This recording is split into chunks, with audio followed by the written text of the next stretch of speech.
The Rising of the Shield Hero, Volume 19, by Aneko Usagi.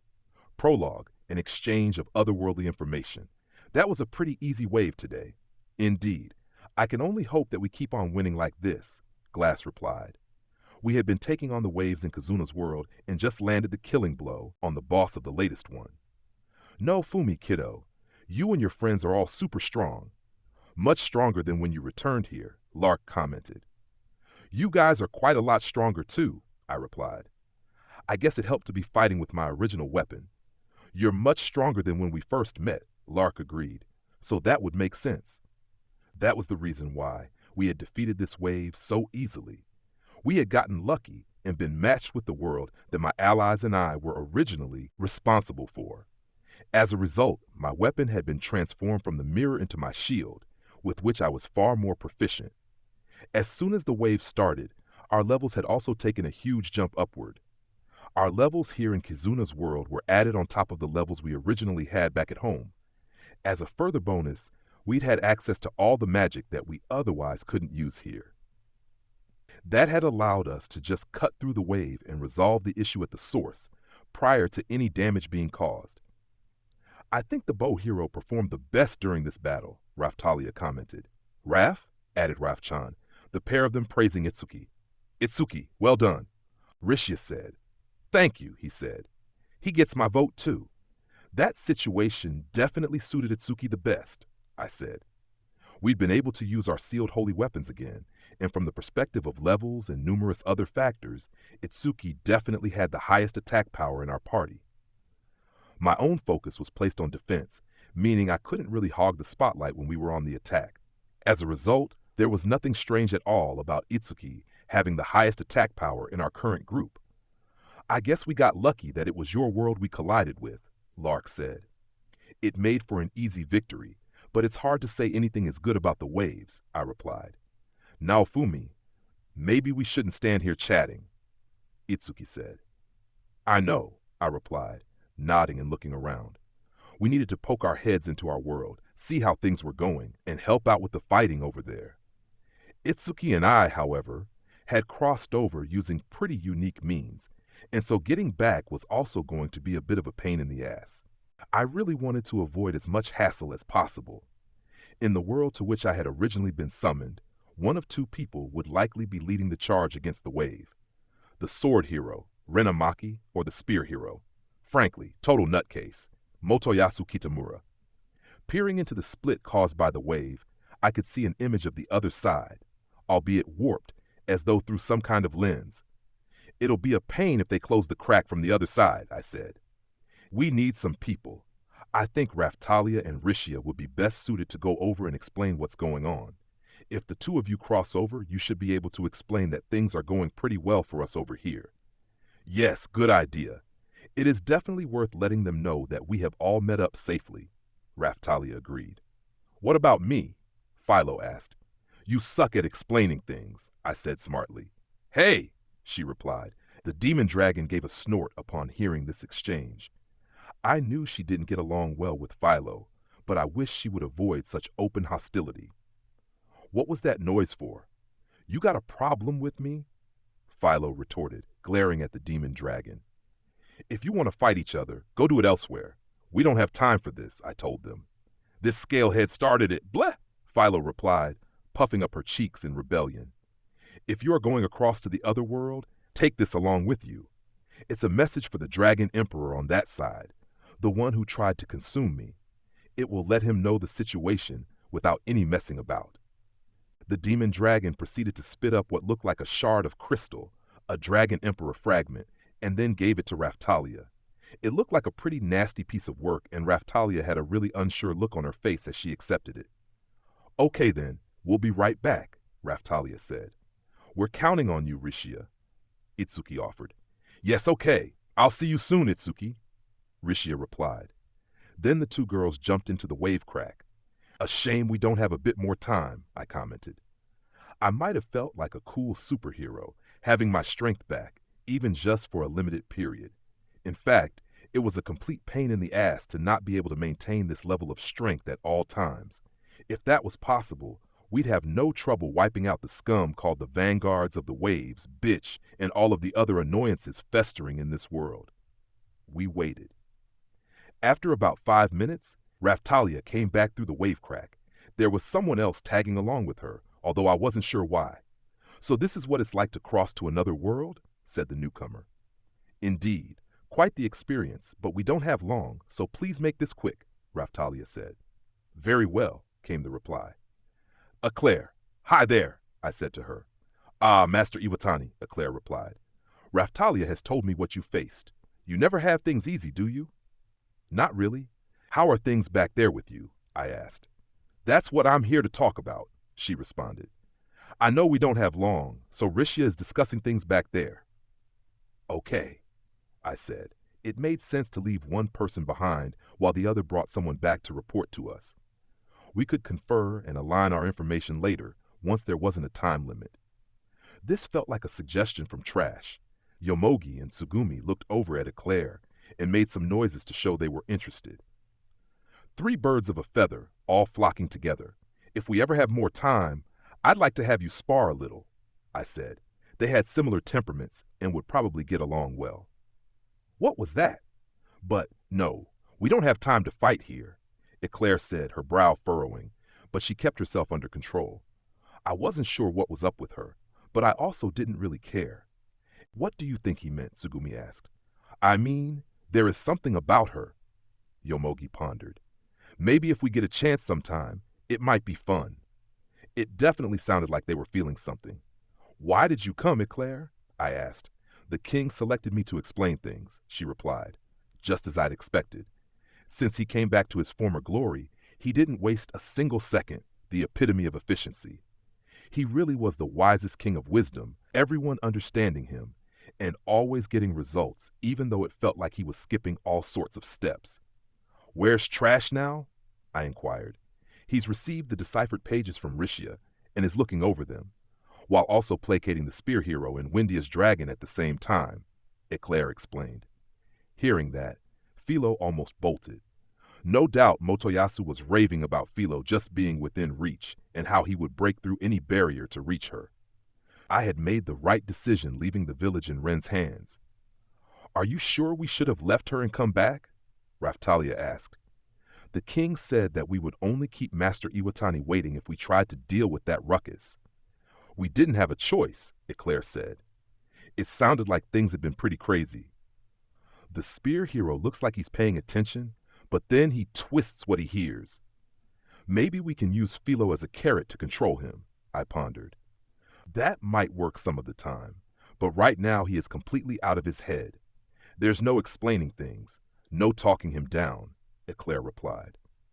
So Trash wasn't going to be able to make it. Luckily for us, he might not get along with Queen Melty, but he does at least listen to her. It's just taking her a while to arrive. If Trash had sorted to fight the wave back home, I could easily imagine that Melty would have hung back to provide support from the rear. Even having awoken again as the wisest king of wisdom, Trash would still be fighting on the front lines. Based on his code of conduct, that was the most efficient place for him to be. "Excuse me, but what are you talking about?" Kazuna asked, tilting her head in puzzlement. "Nothing for you to worry about. Just some issues with a moron on our side," I told her. "If you say so," she replied. "And Galeon is upset about something too?" I asked Eclair. "Yes, the moment he took that Dragon Emperor fragment, or whatever it is, Raftalia brought over with her, he flew into some kind of rage. According to Windia, he is desperate to come over to this world, no matter what, and won't listen to reason. Throw the spear hero into the mix and there's quite a ruckus going on," Eclair explained. "Ha! That'll teach him." The demon dragon gave a crafty smile, as though she got one over on Galeon somehow. I should have known better than to let her send anything over. Just because he almost scrubbed her from existence, that was no excuse for causing this kind of trouble in retribution. "I let your dragon emperor know everything that is going on," the demon dragon explained, looking at me intently as she defended herself. "He just lacks control over himself, clearly. Losing his mind to something so minor, honestly. He hardly sounds like an emperor to me." She paused for a moment. "However, it might just be an indication of how involved he is." You'd better be ready to pay the tab for this, I warned her. I am more than capable of paying anything it requires. Shield hero, as punishment I am willing to become your slave, she said. Where did that come from? Raphtalia shouted. Boo, Philo added. That would be a reward, not a punishment for you. If you want to try and overcome everything through love, go sleep with Kazuna, I fired back. Why are you bringing me into this? Leave me well alone, Kazuna exclaimed. Gah, that's one tab I certainly couldn't pay. Well played, shield hero, the demon dragon bemoaned. So far, she seemed capable of little other than sexual harassment. She also liked to play favorites, with little explanation of her choices, stirring further unrest. If she hadn't proven so useful during the battle at Lark's castle, I would have got rid of her by now. Even Raph-chan looked like she'd already had enough of the dragon's antics. Shall we just ignore the demon dragon? Eclair suggested. We need to wrap things up quickly, or all sorts of problems may occur. We didn't have any more time to mess around. We needed to complete the exchange of information, and fast. Causing all these additional problems right when we have the remaining wave time to worry about. I shook my head.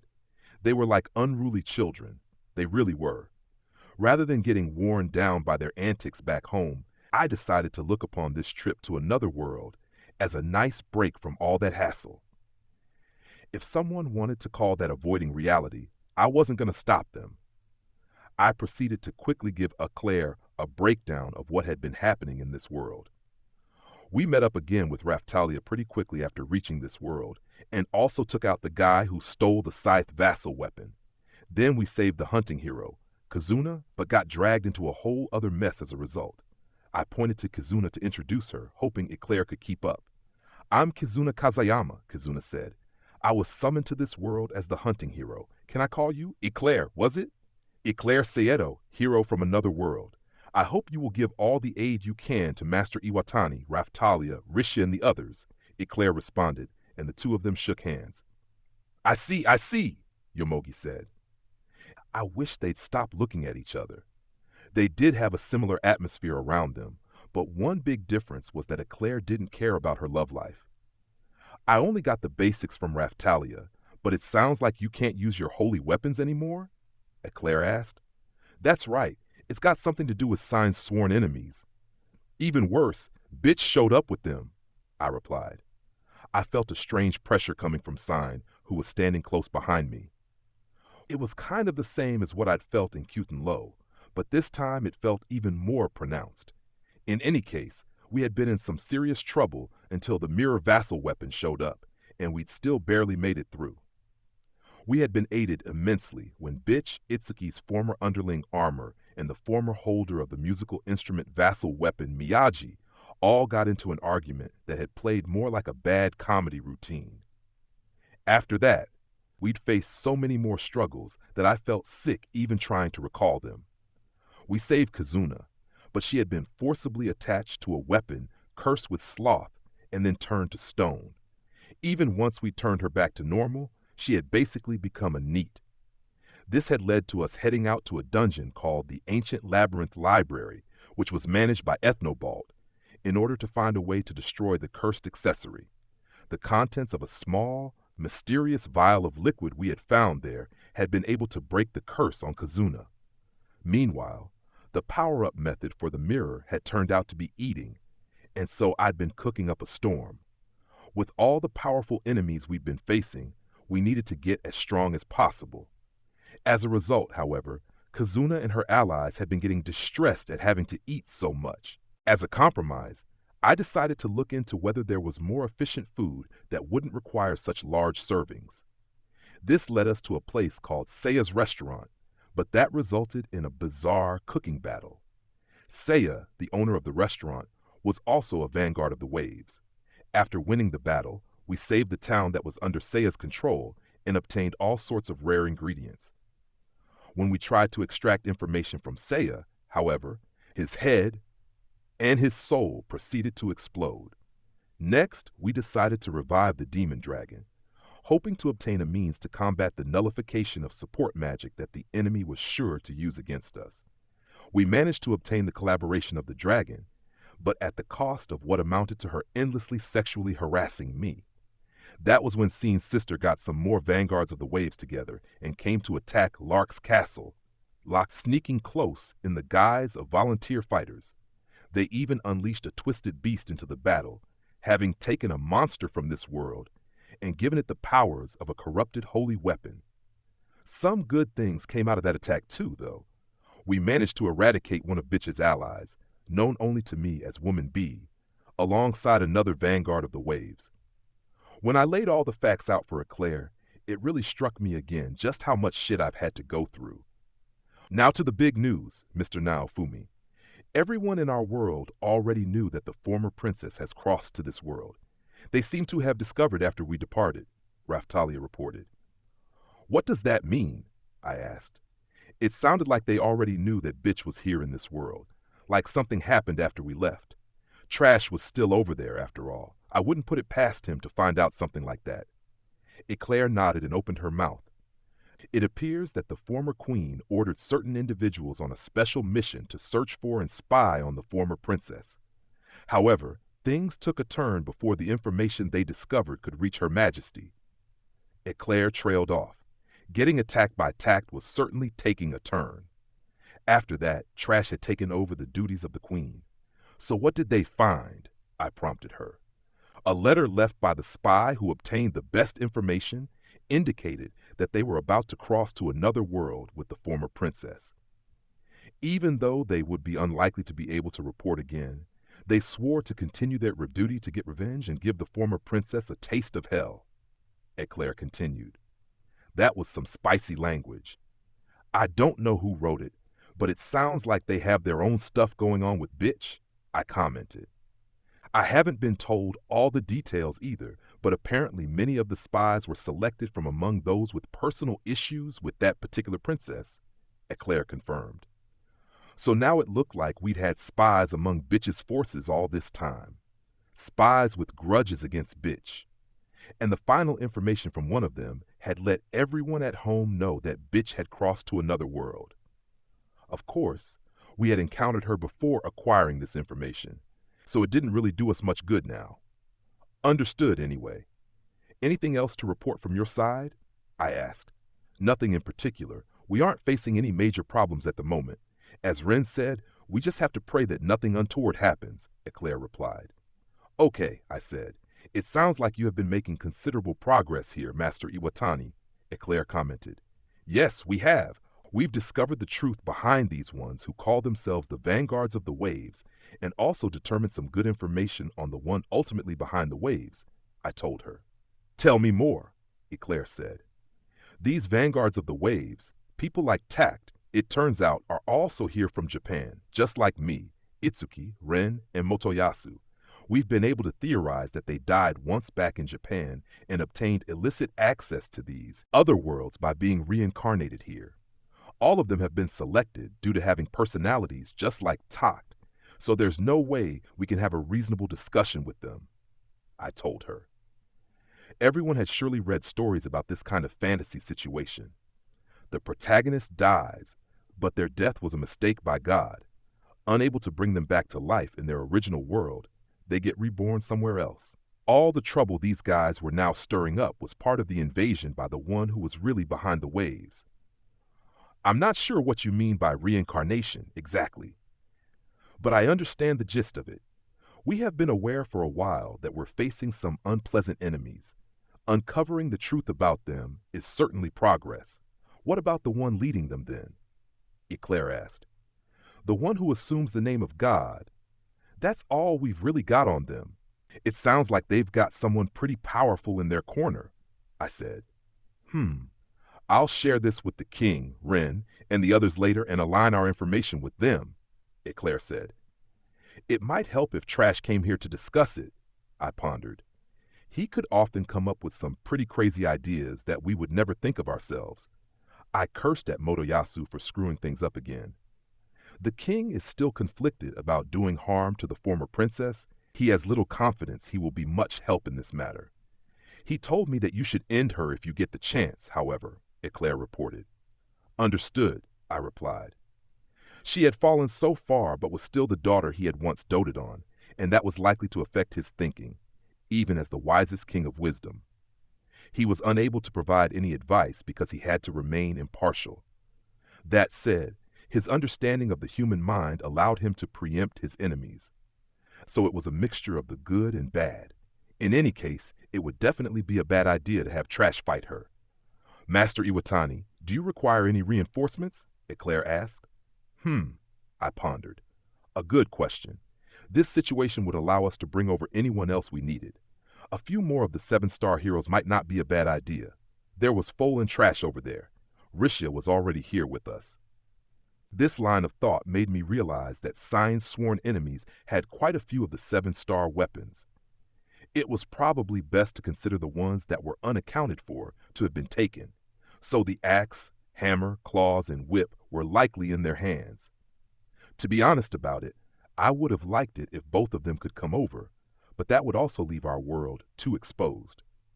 Ren and Motoyasu could probably handle it, but removing both Trash and Foal was going to greatly increase the risks, making me worried about security at home. There was no guarantee that they would use all their stolen 7-star weapons in this world, after all. Mulling it over, I decided it would be too hard to bring Trash and Foal over. It sounded like a good idea right now, but it would make things much harder on us if our home then got attacked. We wouldn't be having these problems if there was a video game guidebook telling us what was coming next. In reality, any hints of such information had almost always turned out to be nothing but a trap. All of this really was such a pain. Is there anyone who actually wants to come over? I finally asked. Many would do so if you ordered it, Eclair replied. The King and Queen Melty are the only two who said they would have to decline. That made sense. They both understood the situation. It's likely that Sign's sworn enemies are also active over there. Keep on searching for them, I instructed. As you command, Master Iwatani, Eclair replied. At that moment, 2 shadowy figures emerged from the crack. So this is another world? One of them said. It doesn't look all that different, the other one commented. Eclair, they said that you'd better wrap things up. It looked like the newcomers were the old Henjin Muso lady and a strange-looking raft species, one that was all fluffy and looked more like a therianthrope. It wasn't a bad look. The fact that it could talk like Philo and Galeon wasn't something I was overjoyed about, but appearance-wise, top marks. I've got it covered, Eclair replied, calm and collected. What about Rishia? She said she'd be right here, the raft said. I recognized that voice, though. As I looked intently at the raft-chan with the therianthrope-like voice, the old lady talked to me. Saint, I have heard of your progress, the old lady said. Okay, I replied. I wish to see this new world along with you, she exclaimed. What about your son? I shot back. This old Henjin Muso lady had trained Raftalia, Eclair, and Rishia. She continued to train my forces in my village, teaching the Henjin Muso style that allowed even non-heroes to become much stronger. We'd faced hardship together when Tact attacked, but that incident had also made the old lady's son finally get serious about his training, and I thought the old lady had given up on travel between worlds in order to focus on that. How lucky I am, she said with a laugh. You can't just shut me down like that. Tell me why you're here, I replied. Actually, Eclair stepped in rather than the old lady. It was her son who noticed that she wished to come along with you, Master Iwatani. He has been training with Foal and me, even when his mother isn't around, and will still have plenty of chances to get stronger, so he told her to come and experience this new world. Okay, fair enough, I said. It sounded like this was her son's doing. If she wanted to come along, she could have just spoken up the first time. But if the situation had changed, then there was no need to turn her away. Whatever you like. You should know that you won't be able to understand the language here unless Therese casts some magic on you. Saint, words are unnecessary if you can speak with your fists, the old lady said. Just keep your mouth shut then, I warned her. Violent conversations were the last thing we needed. Hurrah, the old lady crowed. New techniques and new students await me in this world. She seemed pretty positive about this entire experience. On to the next thing. I turned my gaze to the Raft-chan therianthrope. Shield hero, look what I can turn into now. That clinched it.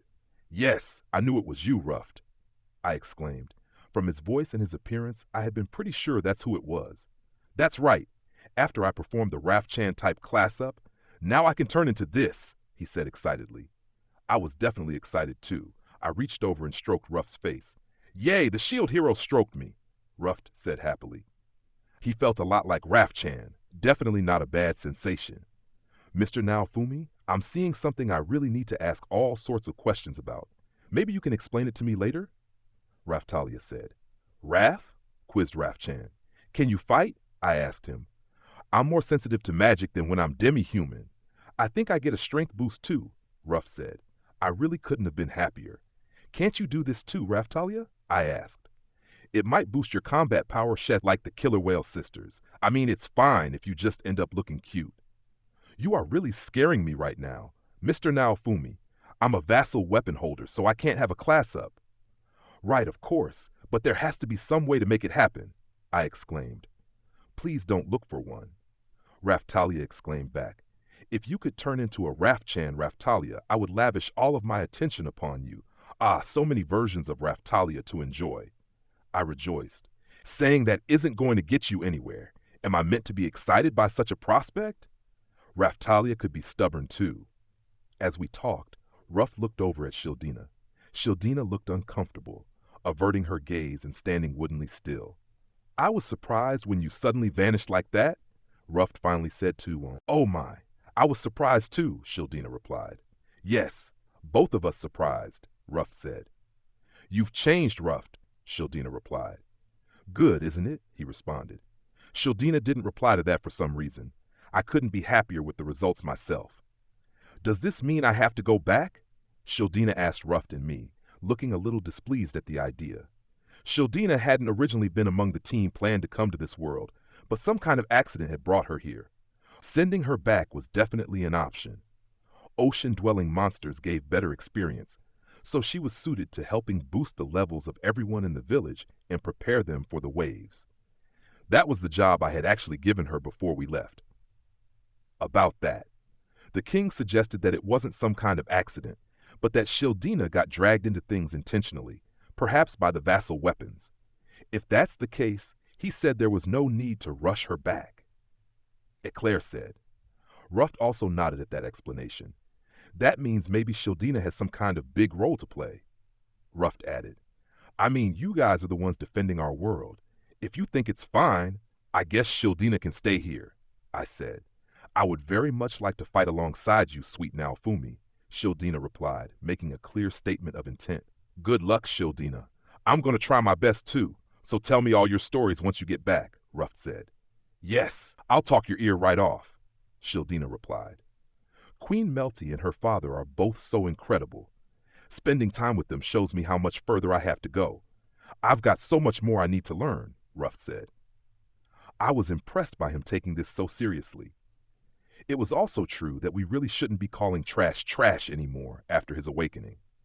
I saw now why the departed queen had been unable to let him go. I took a moment to look at Lark. I didn't get mad at him like I had at Trash, but he also didn't really feel like a king to me. Lark was more like a general, I guess, or a Nobunaga type, declaring he would unify the world just to be betrayed by one of his underlings and burnt alive. Maybe that was a bit too specific. For the sake of Ruff's education anyway, I decided it was best not to reveal that Lark was a king. Naofumi kiddo, stop looking at me like that. You're thinking something rude, right? Lark said. Why is it that everyone around me appears to acquire the ability to read minds? I pondered. I really needed to spend some time in front of my mirror, working on my poker face. The way you picked that moment to look at me, how could I not have some idea what you are thinking? Lark retorted. Sure, that was a good point. Sounds like we're done here, I stated. If you can, try and find a way to resist the nullification of support magic. Very well, we will need to make some minor adjustments, but defeating the waves as quickly as possible is our common goal. Ah, Master Iwatani, the people from your village were also asking when you think you will be returning, Eclair asked. Honestly, I can't say at the moment. I'll do my best to get us back as quickly as possible, I replied. I will let them know. See you later. Shield Hero, see you soon. Then both Ruff and Eclair were gone, leaving just as Rishia came back through. It was all go for a moment there. Kizuna said. I've got lots of friends now, I replied dryly. Kizuna proceeded to take her hunting tool Zero, which had been obtained from the red liquid we found in the ancient labyrinth library, and perform an experimental slash across the wave crack. Of course, everyone on the other side had been told that we were going to do this. The wave crack started to make a noise and then close. "Oh!" I exclaimed. It looked like the whole thing was sparking and crackling. The wave ended, and the sky returned to the normal color.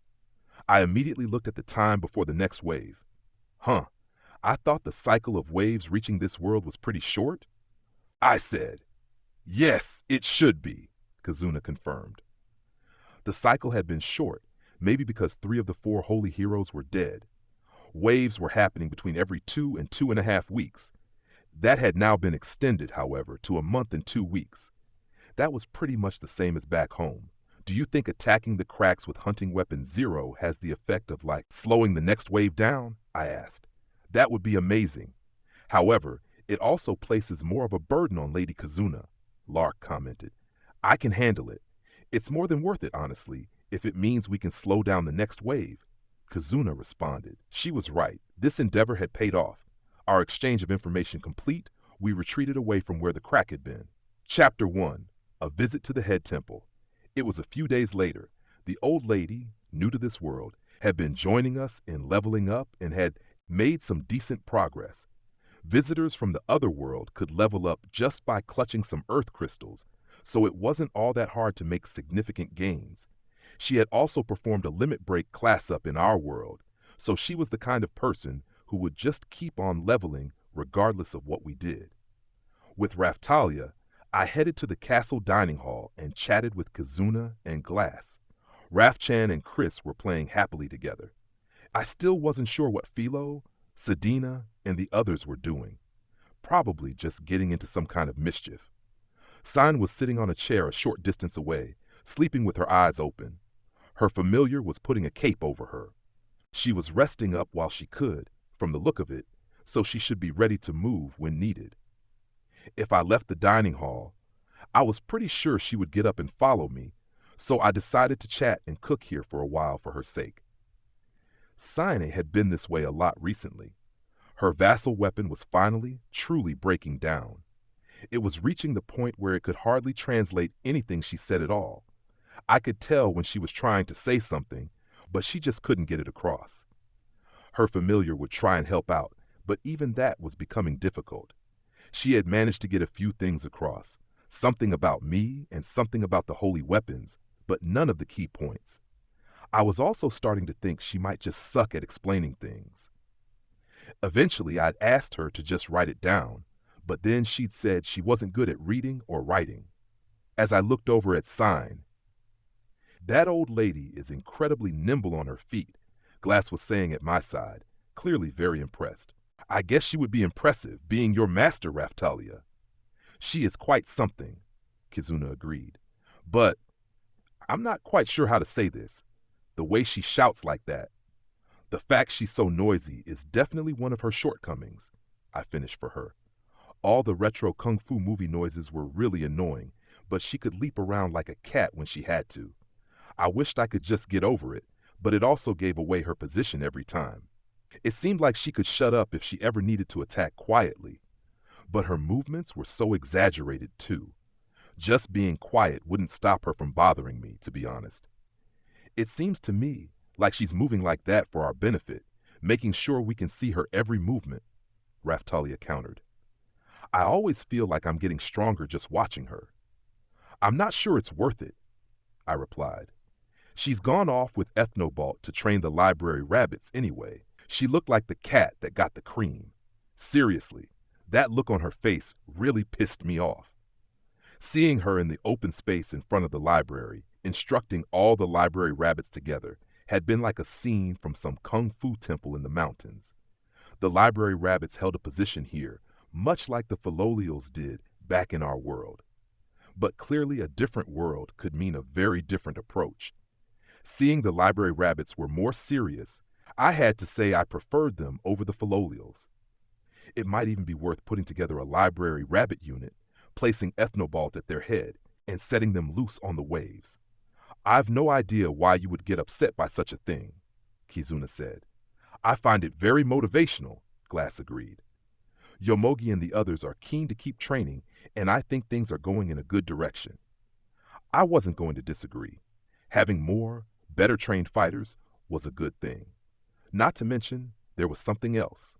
The old lady and Yomogi and the others couldn't really talk to each other, so their level of communication was pretty impressive too, even if I felt somewhat conflicted about her talk with fist style actually working. Anyway, while keeping an eye on the old lady as she started to collect students in this world, we were on the move toward the head temple of the combat style that Glass used. Or at least, we were in the middle of having a mirror registered to my mirror vassal weapon. That mirror would be sent to the head temple of the combat style that Glass used. We'd put a rush on it, and the mirror was scheduled to arrive within the next few days. During their most recent attack, when Seen's sister raided Lark's castle, they had overwhelmed us with their support magic nullification.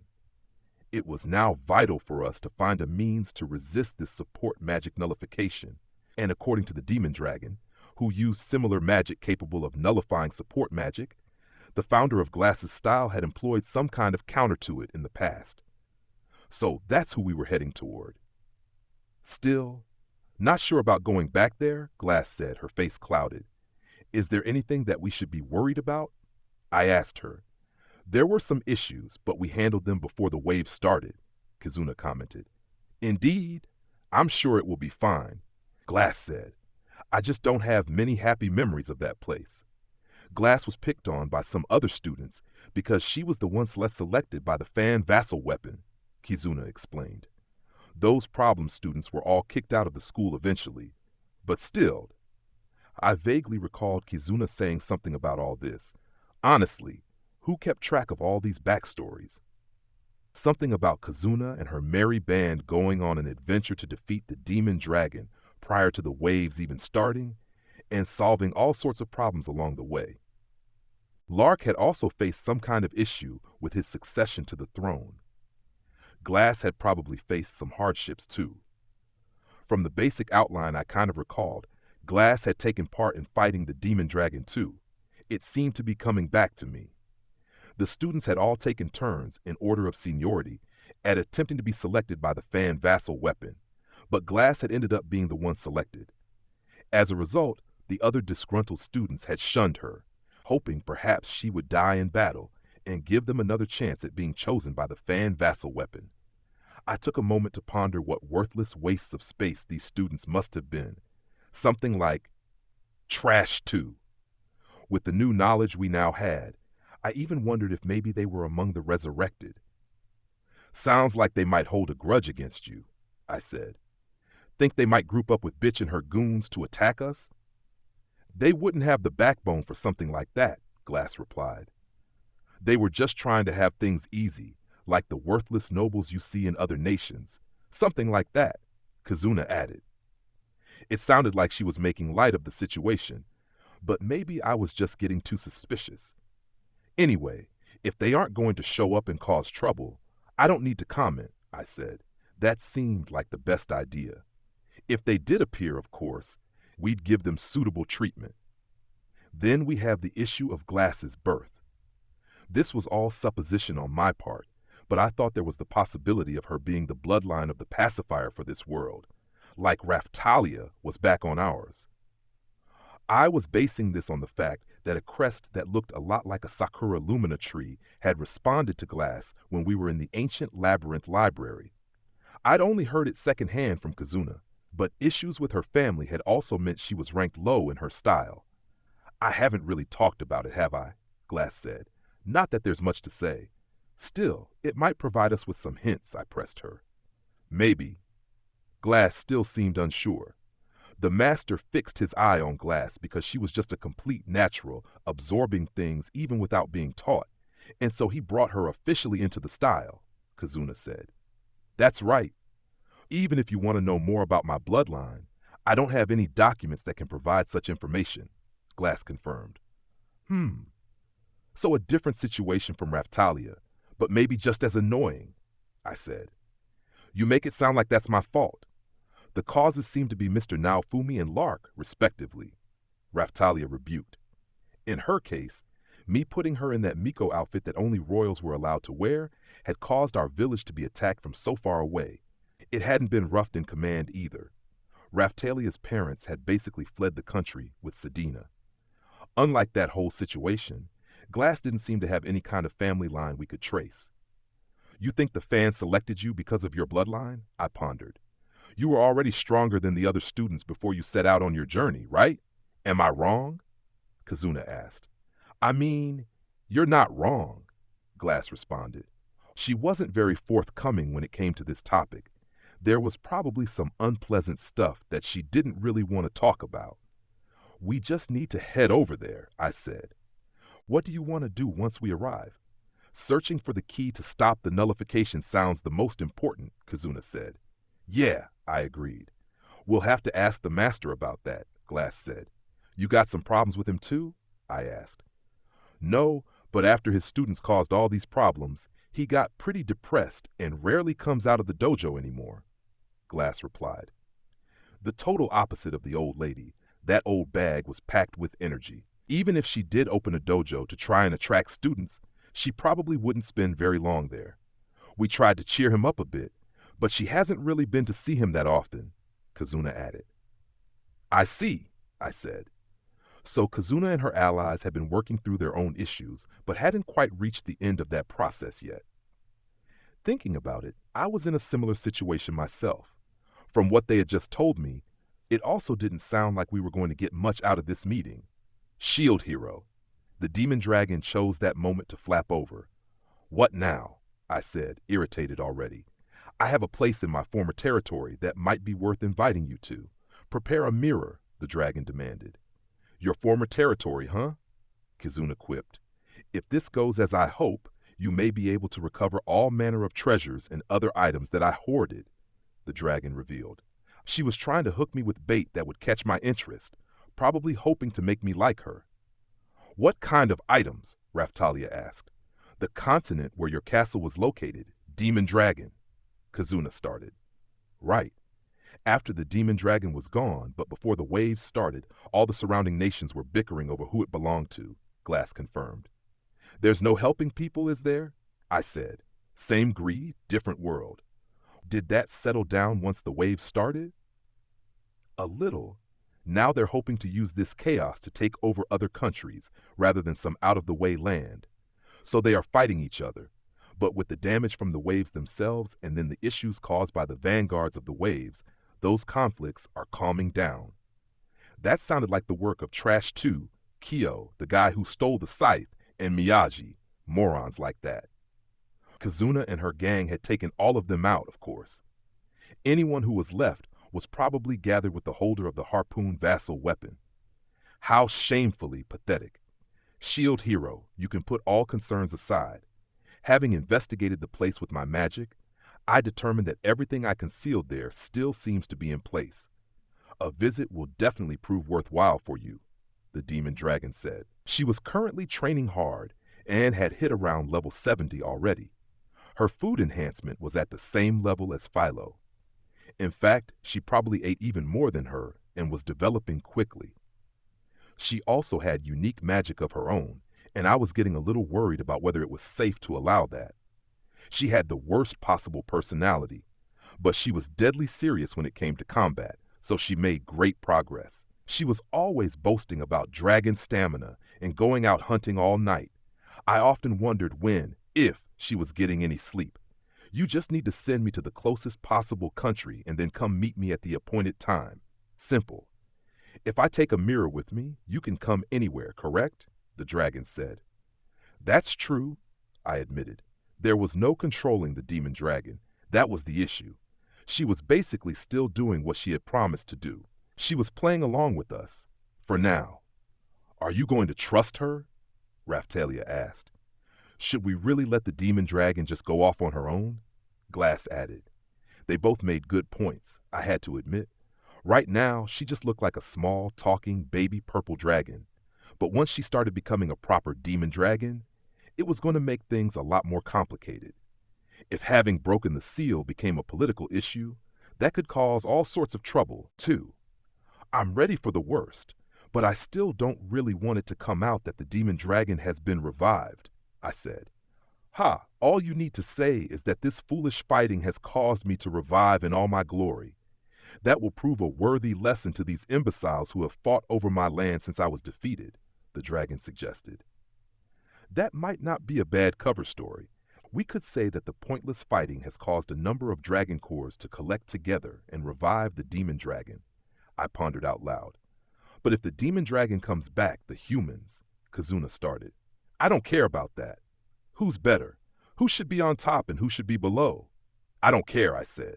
Well said, shield hero, the dragon cheered. I am ready to become your. Enough of that, just stop it. I grabbed the persistent dragon's head with one hand and tossed her away. This is a problem like those seen in Melromark and Siltveld, Raftalia commented. I don't see the harm in letting her do what she can to help out, at least for now, I replied. I looked at the dragon. Go ahead. Very well, shield hero. I will provide you with whatever it takes to catch your interest, she replied. I wasn't sure what that meant and didn't like the sound of it. Just as a side note, shield hero, I'm aware that your tastes favor girls who look young but are very generous, and that you don't care how pretty they are. Sure, whatever, I replied. I was getting accustomed to blowing off her attacks now.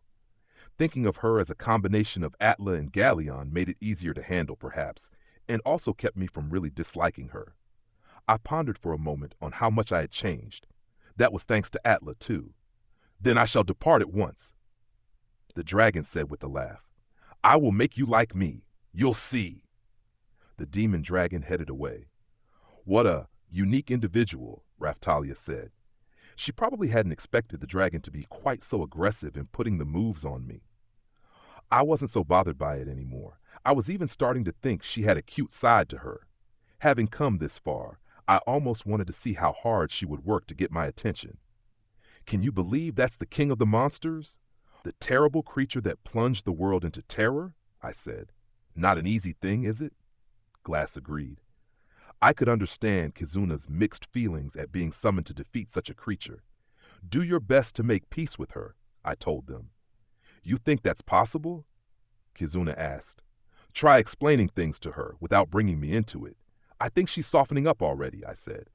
We were definitely sharing more of a dialogue now than we had when we first fought the demon dragon.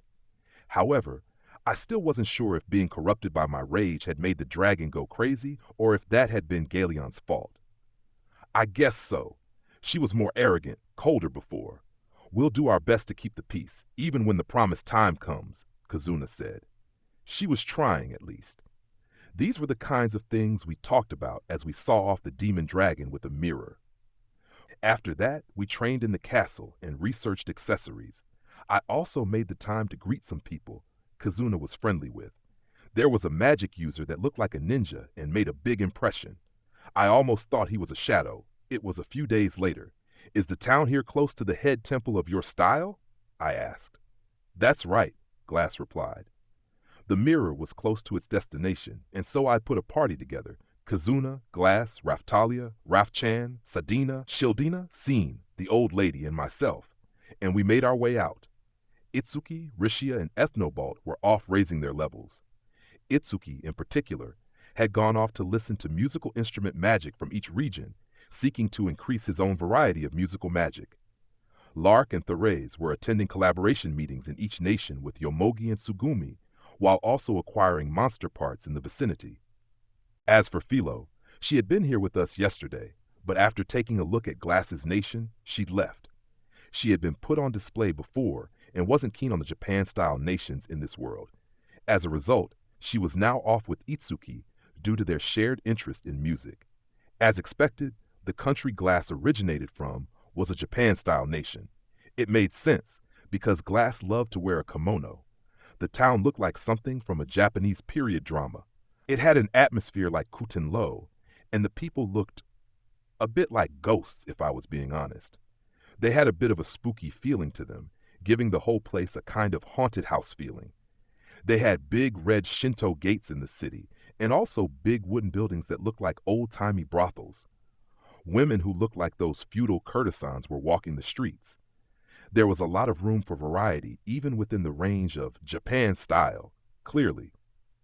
This place looks like there would be some kind of eldritch sword lying around, I said. It was an ominous and yet glittery, gaudy place. I thought the night scenery would be quite the sight. Ninja running across the rooftops or something like that might be fun. Yeah, I think I get what you mean, Kizuna replied. Although I can't quite put my finger on it, it's a bit different from Kuten-Lo, Raphtalia added. True. I did feel for a moment there like I was in Kuten-Lo too. Sadina agreed. There's no Sakura Lumina. The clothes are more flashy, and there are so many spirits, Shildina finished for the three of them, each providing their own comparison between Kuten-Lo and Glass's Nation. It's the middle of the afternoon, and yet it feels like night. Is this because of all the wooden construction? Shildina was getting a little excited, perhaps interested in our surroundings. Since she hooked up with us, she'd been taken out to all sorts of new places, so the whole thing was a string of new experiences for her. They do like the color black, Sadina commented. A lot of the plants and ores that originate from this region are black, Glass explained. That naturally leads to black constructions, which they offset with lamps to make them brighter or illuminate with magic. There are also many rich veins of gold here, far more than in other nations, and so they feature a lot of gold work. I see, I pondered.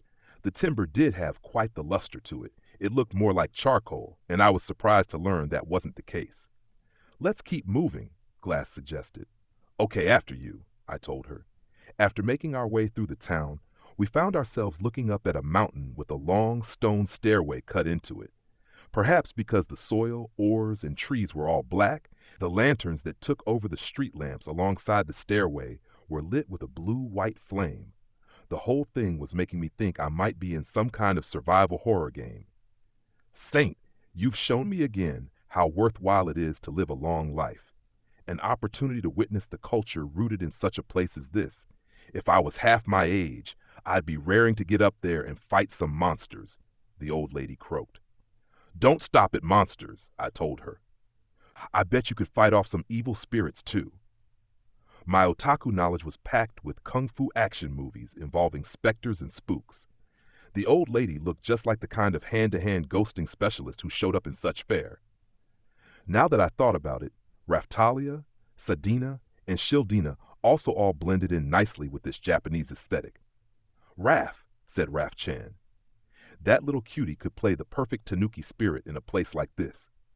Give her a teapot, and she'd be just like something out of one particular old Japanese story. On the other hand, Scene looked pretty out of place. I decided not to say anything.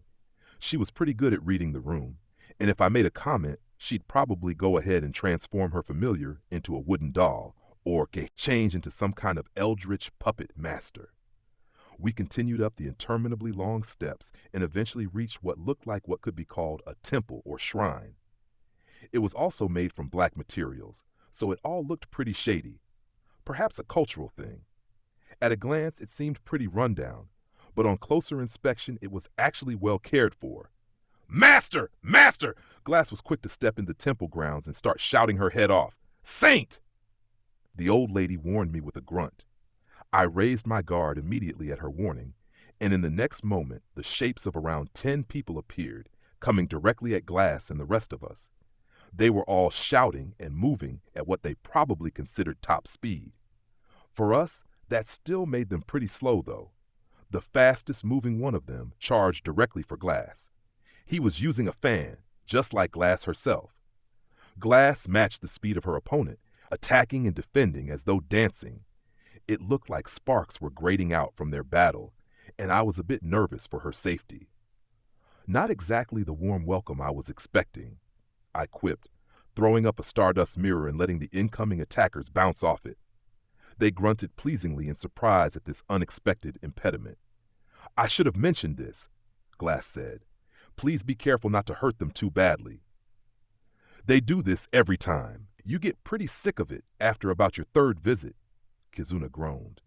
They did seem to have rules. Those who had attacked or defended put their weapons away and went to sit along the wall. I wasn't keen on them making us fight like this. Raftalia and Rafchan both gave shouts as they worked together to drive off another attacker. The poor guy must have been shocked out of his wits when Raftalia and Rafchan vanished into smoke just as his attack was about to hit. Then, after reappearing next to him, Raftalia proceeded to knock him out with her sword hilt. "You lack conviction," the old lady shouted as she grabbed the weapon hand of another attacker and casually tossed him to the side. The poor guy screamed in surprise as he flew through the air. Now that was going too far. "We need to get in on this action," Sedina said. "You said it," Shildina agreed with a nod. "No need," Sign started. "Ladies, says there, no need to worry about that," her familiar relayed, with a worrying amount of static mixed in. Even as the killer whale sisters readied their weapons, Sign proceeded to wrap up all the attackers in thread, binding them together on the spot. "Oh my," said Sedina. "Oh dear," added Shildina. That instantly resolved the issue, but the two whales looked less than pleased. Sign could have let them have a little fun. Glass was still fighting. Her opponent looked like an old man. He was the lean but muscular type, with priestly-looking clothing, like the clothing Ruff used to wear. He looked kind of blurred and semi-transparent, meaning he was definitely a spirit. Then I took a moment to identify the attackers we had driven off. There were 5 spirits, 3 jewels, 1 grass person, and 1 human. They seemed to have accepted defeat and lined up along the wall. "Circle dance! Breeze blizzard!" The old man attacking Glass shouted a skill, spreading his fan wide and swiping it upward hard. That was all it took to unleash a raging gust of wind that assaulted Glass. She gave a shout in return, spreading her own fan and sweeping it toward the sky to blast the wind away. After it rose upward, it turned into snow and floated back down. I was impressed by the theatricality of it.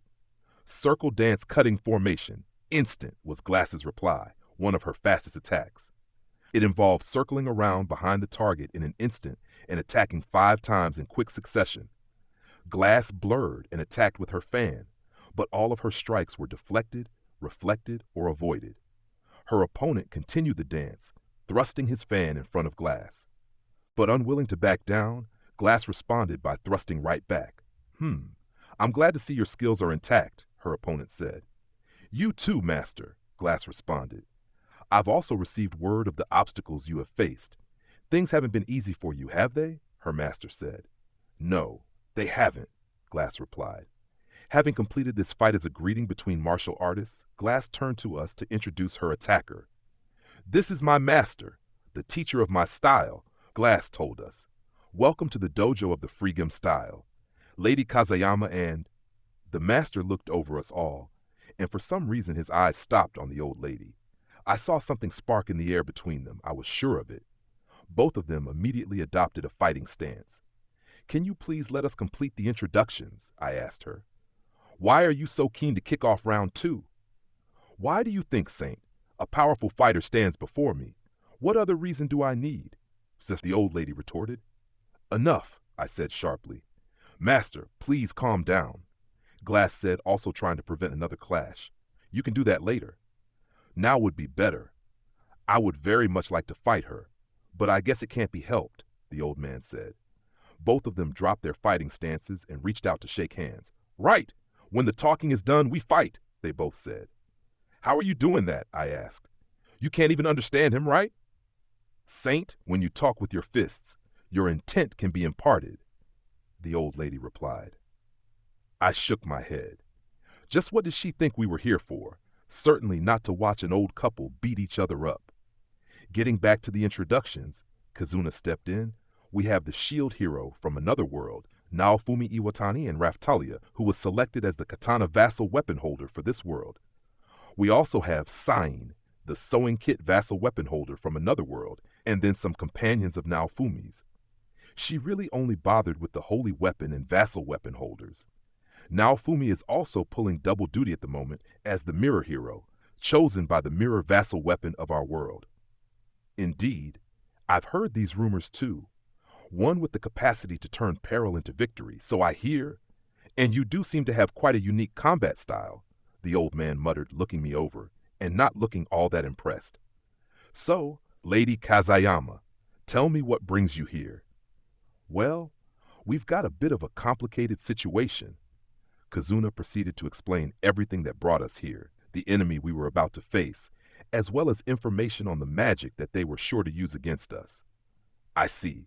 It sounds like someone has been whispering of the hidden secrets of Freegem's style, now doesn't it? He finally responded. You have hidden secrets, Master? Glass asked. You might call them that. There are techniques that have only been passed down to the true successors to our style. They aren't something to be taught lightly, even to one worthy of their acquisition, the old man revealed. Sounds like some kind of annoying trial or test is coming up, I muttered. Now, Fumi, Kazuna shushed me, even as the old man shot a glare in my direction before turning back to Glass with his brow furrowed. I normally wouldn't be teaching you them, at least at this point in time, but given the circumstances, Glass, you've been selected as the holder of the Fan Vassal weapon. This tells me that you are worthy of this honor. However, Glass prompted. Regrettably, while the fact that such techniques exist has continued to be known, the actual techniques themselves were mostly lost in faction conflict within our style.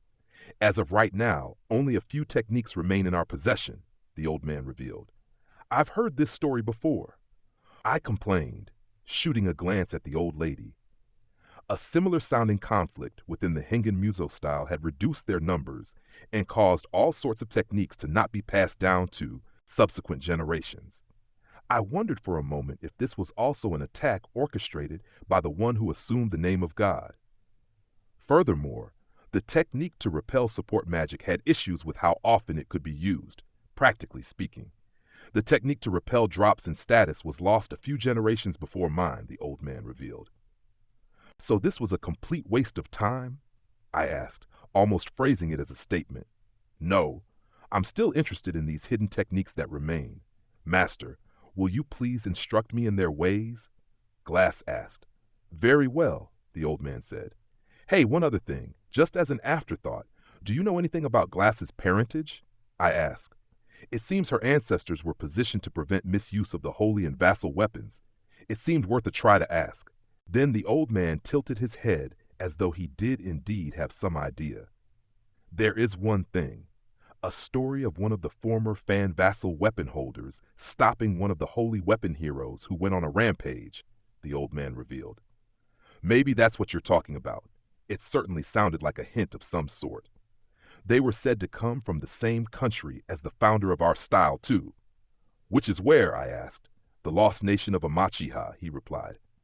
It sounded a bit like Kuten-Lo, but also like it had already been destroyed. However, looking for a fairy tale country and actually finding it also sounded like something that could very much happen in this world. Maybe it was like Atlantis or the continent of Mu. Actually, getting into Kuten-Lo had been a pain too. That's the continent once ruled by the demon dragon, said to have existed long ago, right? Kazuna asked. So it was ruined. But that piece of information really gave a further boost to the idea that we needed to go to the demon dragon's nation. I wasn't sure I liked that. If she provided us with something invaluable at this juncture, I could see her getting totally carried away and continuing to harass me sexually until I finally got to return to our world. Then I had another thought. What was the deal with such a country being in the demon dragon's territory anyway? Couldn't she have saved us from wasting all the time coming out here? So we need to go and search the demon dragon's continent? I said, shaking my head. Well, this might provide another opportunity, the old man pondered. I think we should attempt to clear the area known as the Holy Tool Grotto, which is located deep inside this dojo. What's in there? I asked. I don't know, he replied, with a totally straight face. I felt like slapping him. Bring out the Kung Fu master who does know then. It sounded like he had more to say, so I resisted the urge to poke fun and let the moment pass. It is a place sealed away by past successors to our style and vassal weapon holders to be entered again at the appointed time. There is a chance that the techniques you desire slumber within. Okay then, it was a sealed place that even those training here didn't know much about. We might find something that suits our purposes and might get nothing from it at all, but it was still worth taking a look. Ah, of course. I concur. If there's anything useful here, that will be the place it's located in, Glass said. So she knew about it too. Even better. Led by the old man, We proceeded inside the head temple. It looked like a supersized temple, basically. Deep inside, in a cave, there was another temple. The illumination looked like floating human souls, and the whole place felt perfect for driving out evil spirits. This is a place where higher-ranking members of our style train and live, Glass explained. You are divided up, even within the same dojo? I asked. Yes. Before I departed, I lived with those outside, but came here to train, Glass replied. Maybe that's why the other students had some funny ideas about you, I commented. Places cut off from the outside world could get some warped ideas about what was going on outside. If the fan vassal weapon chose someone from the lower outside building, rather than higher students living in here, that could have made them dislike Glass. At my comment, both Glass and the old man made sour-looking faces. This has been our custom for many generations. It is my fault in the end for failing to see the arrogance that it created in them. The old man looked like a deflating balloon as he spoke. Now, Fumi, no need to be so blunt. Kazuna jibed, giving me a prod. Huh? Not sure what the problem is, I responded. Forget that rotten lot. Take some more students and change the old rules if you have to, I said. Of course, this kind of old guy tended to be pretty stubborn. He would probably choose to be depressed and do nothing rather than change things. The old lady might be able to give you some advice. She's experienced her own internal conflicts, I went on. The two styles had a pretty similar backstory. Mr. Naofumi, can you please be more gentle? Raftalia started, always quick to admonish me. You're right, the old lady cut her off, mysteriously agreeing with me. I experienced a similar kind of conflict when I was young. She could understand what the heroes were saying, perhaps, but surely not what the old guy was saying. We have a long and bloody history of eradicating those who possessed our style, but failed to respect it. That's why I decided to let the style die out. But through the teachings of the saint, I have come to realize that making the effort to find those who are worthy is the true path to take. A well of life force rose from the old lady, and then she pushed it at the old man. Hooked by this, the old man glared back at her just as intently. At least that put some air back in his balloon. The old man pondered. It's only natural to regret the discovery of fools among your students, the old lady continued. But letting that hold you back and doing nothing as a result is even more foolish. I will beat you back into shape. Hey, don't give him any ideas right now, I said. Maybe they couldn't hear me, though, because they stayed in their fighting poses, staring each other down. It felt like the whole thing could explode at any moment. Oh my! Oh dear! The Killer Whale sisters made a pointless contribution from the sidelines. Master, would it be better if I guided Kazuna and the others to the Holy Tool Grotto? Glass asked, sounding like she was giving up on getting much done. Yes, he replied at once. He was giving up his duty in order to fight the old lady. This was why half his students were idiots, surely. Well then, we fight! The old lady exclaimed, and then they descended into screaming and kung fu shouts. The old lady leapt forward, and the old man intercepted with his fan. The old lady followed up smoothly with a compressed bead of life force, and dropped back again. The old man brushed it aside and then plunged after her. Hengen Muso technique point of focus, the old lady shouted. The old man gave a gasp of surprise as he almost ate the defense rating attack from the old lady, but then he changed his grip on the fan and guided the life force to send it flying back. I'd never seen Glass do anything like that, so it didn't seem like an attack from her style. I looked over, and sure enough, Glass's eyes were wide in surprise. He responded to that so quickly. He says he's old, but on a technical level, I still can't compete with him, Glass said. Acho! Hengen Muso secret technique! First form, son! The old lady closed in with the old man, light surrounding her as she taunted him. It might have just been my imagination, but I was sure I saw a tiger behind the old lady and a dragon behind the old man. With a grunt, the old lady somehow managed to perform a double jump in the air, coming down with an axe kick from above. A few brief moments saw a flurry of attacks take place. Each life force imbued attack the old lady unleashed looked like some kind of crazy fighting game attack. Raftalia and Glass could sometimes pull them off, but she was mixing normal attacks and ranged ones without any difficulty at all. It was pretty impressive from her, and just as impressive from the old man who took them all in stride.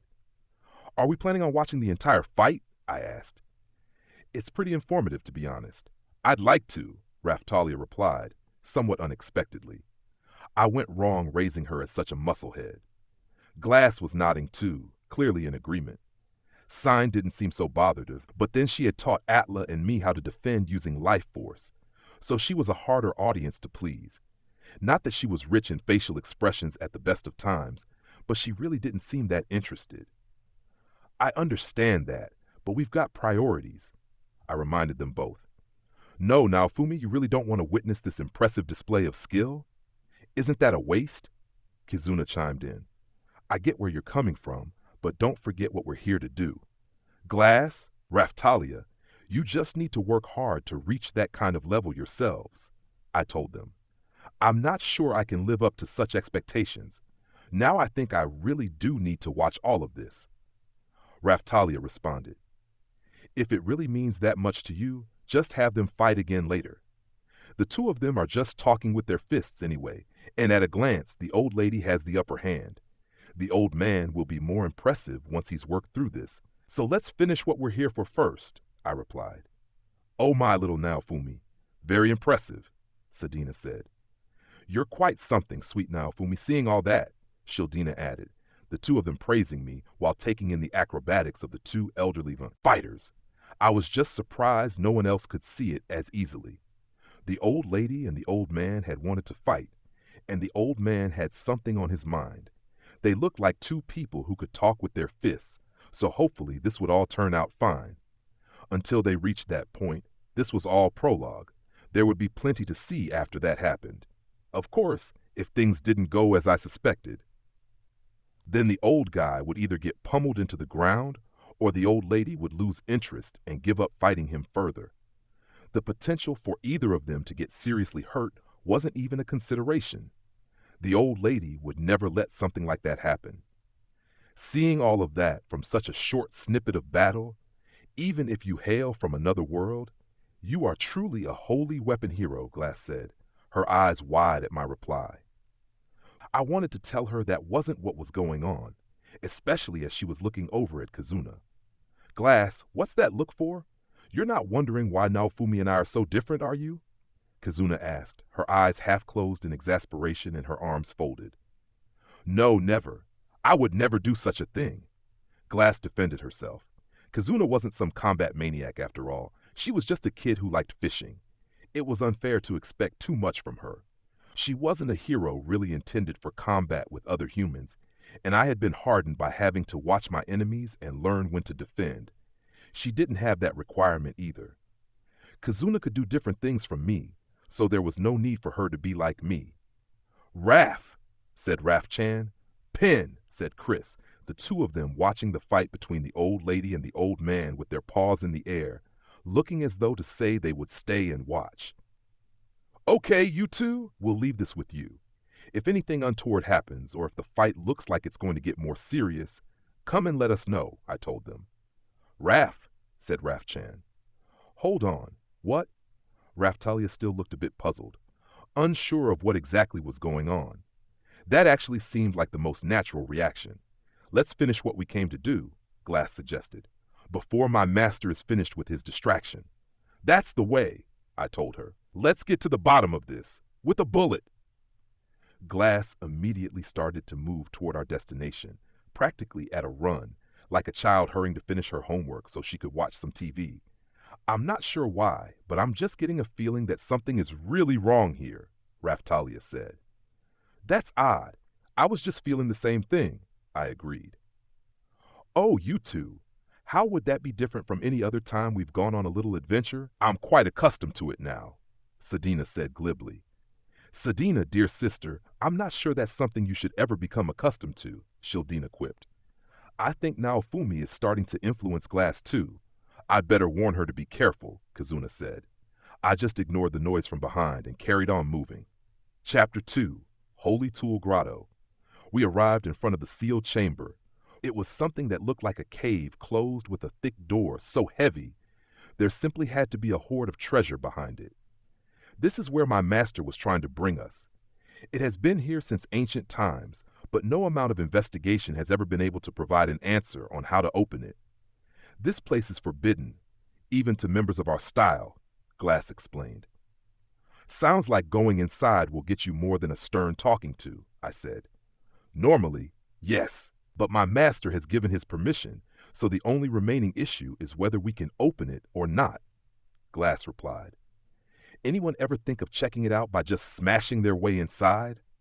I asked. There are thick additional barrier walls inside there, apparently, Glass informed me. It was the kind of thing everyone thinks they might try their hand at, but no one can actually break.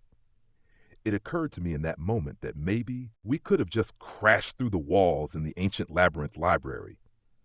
However, they had pretty strict rules about no fire, so attempts at reconstruction would probably get you kicked out too. Do you think Raftalia, Rafchan, and Glass might be able to open it, like at the ancient labyrinth library? Kazuna asked. I pondered for a moment. We'd left Rafchan behind to watch the old lady in battle. I was foolish for not realizing that needing her here might be an eventuality. If only things were that easy, Glass replied. My master also told me that there is apparently a legendary holy tool housed inside. From the external decor, I was expecting either a legendary hoe or some torture equipment. That thought originated with a bizarre murder mystery novel I read once. It was set out in the boonies, and a treasure trove like this appeared in the story. Enough discussion, I said. Let's just give it a try. We don't have Rafchan, Raftalia reminded me. We can still see if you and Glass can get in, Raftalia, I told her. Okay, she replied. We started to examine the door to the Holy Tool Grotto. It was plastered with ofuda. Check out these ofuda, Shildina said. I see them, sister, Sadina responded. I'm interested in what kind of magic these ofuda are comprised of. Sweet Naofumi, can I investigate? Shildina asked. I mean, if you have to, I replied. Having received my half-hearted permission, Shildina reached out to one of the large ofuda attached to the door. Yes, I see. Okay, Shildina said. Did you learn anything? I asked. It feels like incredibly complex magic is sealed in here. But it also reminds me of a similar place back in Kukilan Lo, Shildina revealed. It does? I asked. It's like the seal on the weapon hall the past Heavenly Emperor left behind. Ruft broke that seal, allowing us inside. But hold on, could this be residual thoughts too? Shildina wondered. Even as she was talking, the ofuda on the door suddenly burst into flames, and with a sound of grating stone, the door just opened on its own. Oh dear, said Shildina. What did you do? I asked her. I don't know. As soon as I realized there was a kind of residual energy here, it just opened on its own. The door may have actually been created with some kind of self-awareness, Shildina theorized. The old man had said that it would open when the right time came. Maybe that time was now. Maybe it had opened as a reaction to our weapons. That seemed possible. Shildina does cause a strange sense of oppression in spirits like me, Glass said. Maybe she interfered with whatever is going on with this door? That's also possible, but then all you'd have to do is bring a soul eater here, and the door would open, I responded. Maybe those ofuda were to ward off soul eaters? Kazuna suggested. If they were that specifically targeted, someone would have worked that out by now, I countered. I still had to accept that this whole thing was likely extremely complicated. That sounded like a pain in the ass to me. Whatever. If it's open, then we get to check inside. We don't need to think about how it happened. I guess not. Let's just get to the good stuff, Kazuna enthused. Philo would have loved to check this out, I commented. She loved to explore anything, even just people's houses. Indeed, she would. I remember when she explored Melty's house from top to bottom, Raftalia reminisced. I nodded in reply, checking inside the grotto as we talked. It looked pretty moldy. I took another step inside and looked around. There were shelves lined with all sorts of items and treasure chests sitting around. Far in the back there was a big fan, which definitely stood out. It depicted a large catfish across its surface. It was a pretty dramatic piece of art. It looked ready to start swimming at any moment. Is that a fan for suppressing earthquakes? Raftalia asked. It looks like that old Keystone fan, Kazuna pondered. What's that? I asked. I gave a bunch of materials to Romina a while back now, and that's the name of the fan she made from them. She used this big catfish I caught, Kazuna explained. That was a pretty powerful weapon, Glass recalled. I used it for quite a while. She proceeded to reach up and touch the fan on the wall, and her own vassal weapon fan flashed. It seemed as if her weapon copy had been activated. Glass proceeded to check the abilities it offered. It has an equip effect a lot like the Keystone fan. I guess it's what you and Kazuna would call a direct upgrade, Glass confirmed. Okay. How is it compared to the True Demon Dragon weapons? I asked. It has quite a lot of similar capabilities, so I think picking between choosing one or the other based on circumstances would work quite nicely, Glass confirmed. Hey, if it's an upgrade of the Keystone fan, there's only one thing I want to know it can do, Kazuna said, obviously thinking Glass would know what she was talking about. Glass nodded, closed her eyes, gripped the fan tightly, and the fan turned into a sword. Do you mean the wave-sealing sword? Glass said. Can you use that sword in battle? I asked. Yes, as a special exception, I am able to use this sword, she replied. It seemed like a weapon capable of transforming in accordance with the intent of its wielder. That was a first. The name makes it sound pretty suited to our purposes, I commented. The waves cause the fusion of the worlds, which means worlds are crashing together, right? Glass said. Think of it like a tidal wave coming after an earthquake. She made a good point. They had likely been called the waves, due to them being a disaster that comes again and again, like waves lapping at the same shore. The monsters spilled out in waves from the cracks, too. The tidal waves from which the name likely originated also occurred after an earthquake. That made me think that maybe this was a weapon created to resist the waves by suppressing and sealing their two causal factors. What skills and abilities does it have? I asked.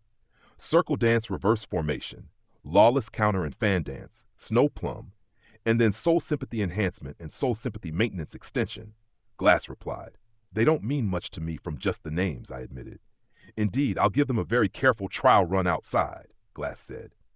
She proceeded to leave the Holy Tool Grotto and unleash a skill. Circle dance reverse formation, lawless counter. The fan unleashed the skill as though repelling something away, but after that, nothing seemed to happen. An uncomfortable silence fell across the group.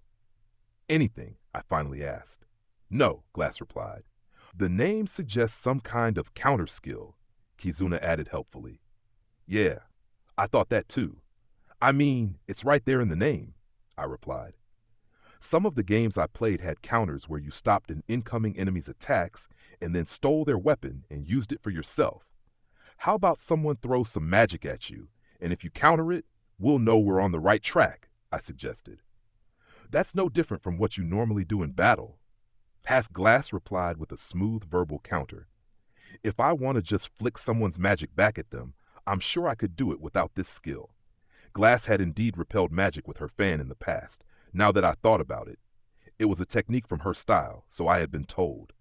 Maybe it can repel support and debuff magic then. Let's hope that works, I said. You might be right. Can someone use some? Kazuna, do you have any Ofuda with you? Glass asked. Yeah, I do, Kizuna replied. She took one out and started to prepare to unleash some magic. The magic in our world was far more convenient than this. We didn't need any Ofuda or anything like that, but we were left with little choice but to use them now, due to not being able to use our magic here. It's a waste of an Ofuda, I said. What's that? I asked. I gave a bunch of materials to Romina a while back now, and that's the name of the fan she made from them. She used this big catfish I caught, Kazuna explained. That was a pretty powerful weapon, Glass recalled. I used it for quite a while. She proceeded to reach up and touch the fan on the wall, and her own vassal weapon fan flashed. It seemed as if her weapon copy had been activated. Glass proceeded to check the abilities it offered. It has an equip effect a lot like the Keystone fan. I guess it's what you and Kazuna would call a direct upgrade, Glass confirmed. Okay. How is it compared to the True Demon Dragon weapons? I asked. It has quite a lot of similar capabilities, so I think picking between choosing one or the other based on circumstances would work quite nicely, Glass confirmed. Hey, if it's an upgrade of the Keystone fan, there's only one thing I want to know it can do, Kazuna said, obviously thinking Glass would know what she was talking about. Glass nodded, closed her eyes, gripped the fan tightly, and the fan turned into a sword. Do you mean the wave-sealing sword? Glass said. Can you use that sword in battle? I asked. Yes, as a special exception, I am able to use this sword, she replied. It seemed like a weapon capable of transforming in accordance with the intent of its wielder. That was a first. The name makes it sound pretty suited to our purposes, I commented. The waves cause the fusion of the worlds, which means worlds are crashing together, right? Glass said. Think of it like a tidal wave coming after an earthquake. She made a good point. They had likely been called the waves due to them being a disaster that comes again and again, like waves lapping at the same shore. The monsters spilled out in waves from the cracks too. The tidal waves from which the name likely originated also occurred after an earthquake. That made me think that maybe this was a weapon created to resist the waves by suppressing and sealing their two causal factors. What skills and abilities does it have? I asked. Circle dance reverse formation, lawless counter and fan dance, snow plum, and then soul sympathy enhancement and soul sympathy maintenance extension, Glass replied. They don't mean much to me from just the names, I admitted. Indeed, I'll give them a very careful trial run outside, Glass said. She proceeded to leave the Holy Tool Grotto and unleash a skill. Circle dance reverse formation, lawless counter. The fan unleashed the skill as though repelling something away, but after that, nothing seemed to happen. An uncomfortable silence fell across the group. Anything? I finally asked. No, Glass replied. The name suggests some kind of counter skill, Kizuna added helpfully. Yeah, I thought that too. I mean, it's right there in the name, I replied. Some of the games I played had counters where you stopped an incoming enemy's attacks and then stole their weapon and used it for yourself. How about someone throws some magic at you, and if you counter it, we'll know we're on the right track, I suggested. That's no different from what you normally do in battle. Glass replied with a smooth verbal counter. If I want to just flick someone's magic back at them, I'm sure I could do it without this skill. Glass had indeed repelled magic with her fan in the past, now that I thought about it. It was a technique from her style, so I had been told. Maybe it can repel support and debuff magic then. Let's hope that works, I said. You might be right. Can someone use some? Kizuna, do you have any Ofuda with you? Glass asked. Yeah, I do, Kizuna replied. She took one out and started to prepare to unleash some magic. The magic in our world was far more convenient than this. We didn't need any Ofuda or anything like that, but we were left with little choice but to use them now, due to not being able to use our magic here. It's a waste of an Ofuda, I said. Lady Sin, food. Naofumi, your food, her familiar managed to impart. Who are you, Philo? I shot back. We can eat later. She seemed a little embarrassed to be so hungry, yet she still drew attention to it. I was also less than pleased about her asking for food from me. Anyone have any wine? Sedina asked.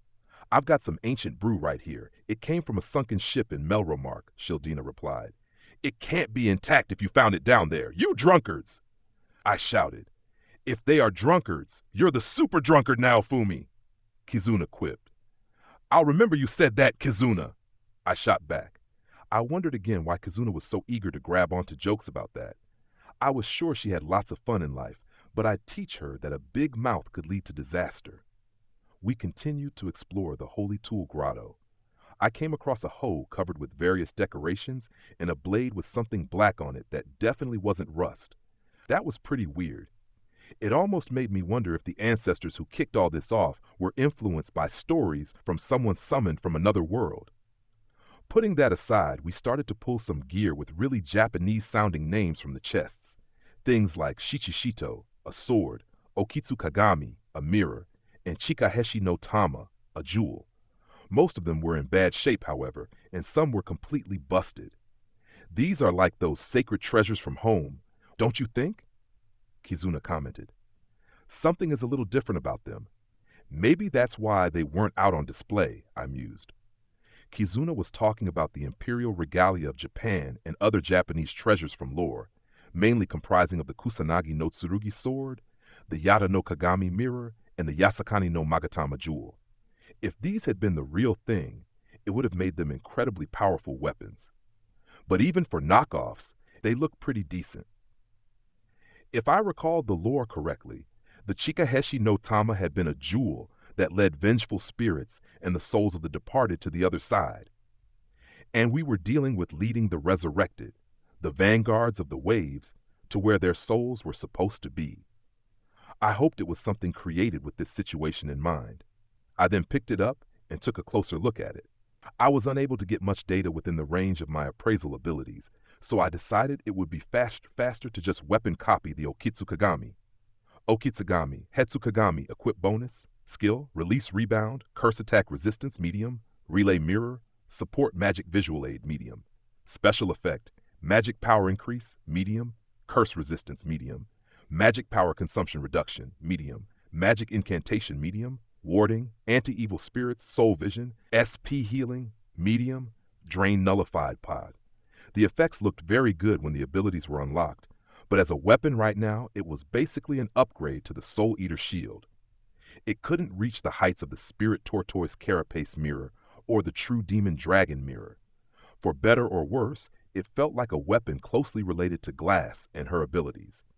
It has a skill called Release Rebound on here. I bet that's similar to the skill you were trying out back there. Glass, I said. It sounds like we've achieved what we came here to do, Glass said. Yeah, but I can't say my mind is at ease. Just to be sure, Raphtalia, you copy this sword too, I instructed. Okay, here we go. I have a similar skill, Release Evade, if that means anything, she reported.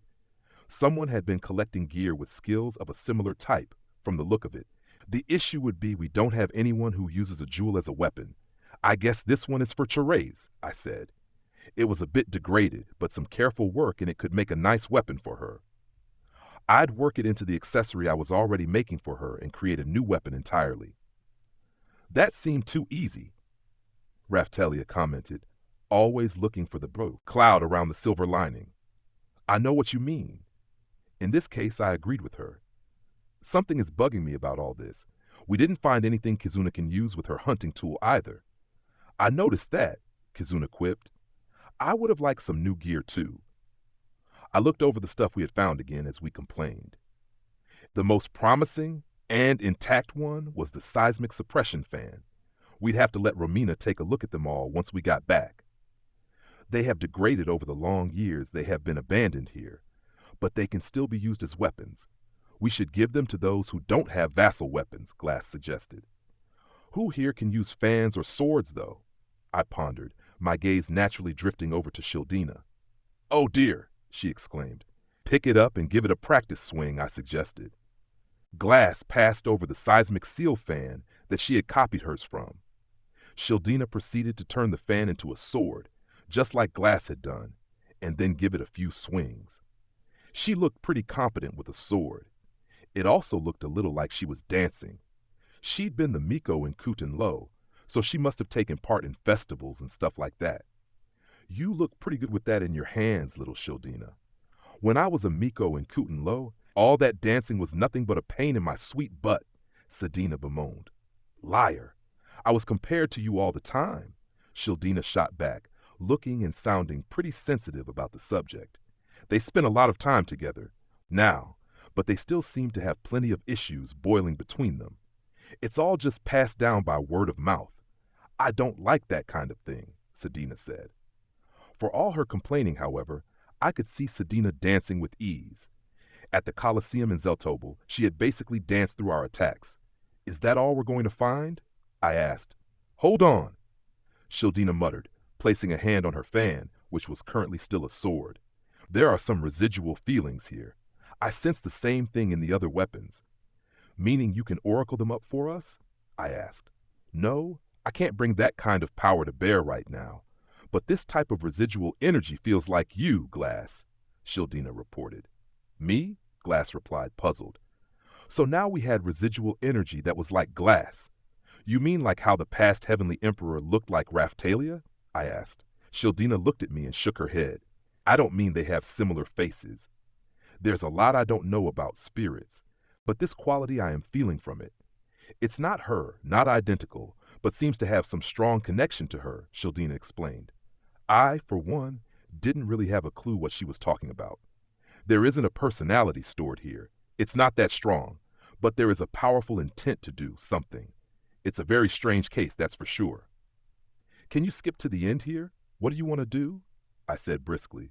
Okay, Glass, I want to use my oracle powers to possess you, Shildina responded. Hold it. Kizuna was the first to respond. That's that pretty horrible thing you did to one of Miyagi's allies when you were saving me, right? During the fight to recover Kizuna, Shildina had used her oracle powers to bind one of Miyagi's women, a spirit, taking possession of her by force and siphoning off her strength. Even I'd not been all that comfortable with it. No wonder I sometimes found myself thinking of her like a soul eater. If that was what she wanted to do to Glass, we might have to proceed with care. That's right. I can't get a hold on this residual energy right now. But if I'm in possession of a similar energy, I might be able to call the two together, Shildina explained. Isn't that dangerous? Kizuna asked, still on her guard. I'm not going to suck her dry like I did that enemy. It will drain her considerably, though. Shildina replied. Very well, Glass said after a pause. I think we should give it a try. Glass, Kizuna exclaimed, what we need right now is the same hunger for strength that Naofumi and his allies already possess. Without it, we won't be able to keep anyone safe, Glass replied. Her face was filled with determination as she talked Kizuna down. This is just an experiment. It isn't going to kill me. It isn't even her first time doing this on a person. There might have been some issues with consent in regard to that last part, but still, if I'm not willing to risk my own life, even just a little, it feels like I'm not going to reach the information I desire. Kizuna, I completely understand your worries, but will you let us try this? It sounds like you really want this, Glass, but just don't take things too far, Kizuna finally responded. Glass nodded in agreement, and then both she and Kizuna turned back to Shildina. Shildina, please go ahead, Glass said. Very well, I'll give it a try, Shildina replied. Having received consent, Shildina turned her oracle powers toward Glass. Shildina was muttering some kind of incantation, but I couldn't make out any of the words. Sedina was watching the scene with a perplexed look on her face. Sedina? Raftalia asked. What's up? I said, almost at the same time. Oh my, can I help you? Sedina replied. You just have a strange expression on your face, I responded. I saw it too. Is something the matter? Raftalia added. I mean, I wouldn't say something is the matter. Sedina trailed off, watching Shildina as she started performing the ritual. I looked at Sedina's face again. She rarely dropped her guard and talked about her past with me, but based on what I knew, is it something you can't say in front of Shildina? I guessed. I could just say it, and if she overhears us, then that's that. But I'm worried she would take it the wrong way, Sedina responded. She has suffered mockery in her past for being unable to use the powers of the oracle. Of course, as she exceeded most people in everything other than that, it had likely been the only thing anyone who wanted to mock her could find fault with. On the other hand, Shildina was the daughter that Sedina's parents had conceived in order to replace Sadina as the water dragon's Miko priestess. As she had been raised, she was constantly being compared to her absent older sister. It gave her a complex that bordered on pure hatred. But Shildina had also possessed the oracle powers that Sedina had lacked. Now here Shildina was, trying to further expand her abilities as an oracle, further demonstrating an incredible talent that Sedina did not possess. Sedina would probably win in a straight-up brawl, but Shildina was strong too. Personally speaking, I was starting to consider the two of them pretty much on the same level.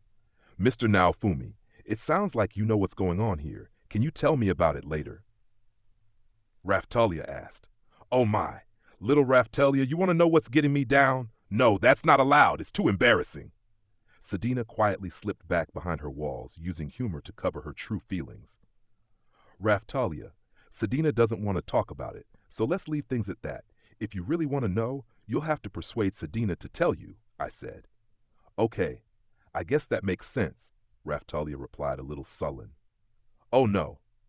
Now little Raftalia is going to be persuading me, is she? Sedina joked. Based on her reaction, I'd say she would probably share the details with Raftalia later, who probably wouldn't be all that surprised by what was revealed either. It's about to start. I've forced this on my enemy before, but I want to make it as easy as possible on you, so please come toward me, Shildina said. Glass responded positively, reaching out toward Shildina's extended hand and then taking it. A brilliant light flashed out, and then Glass was standing there alone. She looked to have a bit more vigor in her cheeks than she did normally. She wasn't semi-transparent either. This is quite something, Glass breathed, looking down at her hands and checking over her body. What do you mean? I asked. It's so amazing. I feel foolish for not having done it before now. I feel omniscient almost. It's very dangerous, that's for sure. But never having tried this before was stupid. Nothing else, Glass explained. You really think so? I asked. Where's Shildina? Oh dear. Sweet now, Fumi. Can I help you with something? Glass's mouth was moving, her body tilting its head, but Shildina's voice was coming out. The two didn't match up at all. She was making the same kind of half-asleep face that Shildina often made. It felt strange to see that on Glass. This is kind of weird to watch, but I have no idea why you think it's so amazing. Not at all, Kazuna commented. Kazuna, you should give it a try yourself, Glass replied. What's happening with permission to use weapons? I asked. That side of things was likely to get complicated with the fan vassal weapon thrown into the mix too. I'll try and make this easy for you to understand, Sweet Naofumi, Shildina responded. With that, Glass shifted from being a corporeal being to a semi-transparent Glass and semi-transparent Shildina placed over top of each other. Shildina was holding the fan, her hands over Glass's own. It's like I'm myself, and also Glass at the same time. Glass, now I'm going to try using you like the floating shield that Naofumi always uses. You just swing the fan like you always do. I'm the physical body here, so you don't worry about anything. Just act normal, Shildina instructed. With that, Glass floated up into the air and started to look like a ghost hovering behind Shildina. Glass made some hesitant noises and then started to move the fan vassal weapon. It left her hand and started to move like a float shield. But it really just looked like the barely visible Glass was moving the vassal weapon around. She seemed to be able to move it pretty nimbly too. We can also do this, Shildina said, taking up her sword herself and dancing around with it as a counterpoint to Glass's attacks. Sweet Naofumi, give us something to hit. Think of Glass as a ghost or like a floating fan. Sure, okay, I replied, not entirely sure what I was getting myself into. I readied my mirror, and Glass and Shildina started to hammer on it with their dance attacks.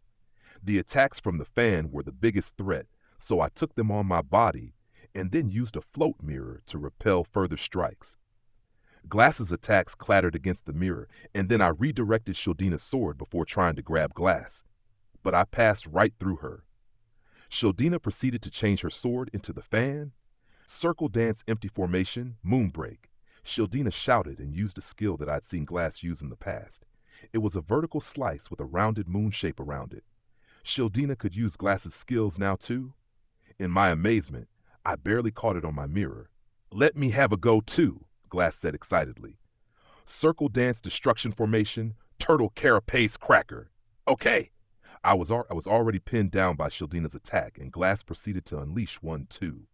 I was able to stop it on the floating mirror, but one of the mirrors shattered. We can apply pressure like this and use skills in quick succession. What do you think? Shildina asked. That's strong, for sure, I replied. It was like fighting two versions of Glass at once. They had only used skills during this casual test, but if they could use magic too, then the power of this technique could not be underestimated. Shildina already had all sorts of unique magic tricks of her own. You still managed to block everything, Sweet Naofumi, Shildina commented. That's my role in battle, after all. I can use float mirror too, so long as I see things coming.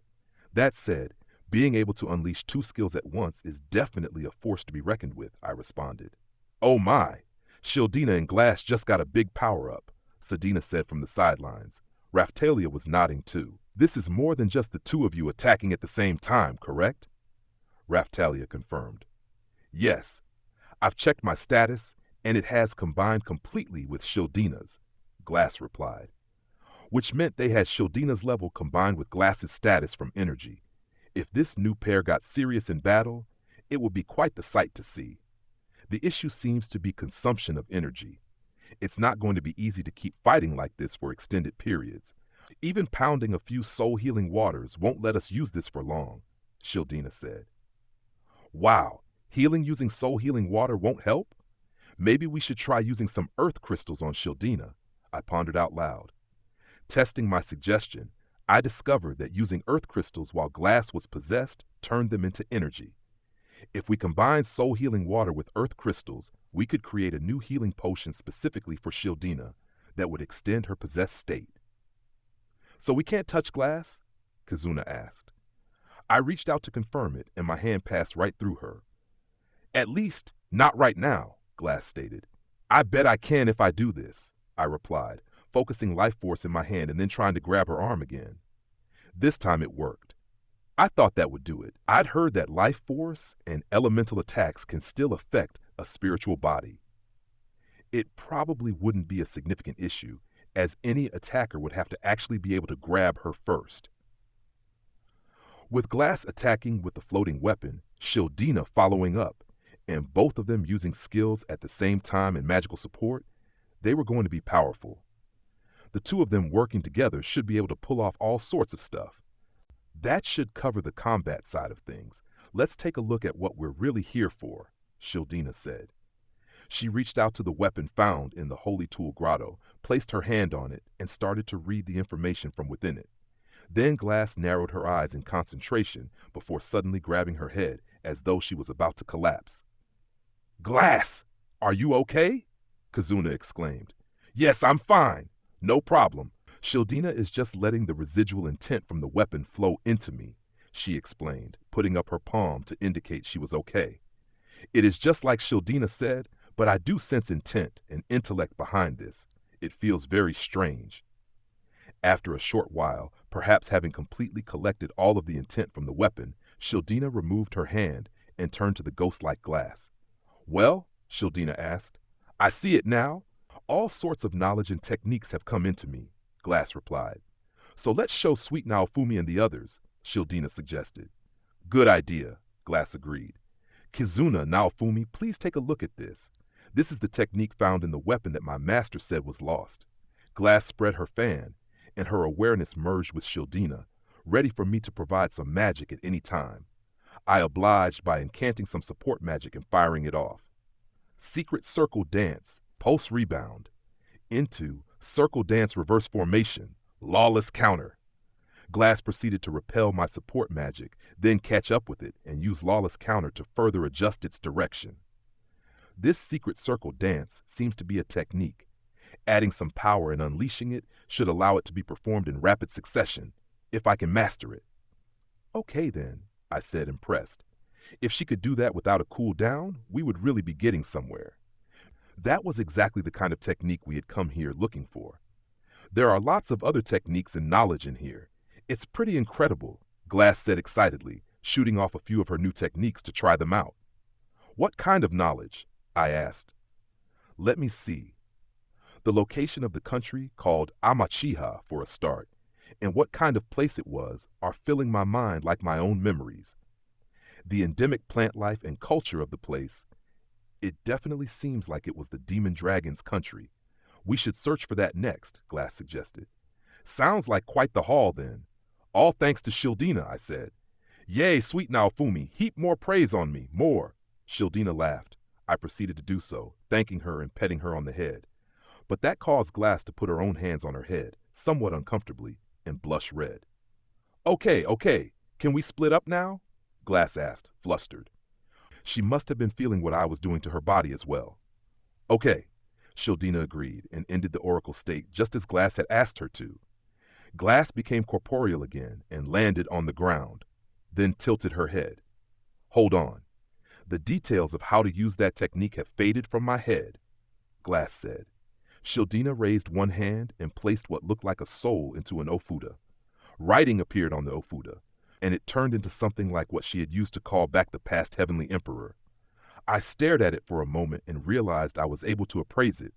Oracle Ofuda Quality, Divine, a collection of residual energy and soul fragments, used in a special ritual. That explained how she made those things. That's because I was using my oracle powers through you, Glass. Once we ended that state, it makes sense none of it would stay in your head, Shildina explained. So these are the powers of an oracle. A very strange experience, Glass marveled. Even among my motley crew, Shildina had perhaps the strangest powers, I'd give her that.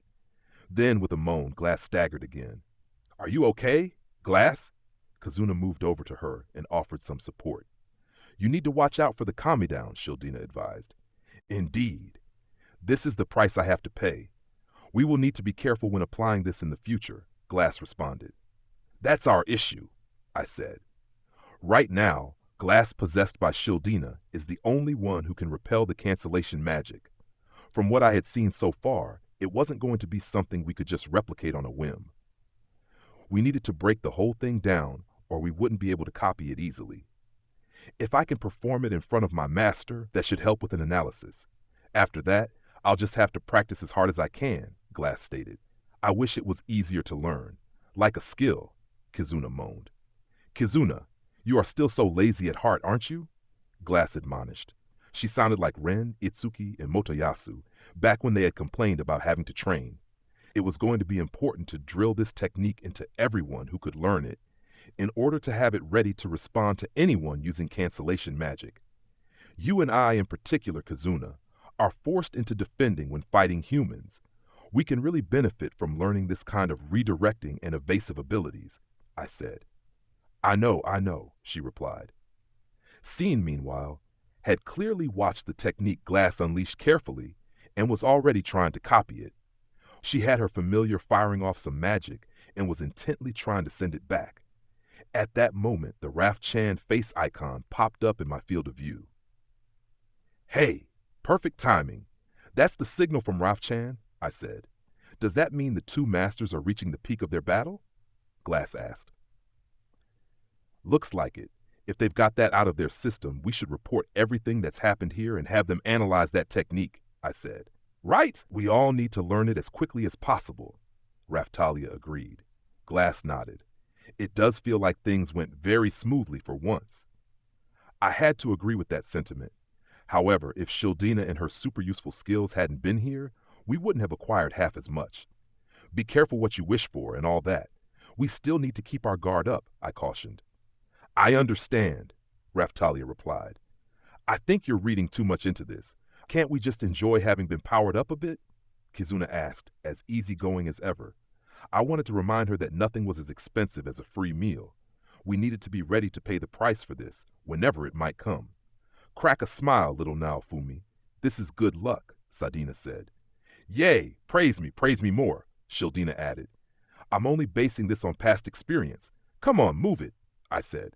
And so we recovered the lost technique for handling cancellation magic and headed back toward where the old man and old lady were fighting. The high level of skills that the old lady and old man unleashed was creating an exchange of one powerful move after another. There was maybe even more to see here than a fight between heroes with holy or vassal weapons. It was like watching a bout from a fighting game playing out before us, complete with all sorts of crazy shouts and cries as each move was unleashed. The old lady landed a long combo on the old man, ending it with a throw. The old man was back on his feet at once and retorted with his own throw combo into a launcher. Ha! You really are obsessed with that fan, aren't you? Well, I've stolen your style already, the old lady crowed, snatching a fan from one of the old man's students, spreading it wide, and attacking. Observe, I've already created a new attack incorporating it. Hengen Muso fan style, paper blizzard. The old lady created a ball of life force, then hit it with her stolen fan to create a blizzard of life force that blew the old man away. You think that will stop me? Circle dance, divine wind. The old man proceeded to blow away the life force attack from the old lady. Don't think you're the only one who can steal attacks either. Circle dance, turtle carapace cruncher. Then he launched what looked like a life force-based attack himself, and a lot like Glass's own turtle carapace cracker skill. The two of them were fighting at an incredibly high level. I'd been told that Hengen Muso style wasn't picky about weapons, and here was the truth of that. The old lady was applying one attack after another to her weapon. Amazing, drawing in techniques from other styles and immediately creating new techniques. That's my master! Glass enthused as she and all the other students from her style watched the battle intently. I think we'll leave it here, the old man said with a nod. Ha! We'll settle this next time, the old lady replied. Thus, the fight came to an end with the beaten up and battered old lady and old man shaking hands. It seemed to have the desired effect, too. Hit with the passion of the old lady, the old man said all his concerns had been resolved. A pretty violent way to work out your issues, if you asked me. You have some potential. I would be willing to accept you as my student. Carry on and make Henjin Muso style your own, the old lady said. You learn so quickly, but I fear you might be too old already. But with some training, I think you could become worthy to carry the name of my style, the old man replied. Neither could understand the other, and yet their words almost seemed to be getting through. I wasn't all that impressed myself. The old man looked really pleased with himself, which I didn't like either. Are you feeling better now? I asked him. You bet, he replied. Okay then, we went ahead and checked out the place you meant to take us, I told him. Then we explained to them both the weapons and techniques that we found in the Holy Tool Grotto. From the sound of the technique, it could be similar to a lost Henjin Muso style one. I would very much like to see it performed, the old lady said. Yes, Glass! Show us this lost technique, the old man said. Shildina used her oracle powers to possess Glass again, and Glass proceeded to perform the variety of residual techniques for the old man and old lady. There were numerous ones along the way that I really had no clue how she was pulling off, and it made me feel again that my own skills were rough and unpolished. The old lady and old man had become transfixed, childlike looks on their faces as they observed the whole performance. Glass was similar at times. Had she brought us to a den of combat fiends? Quite an interesting flow of life force? Like this, maybe? No, the old lady said. Ha! Dance like this, creating a flow of prana, and then apply some strength, the old man cut in. The two of them were already starting to try and copy the movements of the possessed Glass. It looked like they wanted to learn these new techniques as quickly as possible. They've got the key points down already, much faster than us. It will only be a matter of time before they learn them, Raftalia commented. Looks like it. Once those two old goats can perform them, they should be able to teach us, I said hopefully. The old lady was a good teacher, I'd give her that. I leaned closer to defense, so in many cases, I was basically teaching myself. Cien had taught me a few things, just casually. That was about it. Looking at them again, the two old masters were indeed getting the hang of the techniques much faster than us. It was easy to learn a skill, but much better to be able to use something like a technique. This should greatly increase our options when it came to dealing with nullification attacks, exactly what we needed in the coming days. While waiting for the old masters to finish their analysis, we focused our own efforts on learning the techniques as quickly as possible and returned to the castle. After returning to the castle, we concentrated on hammering the techniques into our allies. Rishia and Ethnobalt had no complaints, and even Itsuki joined in without comment. Lark was a fighter by nature, a natural, and he looked pretty happy to have the old lady and old man doing some hands-on training. He still pissed me off by worrying about me stealing Therese from him, though. I was too busy to worry about anything like that. With the old lady and the old man both in the castle, the training area was now starting to overflow with their combined students. The Hengen Muso-style term, invasion of culture of other words, did pass through my head a few times, but I decided not to pay it too much mind. Kazuna, as expected, only managed to obtain a fairly half-hearted knowledge of how to use life force and how to release it.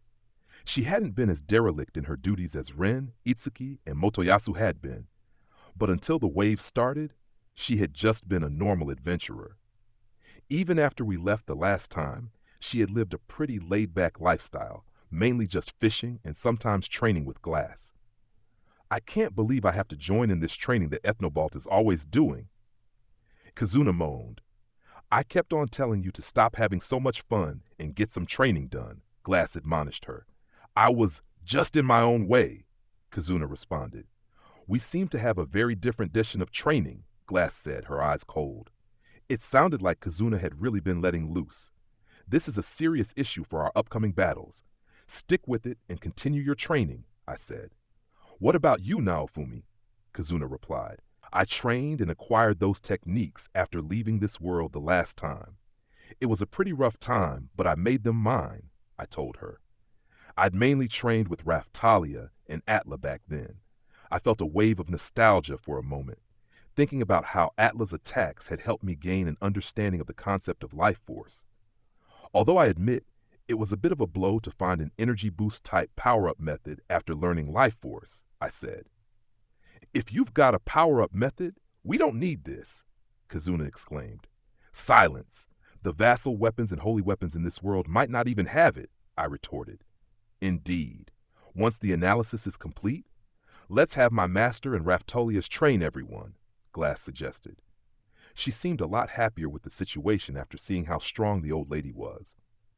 Learning the techniques from your style will be useful, Glass, but there's no harm in having them learn Henjin Muso style too. We need everyone in the castle to learn these abilities for the battles ahead, I proclaimed, and so the research into these new techniques became our top priority. Chapter 3. The Work of Men and Monsters. The time has finally come to return to the realm of my dominion. Boo! A few days had passed since we returned from the head temple of Glass's style and started our training. The demon dragon, who had been leaving in the mornings and coming back late at night every day, had finally reached the vicinity of the territory she used to rule. We were therefore all now riding on the back of the supersized demon dragon, flying through the sky as we headed toward this new destination. The place we hoped to recover whatever trinkets the dragon had squirreled away and investigate Glass's roots.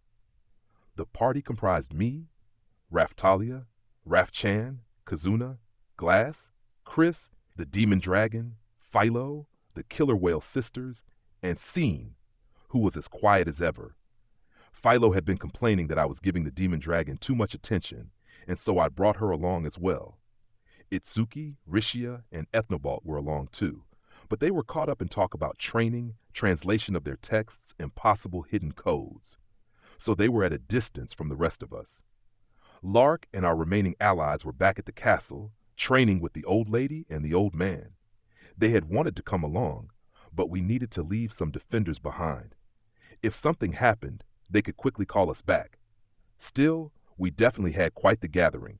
It was like some kind of crazy school trip. So this is the land you once ruled? I asked. The terrain looked pretty imposing. We had been flying over barren wastes with strange spiky rocks sticking up from the ground for a while. This place had its own unique ecosystem, and once we cleared the wilds, we came to fields of cross-shaped trees standing like grave markers. I first thought they were made of stone and was surprised to learn the truth. When you looked at it on a map, this place seemed pretty big. Big enough for the other nations to squabble over, that was for sure. Impressive, isn't it? This is a marsh called the Graveyard of Death, the dragon said. As opposed to what? The Graveyard of Life? I quipped. I can use my magic to create a mist here, the dragon continued, ignoring me, turning it into a maze with no escape. It wasn't easy to get through, I can tell you. The mist was thick right up into the air, so we couldn't use the ship vassal weapon like we did with Kyo's hideout, Kazuna recalled, sounding almost wistful. I didn't need to ask how she crossed it, anyway. Beyond this, there are the magma flows, and then we come to my castle, the dragon said. Wow, okay, just the bare necessities, huh? I said. It is not as bad as it looks. With my permission, all may pass with ease. With my permission, that is, the dragon repeated. So it was a barrier that required some kind of verification. Something like the barrier in Tenlo, I mused. Based on the route you took, Shield Hero, it could indeed be said to be similar to that. When I was making use of the residue found in this land, such a concept was indeed in my head, the dragon admitted. With all the fighting among the other nations over control of this place, I guess you've got bigger fish to fry now, I said. For a while the people were free, and this was a place they could live their own lives. But they soon got caught up in the conflict. Lark led the way in taking in the refugees, saving many of them, but some surely remained here in their ancestral lands, the dragon explained.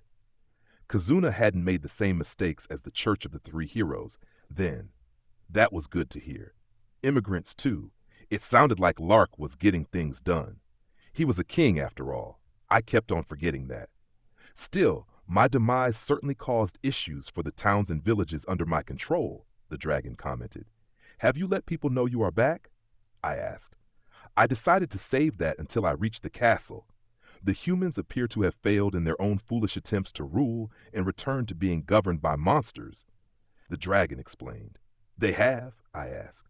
Glass narrowed her eyes and nodded in response to my wild question. After we lost Kazuna, I paid a visit here, and someone told me that the enemy of the humans hadn't been monsters after all. It had been other humans, Glass told me. That's tough to hear, Kazuna said. Everyone had seemed so willing to work hard and make this a better place. Kazuna, our journey was not a complete waste. Lots of people have come to join us. We simply respected the wishes of those who wanted to stay behind, Glass explained. Yeah, I get it, Kazuna said. A bunch of people had decided for themselves to become the slaves of monsters. Other nations had been too aggressive, and those originally living here had not been permitted to establish their own nation. From the perspective of those on the attack, taking what they wanted had probably seemed like a better option than letting tomorrow's enemies get a foothold today. I could see how some would, when faced with such selfish invaders, choose the monster masters they had known all along over new rule. Those people had probably come to the conclusion that humans would hurt them and monsters would protect them. Taking risks on new things could pay off for some people, but supply was never infinite. As one gained the upper hand, another must face some disadvantage. Still, I was surprised to learn of such a nation within my lands, the dragon said. The demon dragon had been more than puzzled to see the materials on Amachiha that Glass and the others had found. You don't remember it? I asked. You know how the Dragon Emperor operates, don't you? If fragments are lost, whatever they contain is lost with them, the dragon said, explaining the situation to everyone. I also didn't rule all this land all the time. Over very long time periods, borders can shift and change. So was the nation shaped by external factors? I said. That's right. I do have some ideas of where it might be, based on what I can recall. Sometimes I would even build cities on the seabed, the dragon reminisced. I could understand the concept. The dragon was like some demon king who kept on coming back to life periodically. We're going to do a thorough investigation of all the ruins and endemic plant life we can find, I said. Excellent, Shield Hero.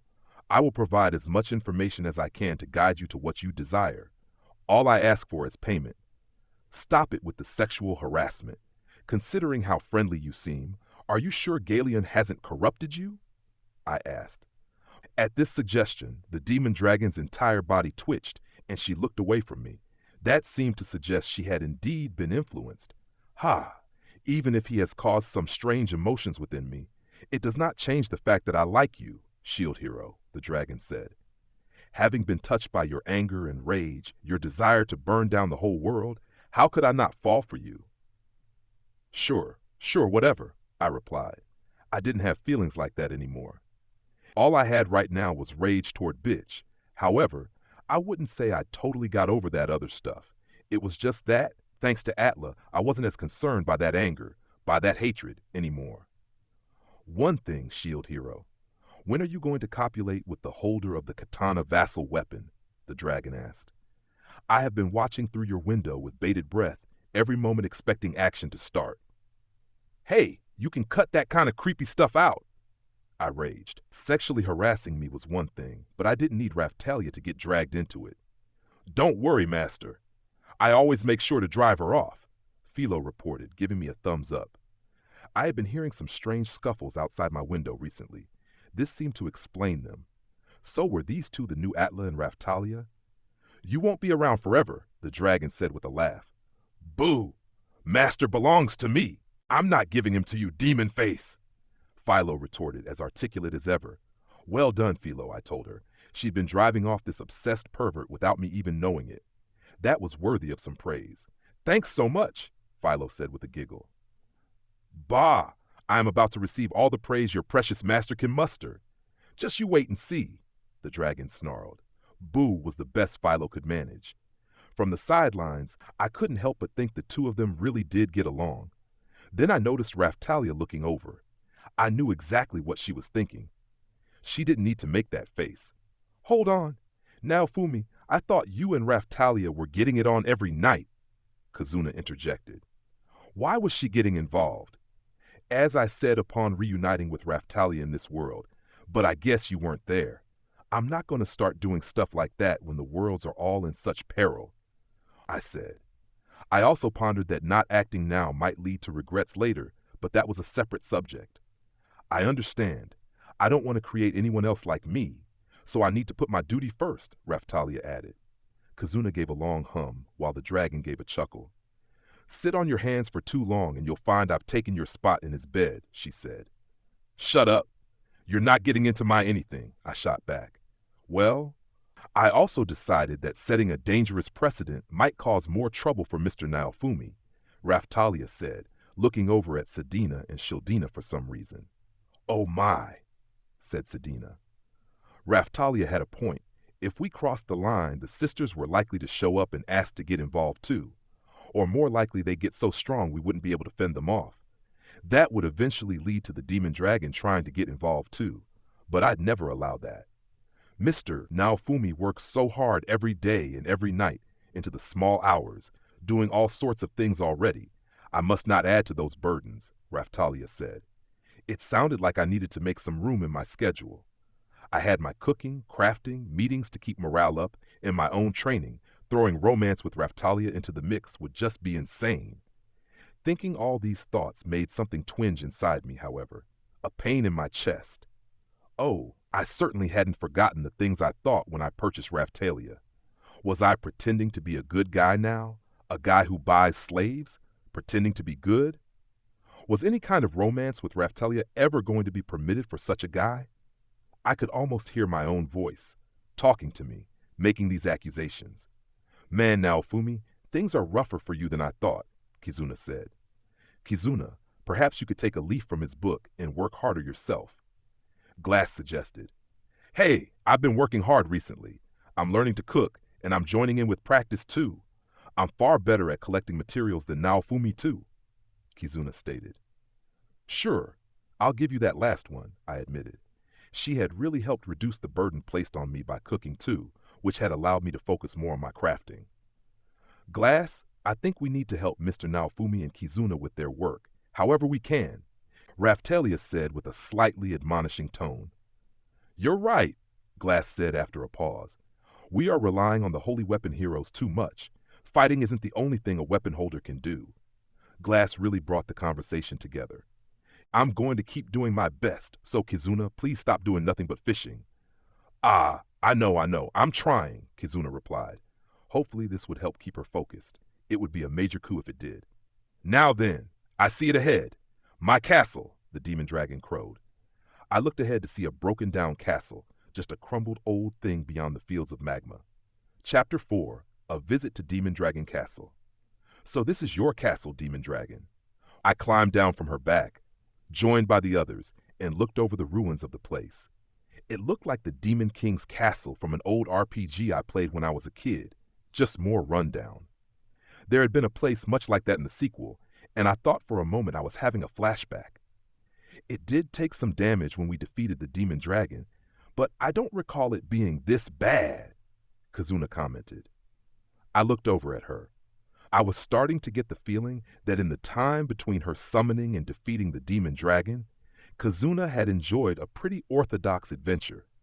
The me, who had been filled with dreams right after my own summoning, probably would have been quite jealous of her experiences.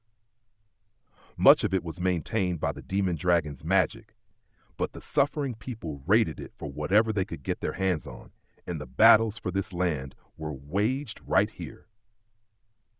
It's not surprising it ended up like this, Glass explained. It sounded like after Kazuna and her allies defeated the demon dragon, people came to raid the castle almost right away. Looters, opportunists, scum, people with no common decency. I shook my head. Ha! Pathetic fools, grubbing in the mud. I pity them, that's all. The demon dragon didn't sound impressed either. She was probably suffering under the reality of being defeated by Kazuna and her merry band, and having the castle she had built reduced down to this horrible pile. Well, shield hero, After seeing these foolish deeds of men, do you feel more welcoming to receiving my love? The dragon asked me. You have a one-track mind, honestly, I retorted. I thought she was mourning, but she still had time to hit on me. I'll never allow it. Philo was there too, glaring the demon dragon down. My master is friendly with me in our world. And what is the standing of monsters like in your world, I wonder? The dragon asked. We did have Galeon, who was in a similar position to the demon dragon. From what I had heard, he hadn't ruled over any monsters other than those in his own lands. Rishia, do you know anything about that? I asked. She was with Itsuki and not really part of our conversation. But while not comparable to Trash, she still had a lot of knowledge on subjects like this. First, she replied with her normal silly noise. Then she settled down. There are lots of stories of the king of the monsters, the dragon emperor, trying to take over the world, but I've never heard of monsters with the kind of organization seen in this one, she replied. The relationships between the monster factions seems like a real pain over in our world. There's nothing bringing the different groups together, I mused. With Vittoria around, the allies of the dragons probably couldn't do much. I recalled Melty saying once that Vittoria had also fought with monsters in the past, something about a griffin. Even monsters had their own junk to deal with. There has also long been fighting with creatures that are a little different from monsters. They're known as devils, Rishia continued. What's the difference? I asked. That sounds like what we call evil makers in this world, a name given to a higher rank of monster, the demon dragon said, seemingly putting some pieces together. In most of the games I played, devils would just be another type of monster. These are monsters that cannot be registered with a monster seal and rarely show themselves in front of people, Rishia went on, taking up the explanation. Once they do, however, they are to be considered extremely dangerous.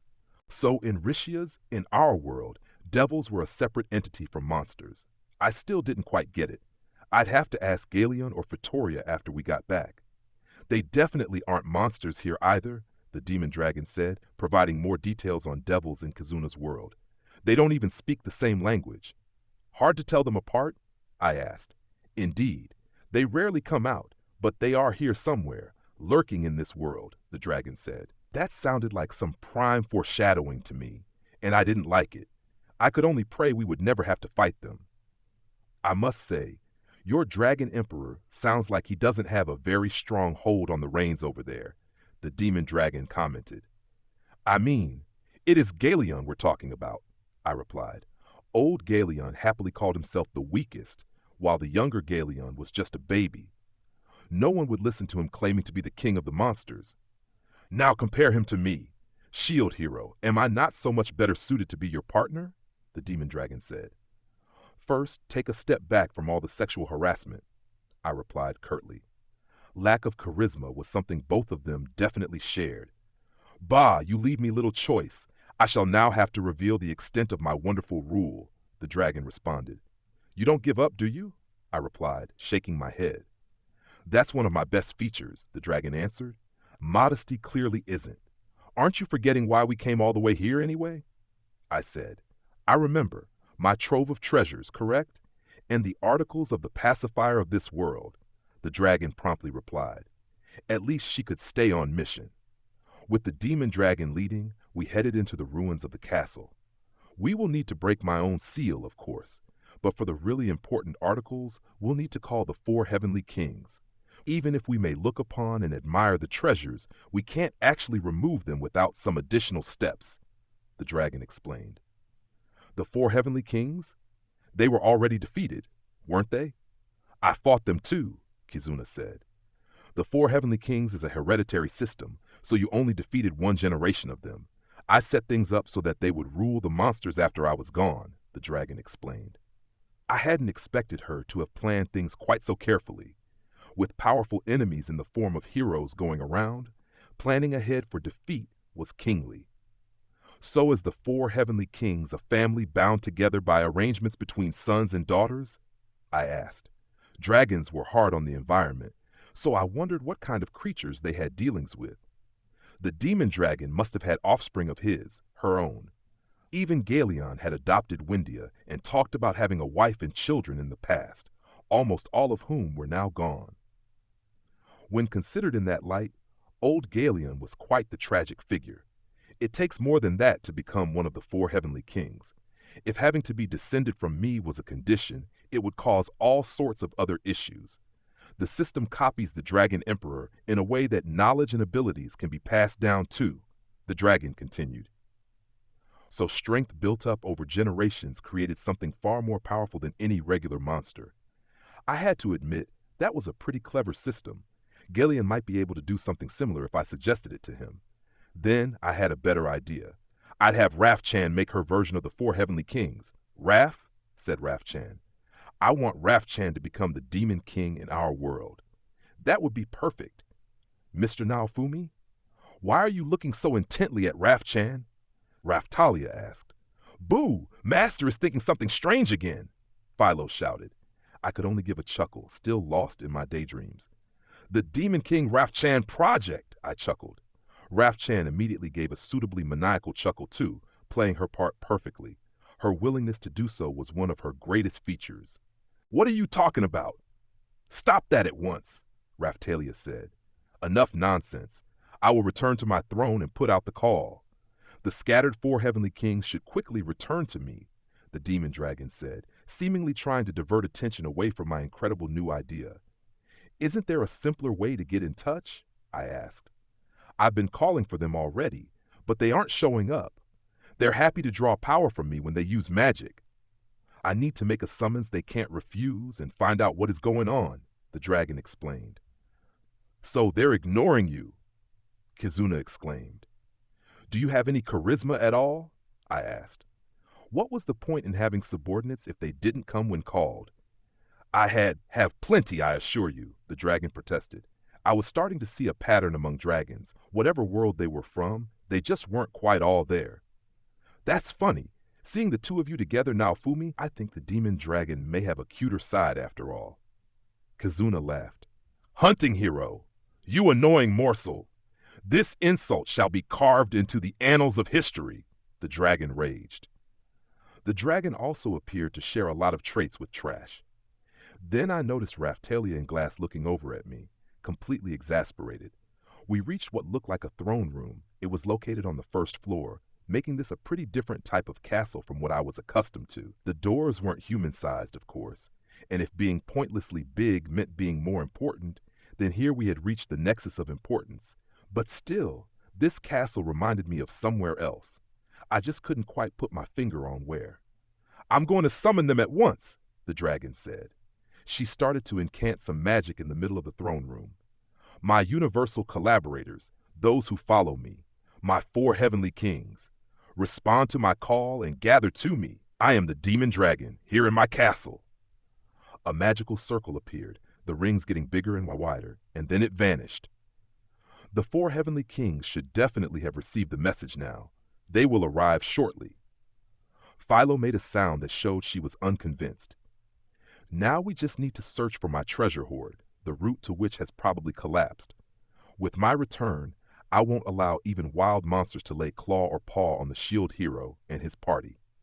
Then we noticed unexpected footsteps approaching. Is it the four heavenly kings already? I asked. No, I don't think so. They seem like outsiders, the dragon said. With the sound of crumbling rubble, a bunch of people dressed in what looked like adventurers' garb appeared from among the ruins. Oh my, Sedina said. Oh dear, added Shildina, both sisters poking me suggestively. It seemed that we were facing a vanguard of the waves. Level 78, that was odd. Other status did pop up for a moment, but then it vanished. Why was I seeing level and status information? I hadn't done a thing myself. The demon dragon at my side seemed to be performing some kind of magical operation. Had she done something? Someone beat us to it. I didn't expect to find anyone here, said the guy who seemed to be the leader of the adventurers. His party seemed to be comprised of women, including one with what looked like dog ears. A type of demi-human? I'd not seen one like her before. She almost looked like a monster. She was not someone we saw elsewhere. Maybe it was due to this being the territory of the demon dragon. I focused my attention back on the leader. He seemed to be in his late 20s, and of a similar build to me. He had a look of pure confidence on his face, confidence and ambition. "Who are you?" I asked. "How about introducing yourself before you start asking questions of others?" came the reply. I remembered giving Glass much the same greeting when we first met her. I decided that we might as well exchange names. Otherwise, I'd just end up calling him by another silly nickname. "We're." Kazuna started the introductions. "Wait." The voice of the demon dragon rang out inside my head, presumably inside all of our heads. "Do not let them know you are heroes. I have a plan. This is my territory. These poor fools will soon rue the day they wandered in here." Things could get complicated then, but we were dealing with a vanguard of the waves. Kizuna and the others would complain if we attacked first, and that was what separated us from them, not fighting unless we had to. "Hunting hero," the dragon continued, still speaking in our heads. "You like to try and talk things out, don't you? You don't want to just squish these interlopers where they stand, correct? Then I will give you some leeway. But if they should trample on our good graces, I will deal with them in shield hero fashion. Do you understand?" Kazuna frowned a little at the demon dragon's words and then nodded. "What the hell? Deal with them in shield hero fashion?" Itsuki and the others seemed to have understood what she meant by that too. Everyone seemed to think I was going to attack them right away. We were going to have a discussion about this later. "In that case," the dragon continued, speaking to us in our minds, "Fan hero, you speak for us. Tell them we are adventurers." "I am Glass. These are my companions," Glass said, immediately doing as the demon dragon asked. She must have considered it the logical course of action. "Okay, what are you doing here?" the leader replied. That was what we wanted to know about them, of course. I wondered why he was being so arrogant, but of course, this was a vanguard of the waves. There was no point in expecting anything else from him. "You asked for my name but failed to introduce yourself?" Glass asked. The vanguard of the waves looked angry for a moment at that comment, but then took a deep breath and recovered his composure before replying. "My apologies. This is hardly the place for a casual encounter, after all. But is there any real need to share my personal information with anyone encountered in such dangerous surroundings?" he responded. He was the one who asked us to introduce ourselves, and now he said there was no need to. He was starting to piss me off already. A cool moron. I'd have to call him Ren too. The real Ren probably would introduce himself in this situation, so it wasn't a perfect match. But he still reminded me of Ren from back when we first met. If his tone had been milder, I would have gone with Itsuki Tsu. In any case, it didn't sound like I was ever going to find out this guy's name. "Very well," Glass conceded. "What are you doing here? What do you think?" "The same as you, I bet. Fighting monsters and searching for treasure in the famous castle of the famous Demon King," Ren too replied. It wasn't quite the same, of course. We were looking for treasure, but it was treasure that had belonged to the demon dragon in the first place, so we were really just here to pick up some things. We didn't plan on fighting monsters either, but any monsters not under the demon dragon's rule would get a beating if they tried something. "I'm sure you've already sensed this, but we're strong," Ren too boasted. "Understand?" I shook my head as subtly as I could. I wanted to shout, "So what?" He had balls on him too, boasting about his strength at level 78. When I glimpsed his stats, they had been half of Sadina's when she was that same level.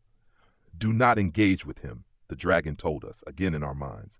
"Say that we don't sense any monsters, so we were going to split up and search for treasure." "Yes. Okay," Glass continued. "We are here in the Demon Dragon Castle searching for treasure too. I can't sense any monsters nearby, so we were planning on splitting up and searching before meeting back up." "Huh," Ren too snorted. "You do have quite a large party." "Indeed. Would you like to join us?" Glass asked innocently. "No, I'm not one for teaming up without good reason. What's the point in this finding treasure you have to share?" Ren C replied. On that point, I could almost see where he was coming from, but he continued to completely underestimate us. If we meet again in these wide ruins, so be it. With that, Ren 2 and his party moved on. I wondered if we should just let them go. Why did I see his level and status? I wondered out loud, really only talking to myself. "Ah, I see what's happening," the demon dragon replied, still inside my head. For a moment, I thought she was going to answer my question, but then she looked over at some rubble and carried on. They are watching us from over there. After hearing that we are planning on splitting up, they are waiting for a chance to strike. They have likely realized that you are heroes. He was overconfident in his own strength, and so will likely try to tackle us alone, the dragon continued. So it's like a horror movie. One by one, we get picked off until our entire party is wiped out, I said. It's not going to be that easy, Kazuna stated quickly. If he's one of the resurrected, I just thought it might be a possibility, I replied. They were the kind of people who love such cowardly, cunning tricks, after all. He might think they had an opening here, but even when they didn't, these were the kinds of people to fly onto the attack. I have taken stock of him already. He is small and insignificant. There is no need to bother the hands of the shield hero with someone on his level, the dragon continued. It doesn't sound like he has ties with Bitch and her forces then, I said.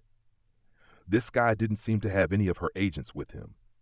If they had been present, capturing them and making them talk would have been my top priority. For one, I really wanted to know how they were finding the resurrected in the first place. If we had that information, maybe we could start to interfere with it. That was probably asking too much. They seemed to just be providing general guidance rather than detailed orders. Fan hero, give the order for us to disperse. Everyone split up and start exploring on your own. Once you are alone, then they should launch their attacks, the dragon said. I'd really rather they didn't, Kazuna said, still hoping for a peaceful resolution. If that was the plan anyway, I should act as a decoy. I was the best equipped to handle a surprise attack, and I could call in Raf-chan if I needed her. I signaled my intent, but the demon dragon shook her head. Shield hero, we are the only ones here who understand your value. We need someone famous in this world and who has the kind of weapon they would want to capture, the dragon explained. She was right. Here in this world, I was just the mirror hero. Even if there were rumors of me being a hero from another world, I hadn't done a great deal in this one. On the other hand, Kazuna and her allies had turned around a dangerous situation, warned the other nations about the resurrected, and defeated the demon dragon herself in the past, making them much more famous than me. The dragon continued to explain her plan. Let us have the vassal weapon holders go off on their own, and then, everyone who doesn't pick up a tail, come and meet back up. This is my land, my home, so I can track their movements without any problem. These poor fools had set foot in the territory of the very dragon we had with us. They might have wanted to set a trap for us, but it would be easy to trap them instead. I will make contact with those who are being pursued. If you do not hear from me, return here. Meanwhile, I will tail the tails. Shield hero, you can use your mirror as a relay, correct? The relay mirror ability I had unlocked with that last mirror now allowed me to view the intended destination for things like transport mirror. The demon dragon was carrying a mirror, so I could use mine as a relay for it. Everyone, Glass said, playing her part. Start the search. Dismissed. We split up and started to explore the demon dragon's castle. Chapter 5. Appraisal Camouflage. I walked slowly through the ruins of the pointlessly huge castle. The place really was massive. Perhaps due to the need to accommodate monsters, the corridors were wide and the ceilings were high. I would have been willing to bet there was an entrance to an underground labyrinth behind that throne, just like in that game. If so, this was all a waste of time. However, when I thought of monster castles from my rich game experience, I thought of poisonous pools or mysterious barriers or all sorts of strange traps. Just then, a strange shadow moved across the corridor in front of me. It looked at me and seemed to give a bow before departing. From a glance, it looked like a massive monster with two big horns. I wondered if it was one of the demon dragon's minions. It hadn't been an animal. It was too unique for that. If I had to choose something, I'd say it was a very muscular sheep. That didn't sound right. From the castle around me and the monster I just saw, it was like I was walking through Siltveld Castle again. Maybe that was it. This place looked like Siltveld. If these monsters could understand human language, they might fall into a category similar to a therianthrope. If that was the case, this place really would be just like Siltveld. In this world, those like therianthropes, who were very removed from a humanoid form, might be bunched in with monsters. We had seen that kappa, after all. Kazuna had said that was a monster. Now the king of these monsters had taken a liking to me, and so they were welcoming me here. It all felt a bit uncomfortable. I sensed something and turned around. Seanie was there, silent. This really was starting to feel like a horror movie. If she was there, she should have spoken up. Even if splitting up was only a ruse, we still needed to stay apart. I might not be getting any alone time, not anytime soon. Still mildly aggravated, I returned to the throne room as per the plan. Everyone else was back too, apart from Glass. Now this really was heading down the horror route. Okay, everyone other than the fan hero has returned, said the demon dragon, still talking in our heads. Shield hero, the relay. I'm on it, I said. Is Glass okay? Kazuna asked. No need for concern. For now, they are simply tailing the fan hero, the dragon reported. I popped a float mirror and adjusted things to see beyond the target mirror. The demon dragon also adjusted the mirror she was holding, and we got to see a live transmission of events. Glass was walking through the ruins, on alert but not too tense. From the look of her surroundings, she was pretty far from the throne room by now. She definitely wouldn't be able to hear us talking or anything like that. With a roar, the dog-eared girl from the party suddenly burst out and leapt toward Glass. Glass gave a short exclamation and smoothly diverted the incoming attack, then smashed her assailant with the corner of her fan. The dog girl howled in pain, dropping onto her butt and holding her head in her paws. Was I imagining things, or did she seem like a little kid? What are you doing, attacking us without provocation? Rentu and the rest of his party appeared, shouting accusations. That's my line. She was clearly intending to do me harm. Explain this, Glass said coldly. Your line? That's my line, Rentu articulately replied. Yeah, the mean girl hit me, the dog yapped. I wanted to slap the lies right out of her mouth myself. If Philo ever did anything like this, she'd be out on her ear, no question. Unless it involved kicking Motoyasu, of course, as it had once before. I was all for more of that. Philo wasn't a liar, she just hadn't been told what was going on. Once we discovered the truth, she had answered everything honestly. Master, are you thinking about me? I would never do anything like that, Philo assured me. I know. Lies are wrong, I replied. Philo nodded, and I gave her head a stroke. She laughed. I got another stroke. That's the way, Philo. Don't copy that. Melty would get angry with you too. Raftalia added. I know. But why is she acting like that? Philo asked. They want to create an excuse to attack Glass. Then they'll try to explain it away by saying the place is so dangerous they didn't realize she wasn't a monster, I explained. We continued to watch the images. You can't lie your way out of this, Glass said, turning her fan reluctantly on Rentu and his party. My apologies.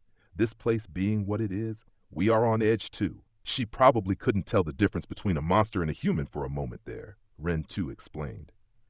I'd not really thought too hard about what I said to Philo, but I'd been right on the money. I hated the feeling that I was starting to understand the minds of these morons. That said, Rentu continued, you clearly have considerable skills, and yet you chose to counterattack. I think you should apologize. You are the ones who attacked first. I expect you to apologize to me, Glass responded. I did. Didn't you hear me? Now you apologize, Renee retorted. He was like some kind of scummy gang member. He thought just a casual, my apologies covered it. My apologies, Glass managed after a pause. Does that satisfy you? Immediately after Glass completed her own token apology, however, the dog-eared girl who got whacked started to thrash about. It hurts so much. I'm going to die. Die. She was laying it on a bit thick. There was hardly a mark from what I could see. Are you okay? Rentu quickly took the bait. Hey, I can't forgive this level of brutality. Why don't you use some healing magic? An ofuda? A potion, even? If she really is dying, Glass responded, keeping her cool but looking despondent. Rentu didn't even seem to hear her. You think you can get away with this just because you're a vassal weapon hero? You're not suited to that vassal weapon? Not at all, Rensu accused. I see no connection between your companion attacking me and my vassal weapon, Glass replied. I agreed with her. All she had done was repel an incoming attack, and she had barely hurt the one attacking her. This was like someone faking an injury to get a payout. Glass didn't need a guy like this telling her she wasn't fit to hold a vassal weapon. And before that was even an issue, Glass hadn't even revealed that she was a vassal weapon holder in the first place. Ren 2 and his goons all had their weapons out, looking ready to attack Glass at any moment. This was the height of stupidity, that was for sure. "You won't get away with this," Ren 2 spouted. He was like a moth to the flame. Seriously. He didn't know the burn that was waiting. "Hey, check it out. The girl who said she was going to die is taking part in the fighting too," Itsuki pointed out. "Just impossible," Raftalia bemoaned. Rishia made her normal stupid noise, that which I overlooked. "It's all very contrived, but I guess it makes sense within his own twisted internal rules," Raftalia continued. "A fight for the honor of his injured comrade, right?" I confirmed. Launching an attack first and then complaining about the resulting beatdown. Maybe I should have called him Motoyasu too. But no, even Motoyasu hadn't gone this far. Glass was gripping her fan tighter in clear annoyance and rage. "I wouldn't push your luck. Just leave before you upset me any further. You can still back out of this," Glass warned them. "Silence! You have hurt my companion and now come back with this arrogant attitude? You have no right to order me around," Rensu said. He proceeded to draw his sword and charge at Glass alongside his female companions. Glass flowed like water, redirecting Rentu's sword with her fan, sliding past him while smashing him with the edge of her weapon, and then thundering another blow into the dog-eared girl as she closed in. The short exchange already produced all sorts of screams and cries of pain. Another of the party launched a fireball from the rear. It was magic from an Ofuda, probably intended as support, but Glass took it on her fan and sent it right back. "My magic is coming back?" the poor fool exclaimed. "What? She's attacking us? She seems short-tempered for a hero," another shouted. "I'm going to defend myself. Of course I am. Cease your insolent assault, or prepare to pay with your life." Glass was losing patience. That much was clear. Ren 2 seemed to think they could still win, however, and a smile spread across his face. "You won't be talking like that for long. Just hand over that weapon," he started, about to jump back into the fray. That was when the demon dragon put the mirror down in a position from which we would still be able to observe and flew off to land between Glass and Ren 2. The moron and his party observed the scene, a little perplexed. "Stop causing trouble in my castle," the dragon said. "What? It talked?" Ren 2 and his party looked stunned. The dog-eared girl was frozen to the spot just by a glare from the demon dragon. "Holder of the fan vassal weapon, you may fall back. I will handle this, just as we planned," the dragon said. Glass fell back from the dragon's position, although she didn't look all that happy about it. "What the hell are you?" Ren 2 shouted.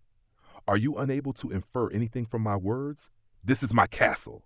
Understand? I normally wouldn't even bother to converse with pond scum like you, but at the moment, I'm trying to show a softer side of myself," the dragon said. Although I knew the answer, I hoped it was not for my sake. "You have changed, haven't you?" Glass said, completely ignoring Ren 2. "It's one of the best things about me. I wouldn't say changed either. I've grown," the dragon replied. I wasn't sure grown was an apt term for it either.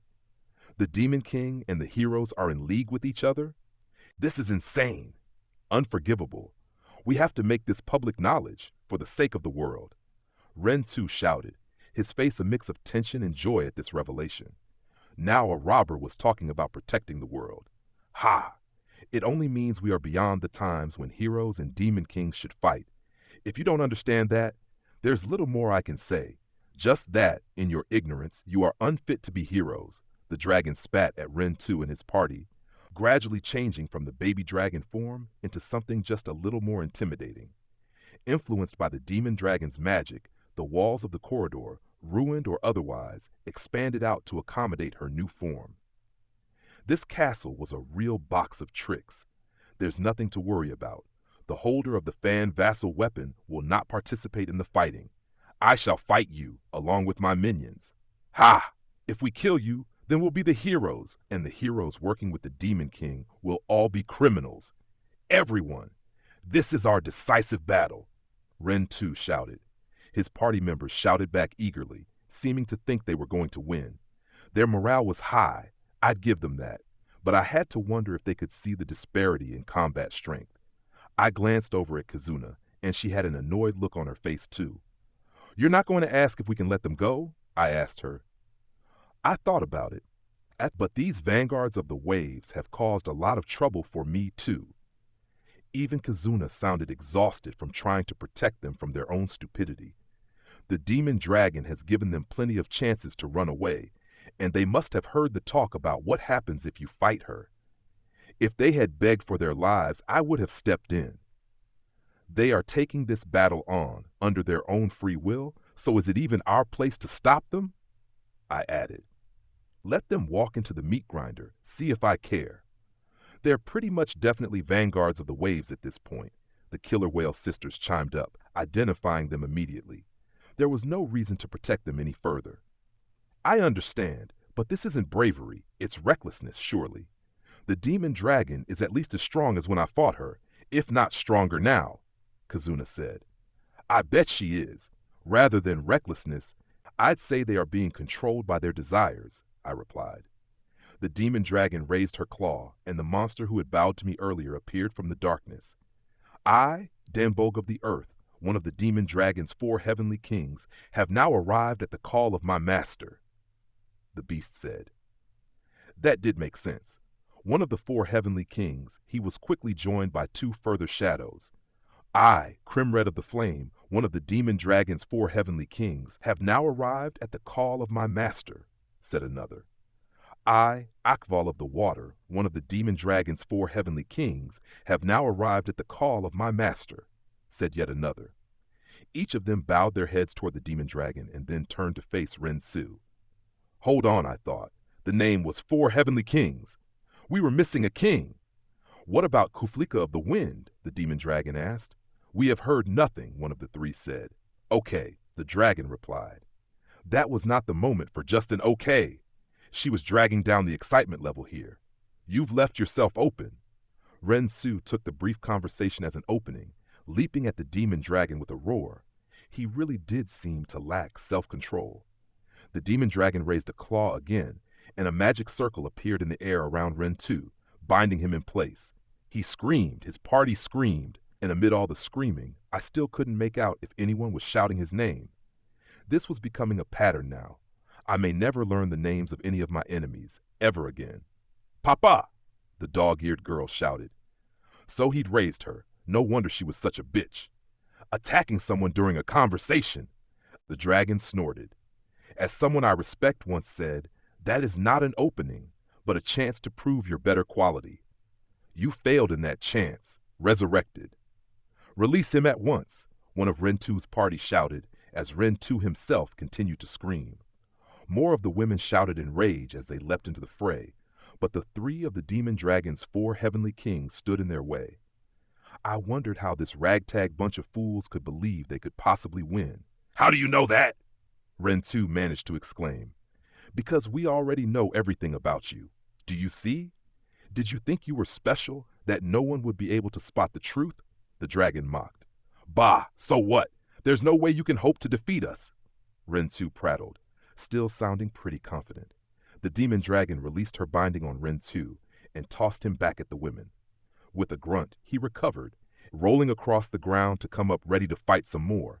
If he wanted to run, this was his chance. But we didn't have to step in to save him. He'd brought this all on himself. I could just sit back with the popcorn. I could have really used some popcorn and watched the fireworks. I still can't say I really feel good about that, Kazuna said, furrowing her brow as the scene unfolded. These resurrected were selected exactly because there is no talking to them. That's the issue here. They can only get along with shitty women like bitch, I said. If they were willing to listen to reason, we wouldn't be watching the current display. Maybe we could gather together some proto-bitches ourselves and use them to manipulate the vanguards. But it seemed unlikely. Pigs might fly, but they probably wouldn't. Even so, if we explained everything to them, they might be able to let go of these mistaken ambitions that drive them, Kazuna persisted. That love she felt for everyone was well suited to a hero. I had to give her that. But the ones she was feeling it for right now were resurrected, handpicked and poisoned by the puppet master behind this entire mess. Others like them had already caused so much trouble for Kizuna and her allies. Those experiences had definitely hardened Lark and Glass, if not Kizuna. If they pretend to play along, but put some other horrible plan into place, we're the ones who will end up paying the tab. We don't have the leeway to offer them any sympathy, I explained. But still, Kizuna exclaimed. I understood where she was coming from. I really did. But the only way it was possible was to convince them, and that simply wasn't possible. Kyo, Tact, Miyagi, and every resurrected we had talked with at length was the same. The longer we talked, the more they sank into survival of the fittest rhetoric, and the less they listened to anything we had to say. Yet when we displayed our superior strength, they were quick to resort to cowardly means. If they simply took the knee after being defeated, it might at least be said they stood by their beliefs. But defeat only made them complain and struggle and cause more trouble. To put it plainly, there was nothing more we could do.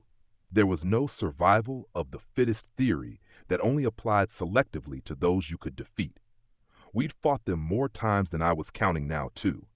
We were well past the time of hoping for an exception to the rule. Even if they did listen to what we had to say and decided to join us from the bottom of their hearts, their heads would probably just explode, I added. Sounds more than likely from what we've seen, Itsuki chimed in, nodding. That was the other issue here. If they tried to explain who they were silenced by having their very souls shredded apart. The one behind them, the one who assumed the name of God, caused them to explode if anything they said risked revealing more about them. Such an explosion was definitely a possibility, and there were no guarantees that they wouldn't just betray us. Even if we used a slave seal, or in this world, a slave ovuda, we couldn't trust them. As I was debating this with Kizuna, a change occurred in the battle between the demon dragon and Ren-2. We're not finished yet. If you think that kind of attack will take us out, you've got an ugly surprise coming. Ren-2 raged. He was completely underestimating his opponent, or perhaps just unable to give up. Maybe there was a reason. I didn't really care, but I had to wonder what was up with the guy. He was facing 4 big monsters, one of them the demon dragon herself. And yet he looked so confident in his victory, you would think he had already won. Everyone around me seemed to be feeling the same thing. No matter how you looked at this situation, he wasn't going to win. Everyone, Ren-2 shouted. These guys are all bluster. We can defeat them, I promise you. I didn't know what the resurrected had been like during their lives, but I guess they were reborn with game knowledge from when they were alive, like the other 3 heroes from our world.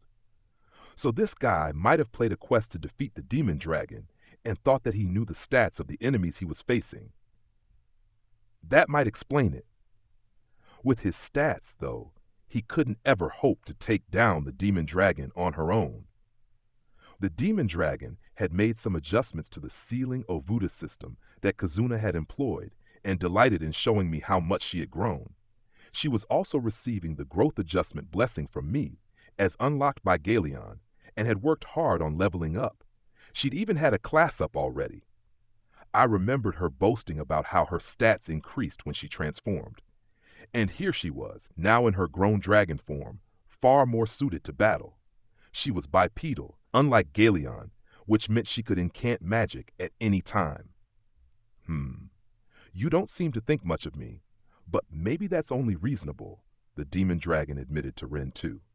Resurrected, as this place will be your graveyard, allow me to share a little mercy with you.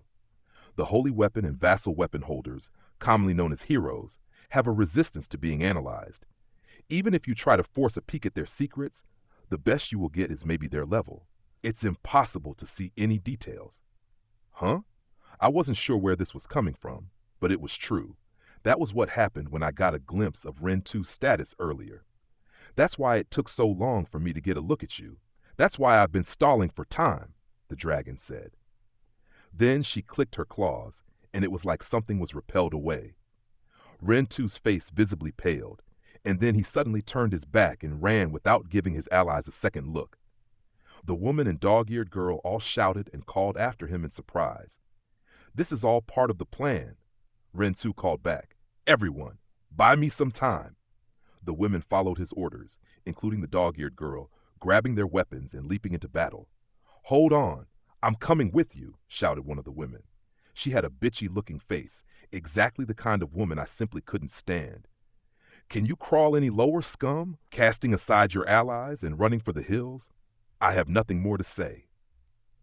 The demon dragon raised one hand, stopping the incoming magic from the women. The walls in the direction Ren-Tu was running then closed up tight, and the 3-4 heavenly kings also moved to block his progress. The resurrected party attempts to flee. "They fail to escape," I said. "Huh? Mr. Naofumi, you aren't wrong, but why are you saying it like that?" Raftalia said. "Raf," said Raf-chan. "I guess RPG jokes didn't work out here. It was always hard to run from boss encounters anyway, traditionally speaking. Naofumi, can you please stop making your unfunny jokes at a time like this?" Raftalia asked. "I mean, trying to run away? Isn't that the joke here?" I countered. "Why do you think he suddenly decided to run?" Kizuna asked. "I think I know. I'm guessing he can appraise enemy stats," I said. Various people made surprised noises. That would explain why I had seen his status due to the reflective properties of my mirror. "Bah! Out of my way! I know! Scroll of Return!" Ren-Tu took out an escape item. Here in this world, transportation items were sold in stores. "That doesn't work on the Demon Dragon's continent," Kizuna said blithely. "There had to be a dragon hourglass somewhere, restricting the use of other such items." "Impossible! I paid good money for this special order Scroll of Return, and it won't work?" Ren-Tu fumed.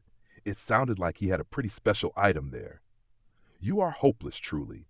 I am the embodiment of evil. You think your trinkets can work in my presence?" the demon dragon said. It sounded like Scrolls of Return were sealed off when she was around. "We should get the demon dragon to give us that later and analyze it," Itsuki suggested. "A scroll of return that leads to a dragon hourglass in another nation could be dangerous indeed," Ethnobalt muttered in reply. He was right. If they had something that dangerous, we would need to know and be prepared for it. "Do you think you might want to tell your friends here the truth? That you can't hope to defeat us, no matter how hard you try?" the dragon said. There was a look in her eye, like she was observing a piece of trash. "That's not what this is!" Ren-Tu protested. "If you really don't want to spill the beans, you force me to do so," the dragon continued. "This insect has the ability to view the status of others without them even noticing it, and he decides from that information whether or not he can win. He's only ever chosen the battles he could win, thus far." That was pretty much what I was expecting. I looked over at Itsuki. "I've heard of abilities that allow one to determine the strength of others. They are called analysis or appraisal or all sorts of things," Itsuki informed me. He had freaking superheroes in his home world, so I guessed it made sense someone would have that kind of quirk. "Like being able to see status in a game?" I asked. "There might be people who see it like that. There's some personal differences in that side of things," he replied. He had told me that there were lots of different abilities. "There's also magic like that." One of his allies during the Church of the Three Heroes incident had been into that stuff, I recalled. "That is why," the dragon continued with a pause for effect, "I used a little trickery to trick his tricky little eyes and make us look much weaker than we actually are."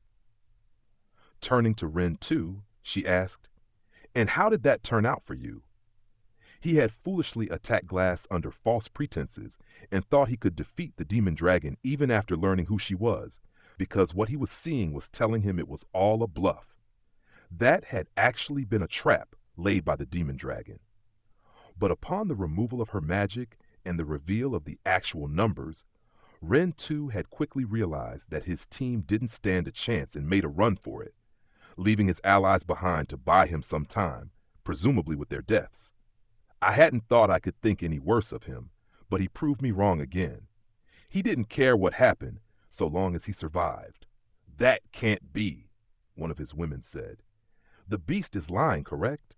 "It has to be. We can win if we combine our strength," another said. That's right. Fight hard and we can win.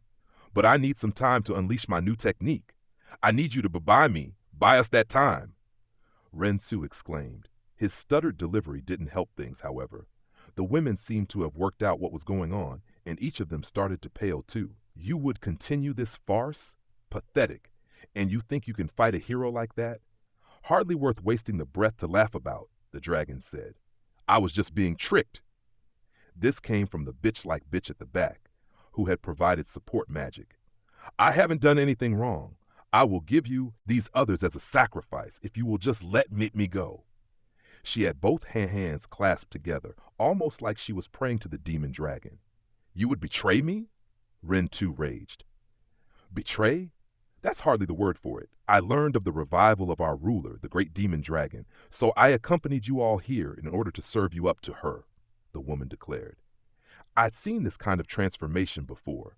We were all shaking our heads as we watched. There seems to be a lot of women like her around. Lark and Glass filled me in with the details, Kazuna said. Tell me about it.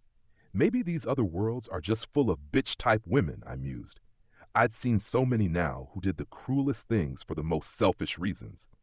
If this was an average day as an adventurer, I never wanted to become one. Stay back, peasant. The one I care for hates scum like you the most, the dragon said.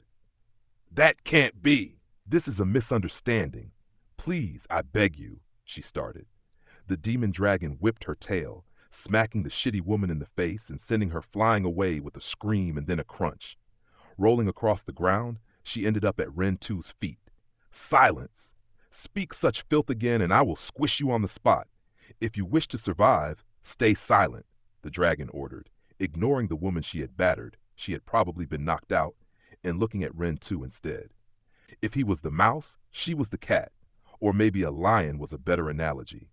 I'm not about to let you escape, so come on. Attack me. The dragon unfurled her wings, letting them get the whole King of Monsters experience. This was all intended for me, obviously. She wanted to show off exactly how strong she was. Ren Tu looked sick. From his perspective, he had just walked into the bad end of the game called life. I didn't know how long they had been adventuring for, but they must have known there was something called a demon king at the end of it. They must have made some really bad choices to end up here. They were now faced with a battle that wasn't going to just turn out to be one of those annoying, unwinnable events. The dragon gave a chuckle. You aren't wrong. If you can defeat me here, without any holy or even vassal weapons, you will indeed become known as a hero. Bring every fiber of your being to bear. This is someone who I've taken a liking to. She stood firm against me, and even with the gap of power between us, she ultimately contributed to taking me down. That's because she was a hero, surely, Ren Tu protested. He probably thought the demon dragon was talking about when Kazuna had defeated her, and that Kazuna was the one that the demon dragon had taken a liking to. No, not at all. She was no hero. When an actual hero was in trouble, she put her own life on the line to contribute to the fighting. I know none more worthy of respect than her for her bravery, the dragon replied. I knew who the demon dragon was talking about. Anyone who had fought the demon dragon in our world would likely be able to tell. It was Atla. In that moment, at my instruction, she had leapt into the fray without a second thought. I'd had a plan to win, of course, but it had still been a very brave act. She had cornered the demon dragon that had all of my abilities. There was no denying that achievement. The dragon continued. Now comes the big test. If you wish others to think of you as a hero, prove yourself. Turning your back and fleeing from a powerful foe isn't something a holy or vassal weapon holder will smile upon. Understand? Rishya could speak from experience on this point. Itsuki, who definitely did understand this, was looking at her. No miracle is going to come for one like you, however, one who thinks only of himself. I'll show you. I'm not going to meet my end here. Come on, everyone. Ren Tu shouted, his body shaking while he tried to encourage his retinue of women to follow him into death. Unfortunately for him, they didn't seem interested in his proposition anymore. If they fought here, then they could surely only die. Most of them now looked pretty half-hearted in their fighting stances. What followed was difficult to watch. Another one of the women was sent flying away, also knocked unconscious. Ren Tu started to beg for his life in exchange for those of his allies, a real bitch move. Then he started to say he would bring regular sacrifices if the dragon let him go. Not so long ago he had been trying to kill Glass, and now the guy was begging her for his life. Glass did try to stop the demon dragon. Since she had fought this kind of enemy so many times up until now, it was too little too late. These guys weren't worthy of life. It was that simple, ugly though it was. And so the fight between the demon dragon and Rentu's party came to a swift conclusion. Chapter 6, A New Heavenly King. This reminds me of something. I've heard that bears don't kill their prey before eating it. They eat it alive, toy with it, which is what makes an attack so horrible, I said. Glass, who was just returning, placed her hand over her mouth at these words. What's with the general knowledge? Kazuna interjected. Raftelia nodded in agreement. She had just been a beat too slow. Just seeing that fight, it made me think of that, I said. Their bodies were scattered across the floor, looking pretty much intact. That was their bodies, though. The demon dragon had dragged out their souls and eaten them alive. She had done it before. I had only ordered her to remove a soul in order to check something. Eating it had just been a little bonus for her. Normally, a Shikigami like Rafchan was required to see souls, but for some reason, we had been able to see them when observing them through the mirror. Glass, a spirit herself, had therefore been forced to watch the demon dragon feasting on one, live and uncut. Well, Shield Hero, are you not impressed? The dragon asked. You certainly are a beast, I replied. One of my best features, she enthused. You've been saying that a lot recently. Are you trying to force a catchphrase? I'm not going to allow that, I warned her. I didn't see that as an appealing feature either. They were nothing but scum, in any case. Having creatures like that crawling in this world makes me sick, the dragon said. I can't disagree with that, I replied. I understood not wanting to die, who didn't? But I would never understand trying to survive by sacrificing one's allies.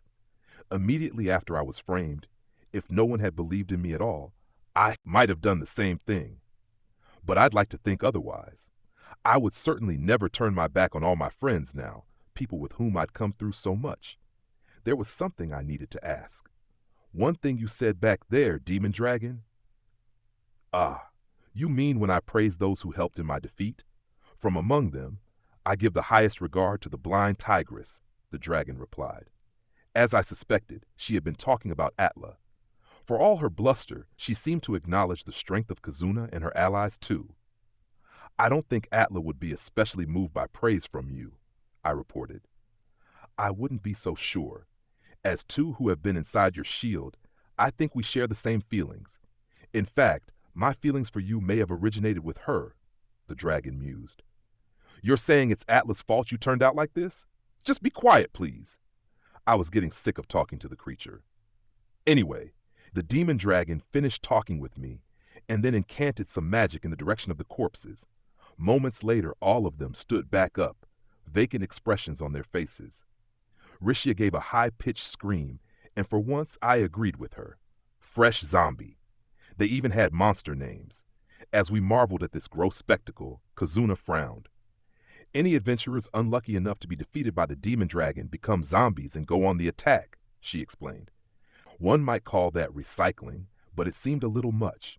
Fear not, I have not instructed them to attack intruders. Rather, they will begin repairing my castle, the dragon informed us. So they will be working on construction until their zombie bodies failed them. Lovely. I was really starting to wonder if we had made the right decision by adding the demon dragon to our forces. Fear not, she said, but that only had the opposite effect. Now, Fumi, this is the demon dragon, Glass said. Do you understand that? I pondered for a moment. She was definitely more dangerous than Galeon in all sorts of ways. Even if she was in love with me, she was still a demon king. This is simply a form of the survival of the fittest that they themselves subscribe to. Why worry about what happens to reckless fools who don't know their place? The dragon asked. That made sense to me. Defeat would always mean losing everything. Whether monsters and humans were different or not, we were humans and so would generally side with our own kind. But with the world in crisis, it was impossible to sympathize with the vanguards of the waves, who believed they were justice and kept trying to kill the heroes. Humans can use that kind of magic too, right? I asked. I'd seen necromancer as a job in various games. You know your stuff, Shield Hero, the dragon replied. Kyo did something similar too, I recalled. The previous holder of the mirror vassal weapon had manipulated bodies in a similar way, and now it was getting harder to justify us doing it too. You can leave corpses lying around here, and if they fall in a place with especially powerful magic, they will turn into zombies of their own accord, the dragon revealed. Even if you bury them, the same thing will happen. All will follow my orders, the one true ruler of this land. So zombies could just spring up from the ground. It was just another bizarre natural phenomenon from another world. That doesn't make it okay to play around with bodies, Kazuna retorted. Ha! I never expected you to understand anyway, the dragon shot back. The two of them started to glare at each other. We can deal with such problems once the waves are resolved. Okay, I said. Well said, Shield Hero. I love how much you can just overlook, the dragon purred. Sure, whatever. You were sad to see the castle like this too, Kizuna. So both of you just give up for now, please, I told them. After the demon dragon had been defeated, humans had been in here, fighting and pillaging. Neither side was in the clear. Humans were more than capable of fighting amongst themselves too.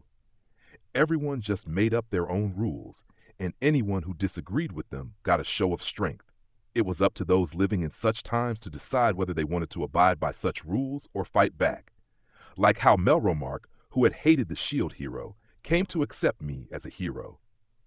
I really just have to let this go, Kizuna moaned. We can simply seek to make the world a better place, a little at a time, Glass told her consolingly. Itsuki often used a similar approach, but it didn't get much of a response from Glass. I looked over at Itsuki, and he had a weird expression on his face. Where does true justice lie? A difficult topic, eh, Rishia? He said quietly. I already knew the noise Rishia would make and just blocked it out. She wasn't ready to engage in any meaningful discussion, still shocked by the zombies. Well then, an interesting interlude, but shall we get back to what we originally came here for? The demon dragon asked, looking over at the 3-4 heavenly kings. Of course, we needed to find the demon dragon's treasure trove and investigate similarities with Kuten Lo. The 3 of the 4 heavenly kings who had shown up all saluted the demon dragon. These visitors might be human, but do you recognize them as my guests? The demon dragon asked them. All responded in the affirmative. You may not like it, but the world faces destruction if we do not join forces with the heroes. You must accept the severity of this situation. As you command, all 3 replied. From where I was standing, it looked like all 3 of the heavenly kings were practically shaking in their figurative boots. Well then, perhaps you can explain yourselves. Why did you not answer my call the moment I returned to this land? The demon dragon asked. The grotesque faces of each of the heavenly kings twisted into expressions of fear. That was because we sensed your presence from multiple places and were unable to determine which was actually you, one of them said. Multiple demon dragons might be explained by her being the dragon emperor, her broken core passing to Kazuna, then using that core to waken the dragon emperor. Kazuna had kept a number of them around too. I see. You do make some good points, but... The demon dragon raised a claw and lightning arched out to hit the 3 heavenly kings, making them scream and roar in pain. With disgust in her eyes, the demon dragon started to incant magic toward the twisting 3 heavenly kings. I think this generation of 4 heavenly kings underestimates me. Feel for yourselves just where your power comes from. There were veins popping in her forehead. She looked so angry. I wasn't scared of her anger so much as the sparks it caused in the air all around us. Kuflika of the Wind didn't even bother to show up. Do you actively seek to disappoint me? The dragon asked. Mistress Demon Dragon, please mercy, one of them begged. The others joined in, pleading for their lives.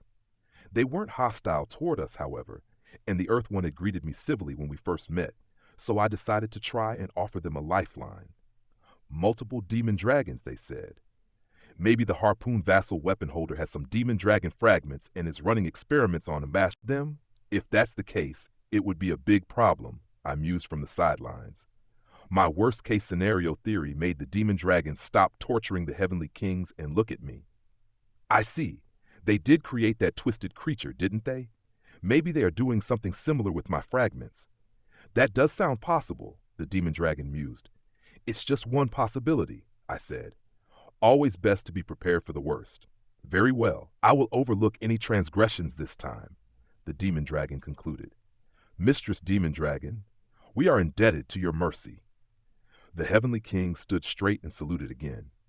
Kuflika of the Wind, however, is an entirely different story. Any who fail to even show their face will be punished. Even in death, it should still be possible to at least respond. Intentionally failing to appear can only mean I have been forsaken. I am stripping the current Kuflika of the Wind of her title as one of the 4 heavenly kings, the demon dragon proclaimed. She incanted some magic in the throne room, and one of the 4 sparkling magic circles shattered, causing a large crystal to appear in the claw of the demon dragon. As you command! The 3 heavenly kings all bowed their heads. I felt some resistance, but I am the one who assembled this power. Any attempt to resist me will be quickly put down. I am the Dragon Emperor, master of all magic. You cannot hope to escape from me, the demon dragon stated. I wondered exactly what she meant and what had happened to the Kuflika creature. The demon dragon looked happy with the proceedings anyway and turned to the crystal in her claw. What to do with this? I know. She drummed her claws on her chin for a few moments and then turned to look. At Philo. Philolial of the shield her. Ah, you are a humming fairy now, by the name of Philo, the dragon said. Philo made a surprised exclamation, sensing what was happening and going on guard, or rather, hiding behind me. After you were taken by the demon dragon in your world, you fought him, didn't you? The demon dragon said. Sure. So what? Philo asked. I wasn't liking the direction this was taking either. This is the perfect opportunity for me to repay that debt with interest, the demon dragon replied and proceeded to throw the crystal at Philo. Now you shall command the mighty power of one of the demon dragon's 4 heavenly kings. Philo of the Wind, rise to glory. No, master, save me, Philo squawked. Stop, stop, stop! You can't just... I started, then stopped talking and acted in order to use a mirror and prevent the speeding crystal from hitting Philo. The crystal shattered into mist and hit me, and then something passed inside me. In the next moment, Philo, who had been behind me, arched over backward. There you go. I have delivered it to you through the blessings of the shield hero. Is there nothing I cannot do, truly? The demon dragon exclaimed. Philo let out a shout, crouching down with a glimmer around her, and then she stood back up. Boo, Philo shouted. Philo, are you okay? I asked. Boo, it doesn't hurt, but it feels like it's swelling up inside me, she replied. You see, my dear shield hero, there is nothing to worry about. This is an expression of my true feelings for you. Take a closer look, the demon dragon suggested. I did as I was told, checking Philo's status. First, I noticed that her race had changed from humming cockatrice to heavenly king of the wind. So heavenly king was a race? All her stats had more than doubled too.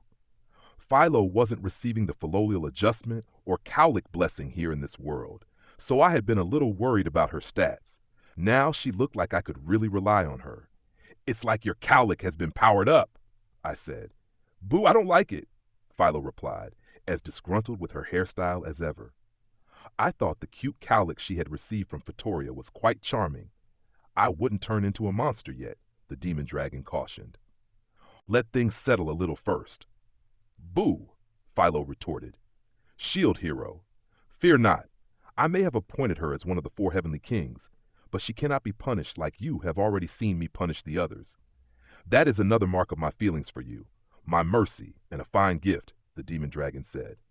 Boo, Philo continued. If you can make that power your own, you will be able to fly like me with everyone on your back. They have been too heavy for you until now, haven't they? The demon dragon said. Really? Philo smiled for a moment. Boo! Then she was angry again. I wish she would just pick one. Hey, are we sure this is okay? Raftalia asked. I was right there with her, of course. Sadina and Shildina were watching the proceedings with caution on their faces, while Itsuki and Rishia were frozen in place in surprise. Ethnobalt's eyes were narrow, and he was clearly ready to fight at any moment. Demon Dragon, if you keep pulling stuff like this, then you're really going to make us mad, Kazuna threatened. What do you mean by pulling stuff? I am simply making myself useful to you, that is all, the demon dragon replied innocently. If you could be a little more objective about it, well, no matter, I said, giving up. Boo! Yes, matter, Philo retorted. All that booing from her, this was getting us nowhere. Why did you do that? I asked the dragon. It's something you will need to face the challenges ahead, surely. When we have the time, I also intend to teach the heroes some of the magic I have developed, the demon dragon explained. Is that the disposition awakened thing on the enhanced demon dragon weapons? I asked. Correct, the demon dragon explained.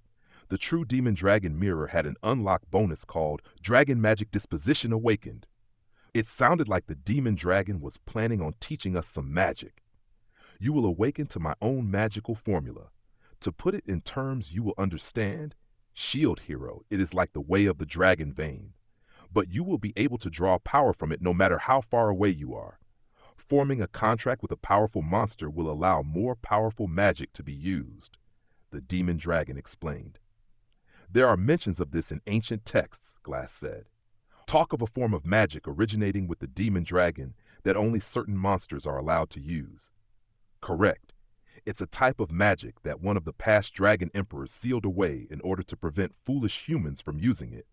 I have simply broken that seal, the demon dragon said. It sounded like some kind of ancient magic. Ethnobalt had quite a jealous look on his face. There was no need to worry. We'd get the dragon to teach it to everyone. It sounds something like black magic, Kazuna commented, like making a deal with the devil. Indeed, I replied, not sure I like that much either.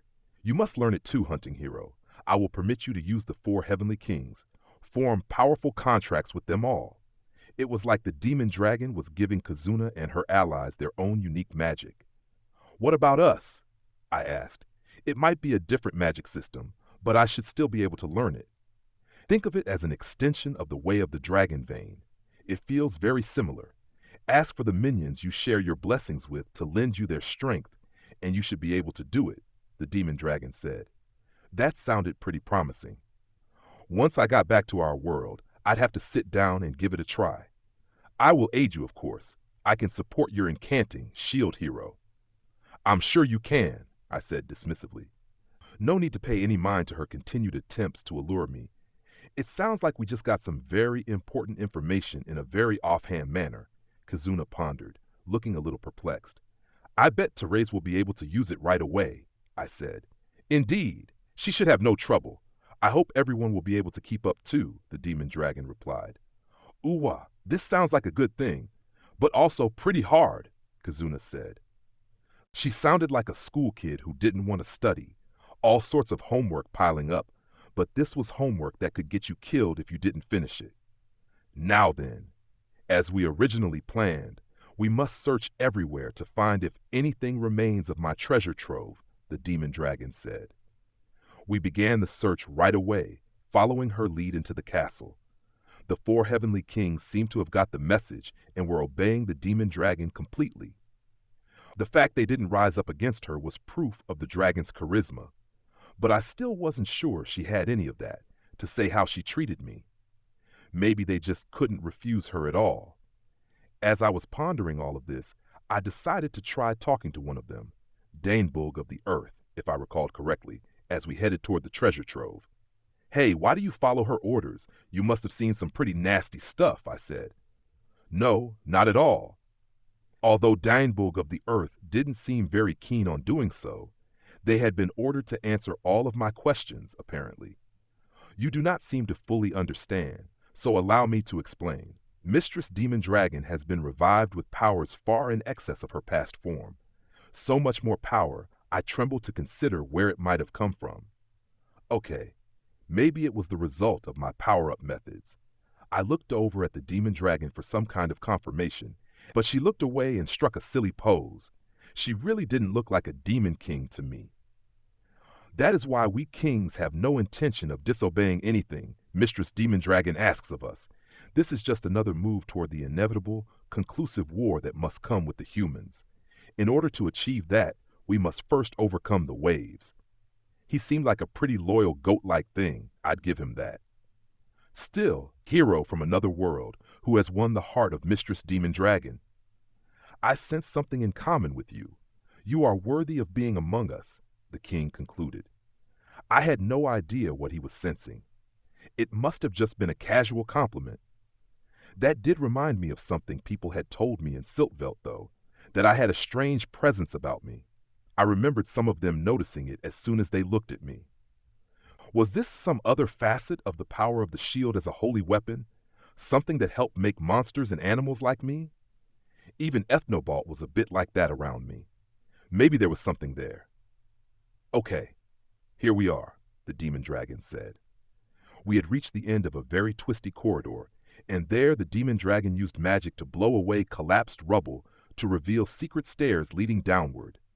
She headed down them and then opened a large door at the bottom. Chapter 7, The Demon Dragon's Treasure. Wow, this is the treasure trove? It's an underground cavern, but it looks really nice, Kizuna exclaimed. I had to agree. It was a massive underground limestone cave. Sunlight seemed to be filtering in from somewhere. The light was captured on exposed gemstones lining the walls and illuminating the entire interior. In the middle of the cave, there was another structure made pretty tastelessly out of gold. That's, Kizuna said. Yes, it's the dragon hourglass for this castle, the demon dragon confirmed. There in the garden of the building stood the dragon hourglass. Vines wrapped around it. It looked a bit like the one from Kutenlo. Now I shall combine my strength with that of the 4 heavenly kings and break the seal, the dragon said. The demon dragon started to incant some magic. Boo! Stop making me do things I don't want to, Philo protested, upset at the proceedings. It was like she was being forced to take part. Having confirmed that the barrier surrounding the building had vanished, we gingerly approached the structure. I took a look at the plants covering the dragon hourglass. They looked like camellia. They had a bit of an unsettling color about them. Evil looking, you might have called it. They look pretty evil, Raftalia said. Like the bad twin brother of Sakura Lumina. Yeah, I guess these are this world's version of Sakura Lumina. If they are camellia, then maybe we should call them Camellia Lumina. But there's something about them, I mused, trailing off. This place is filled with magic, after all. Some strange mutations can surely be expected, the demon dragon said. She almost sounded proud of it, which was definitely odd. Think we might find something like the Sakura Stone of Destiny? I asked. I'll have to take a look around to be sure. Those stones are created over a long period of time by the Sakura Lumina, or so I'm told, Raftalia told me. I thought they just came out of the ground, I said. Mutated Camellia Lumina probably weren't going to give us much luck then. No Sakura Stone of Destiny in this world. Glass, please come over here. We won't be able to get the exact same effect, but let's try the heavenly ritual, Raftalia said. It can work even with these plants around the dragon hourglass? Glass asked. Raftalia led her over to stand in front of the dragon hourglass. It did seem like Glass was in the position of being the heavenly emperor for this destroyed nation. Sadina and Shildina also knew the ritual from Kutenlo, and they were able to put on a pretty convincing performance. However, neither the dragon hourglass nor the Camellia Lumina seemed to be responding as desired. I might have seen a little movement, nothing more. Did it work? I asked. The response is a little weak, Raftalia confirmed. It did seem to be aware of us, though. She tilted her head while touching the Camellia Lumina. It seemed there was some cross-compatibility with heavenly powers. There's something interesting about this tree. The demon dragon had taken an interest in what Raftalia was doing and muttered to herself as she analyzed the situation. That reminds me, shield hero, your minion with the fan vassal weapon can combine with one of your other minions now, correct? Why not give that a try? Yeah, good idea. Shildina, try combining your strength with Glass, I said. Shildina nodded, coming forward from where she had been lurking in the back and reached out for Glass. Glass took Shildina's hand, the oracle powers kicked in, and the two of them combined. The Camellia Lumina immediately started to glow more brightly. Flower petals gathered around Glass and Shildina, forming a magic circle. It looked a lot like Raftalia's Sakura sphere of influence. Power is flowing into me, Glass said with a gasp. I feel it too. It feels like my residual memories have been refreshed, Shildina said. The two of them stood ready and then spoke in unison. Camellia sphere of influence, deploy. At the call of their voices, the magic circle became fixed in the air. The details of the ceremony may not be exactly compatible, Raftalia said. They proceeded to recreate the ceremony as close as they could to the one performed in Kuten Lo, and the Camellia lumina continued to glow, before finally going out. It didn't seem to have worked. I think, in Kuten Lo terms, that is, that would have appointed her as Heavenly Emperor, Raftalia said. Shildina shut off her oracle powers, and Glass checked herself over. I don't have access to the same power I just felt, she reported. So it's only when you are combined with Shildina, I mused. It seems that way, Glass said. It was something else that was probably too hard to practically use then. That said, having Camellia Lumina around is great. Plant them carefully in your territory and they should boost your experience, I told her. They have that effect too? Kazuna exclaimed. Yeah, that's how they work back home, I replied. It made quite a difference having them around. Our breeding plans had worked well, and you could see them all across Melremark now. Why do you think the Camellia Lumina didn't respond when it was just Glass then? I pondered. Think about how she differs from Raftalia, maybe, Kazuna suggested. Okay, well, we worked out that Raftalia was the daughter of some royals who fled from a nation called Kuten Lo, I said. Glass is from the line of a country that was wiped out long ago, Kazuna added. Maybe that means she's too distant a relation, but the oracle power brought up some residual ancestor stuff and made it work, the demon dragon said. That made us all fall silent for a moment. It sounded possible, and like there were just too many differences between the pair of them. Glass raised her hand and Raftalia twitched. This was starting to get uncomfortable. It was like we had considered them to be the same for so long, but actually that wasn't the case. Ah, I'm not bothered by this. Don't worry, Glass said. Well, okay, Raftalia replied. You've registered now anyway, so even if your bloodline isn't that strong, maybe you can compensate in other ways. With some training, you might be able to use it alone, like Raftalia can, I suggested. Indeed, I'm not giving up now. It seems there are still some secrets to find in this world, Glass said. Anyway, Kazuna said, cutting through the awkward moment. If we have the materials for these pacifier weapons, we're going to have an easier time of it going forward, right? So let's have a look around for them, she suggested. Good idea. Take a branch of Camellia Lumina, and we'll see if we can transplant it later, Glass suggested. We finished the survey of the Dragon Hourglass and moved on to fishing for some of the Demon Dragon's treasure. What we found were a whole bunch of rare gems and all sorts of magic-related tools. Hey, this looks promising. Take a look. The Demon Dragon lifted up what looked like a gun from among all the junk and showed it to me. You make Ofuda bullets and then fire them with this. A pretty interesting idea, don't you think? It looks kind of useful, I said noncommittally. You agree, right? But you need to imbue it with magic in order to fire it. If you can't imbue it with magic, you may as well just throw the Ofuda at the enemy, the Demon Dragon admitted. Okay, so it was just trash. The guns from our world have wider applications than that, Itsuki said, and he was the bow hero. The bullets can be made to contain fire, and the weapons have good range too. If you want range, you'd be better off just attaching the Ofuda to an arrow. If you apply enough energy to make this shoot long range, the whole thing will just explode, the Demon Dragon revealed. So it's just a toy shaped like a gun, I said. I understood the feeling of wanting to make something like that, though, rather than just using magic. I was an otaku myself, prior to becoming a hero. I guess so. Just an odd, toy-like weapon, the Demon Dragon said. The search continued, and more junk of a similar nature was revealed. A lot of it would probably reach a good price if sold, but in terms of gear, there wasn't much to beat what we were already using. We didn't need old works of art. Booze! Drink time! The Killer Whale sisters found a stash of something alcoholic and looked ready to call it a day. No slacking off, I shouted. I have collected the best beverages from across the world. Shield hero, will you join me? The Demon Dragon asked. I'll drink you all under the table, I threatened. I knew where my strengths lay. Very well. Let us see which of us can better hold our drink, the Demon Dragon replied. Mr. Naofumi, don't give in to her games. She'll pretend to be drunk and then attack, Raftalia shouted. Raf, added Raf Chan. Boo, said Philo. I'm sure she has something like that planned. But this stuff does look like it would be good for cooking enhancement experiments. Let's take some of it back, I decided.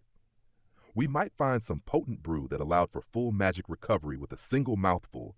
We couldn't afford to miss out on that.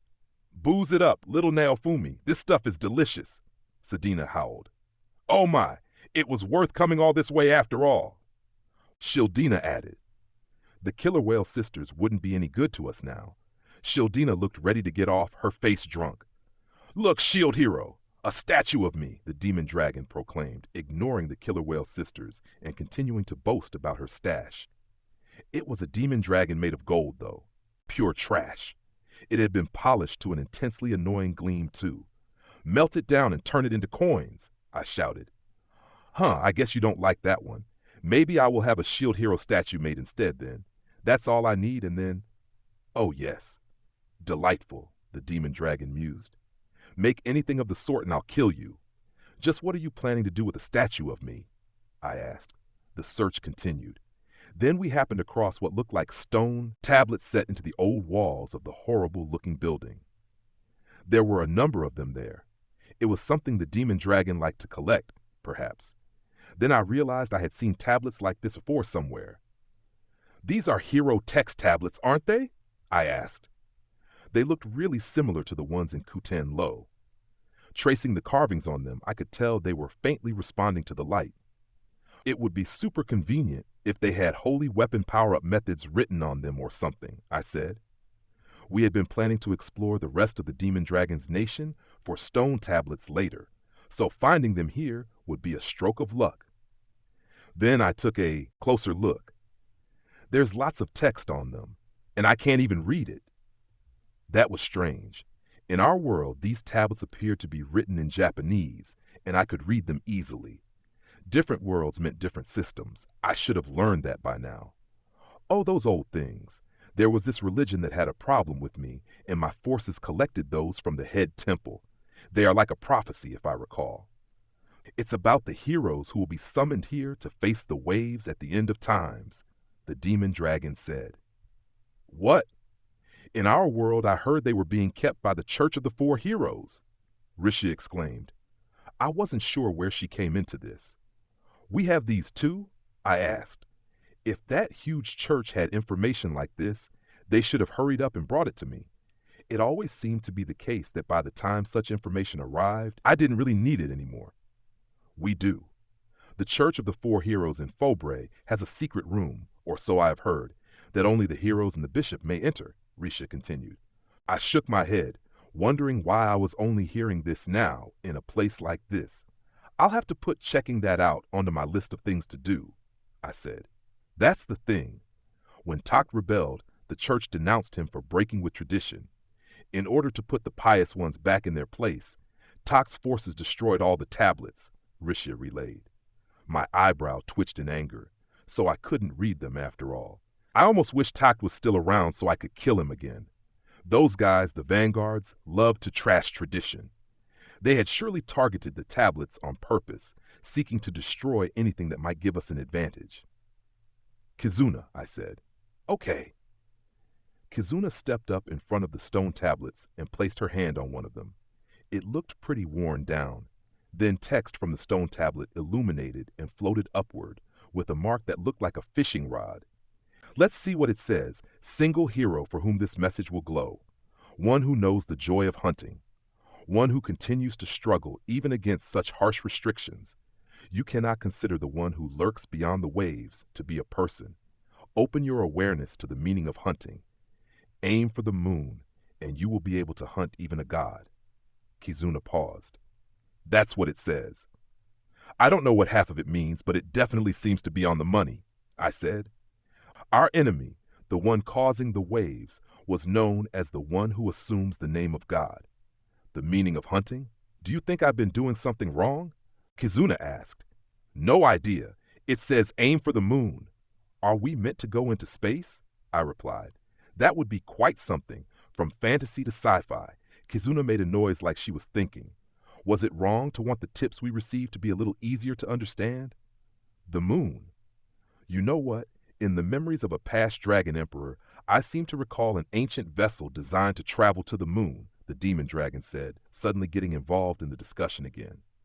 The lines of fantasy were definitely starting to blur. Can't you fly to the moon? I asked. I'd seen summoned dragons breathing fire in the void of space in certain RPGs I'd played.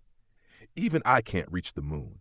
Library Rabbit, isn't it said that your ancestors originated on the moon? The demon dragon asked Ethnobalt. Right, rabbits in Japanese culture, living on the moon, making mochi, all that jazz. Indeed, I might have thought the ship vassal weapon he originally had could have taken us to the moon. I don't think I've ever heard anything of the sort. Maybe those records have been lost in our long history, Ethnobalt said. It sounded like he had no idea. Very well. We'll just have to keep on searching, the demon dragon concluded. Indeed. It sounds like a lead, so we just need to keep chasing it, I affirmed. That seemed like the only tablet that was responding. As I looked around, I saw another one of them glowing softly. The tablets showed 4 weapons, and it was the ones with the hunting tool and what looked like an ofuda on them that were illuminated. Based on the one you read, Kizuna, it looks like only the ofuda hero can read this one, I guessed. Does this mean someone holding the ofuda holy weapon is close by? Everyone was immediately on alert. The only ones with any chance of launching a raid on this party were Sign's sister and her forces. I looked around, tense for a moment longer, but there was no sign of anything happening. In fact, it was completely quiet.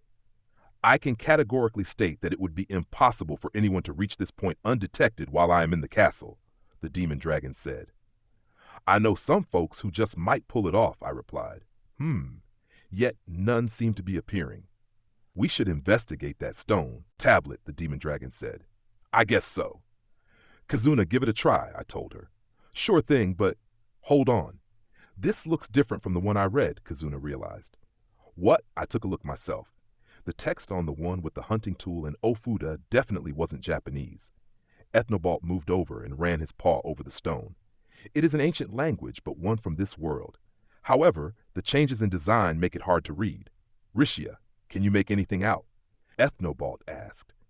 Actually, I can, Rishia replied. Our head researcher coming through again.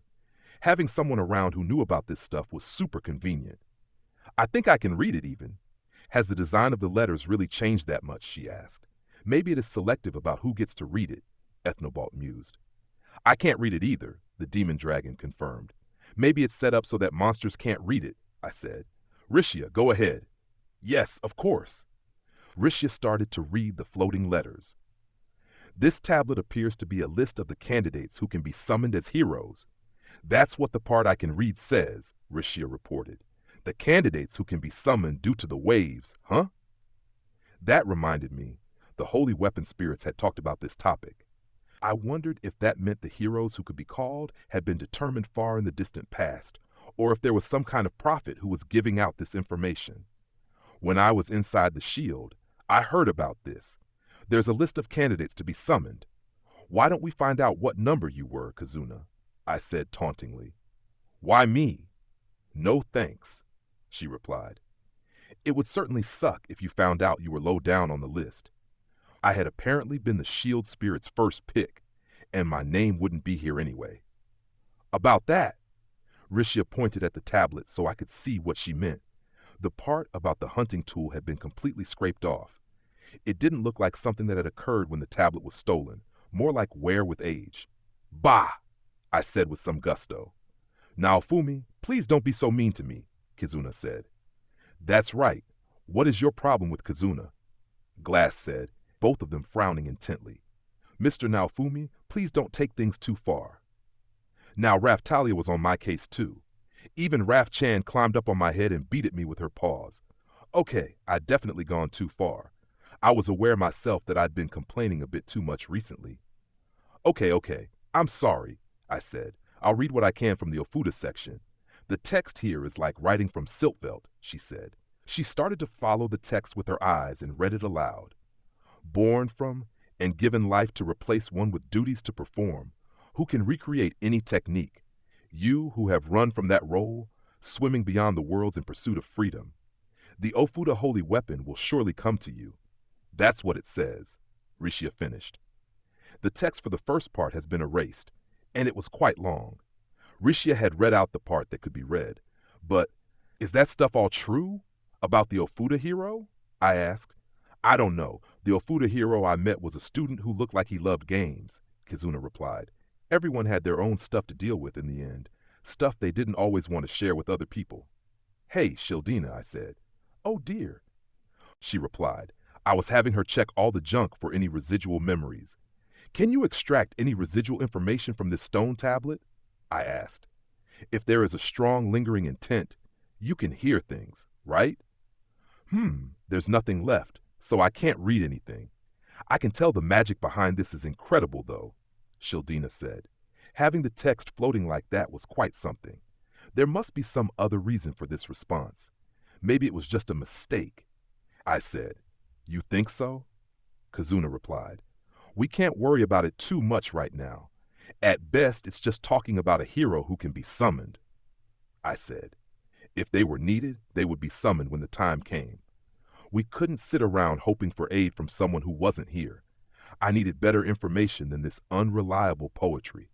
Something about the holy weapon power-up methods would have been nice, but it was no good if Kazuna couldn't read it. Back to the treasure hunt, I shouted. Everyone shouted their agreement, and we searched the demon dragon's treasure trove from top to bottom. When all was said and done, we found some stuff that might prove useful as weapons, some strange-looking tools, magic items, and other materials. Philo had gotten a big power-up too, so the trip had definitely been worthwhile. We'd also managed to form an alliance with the demon dragon's minions under her orders.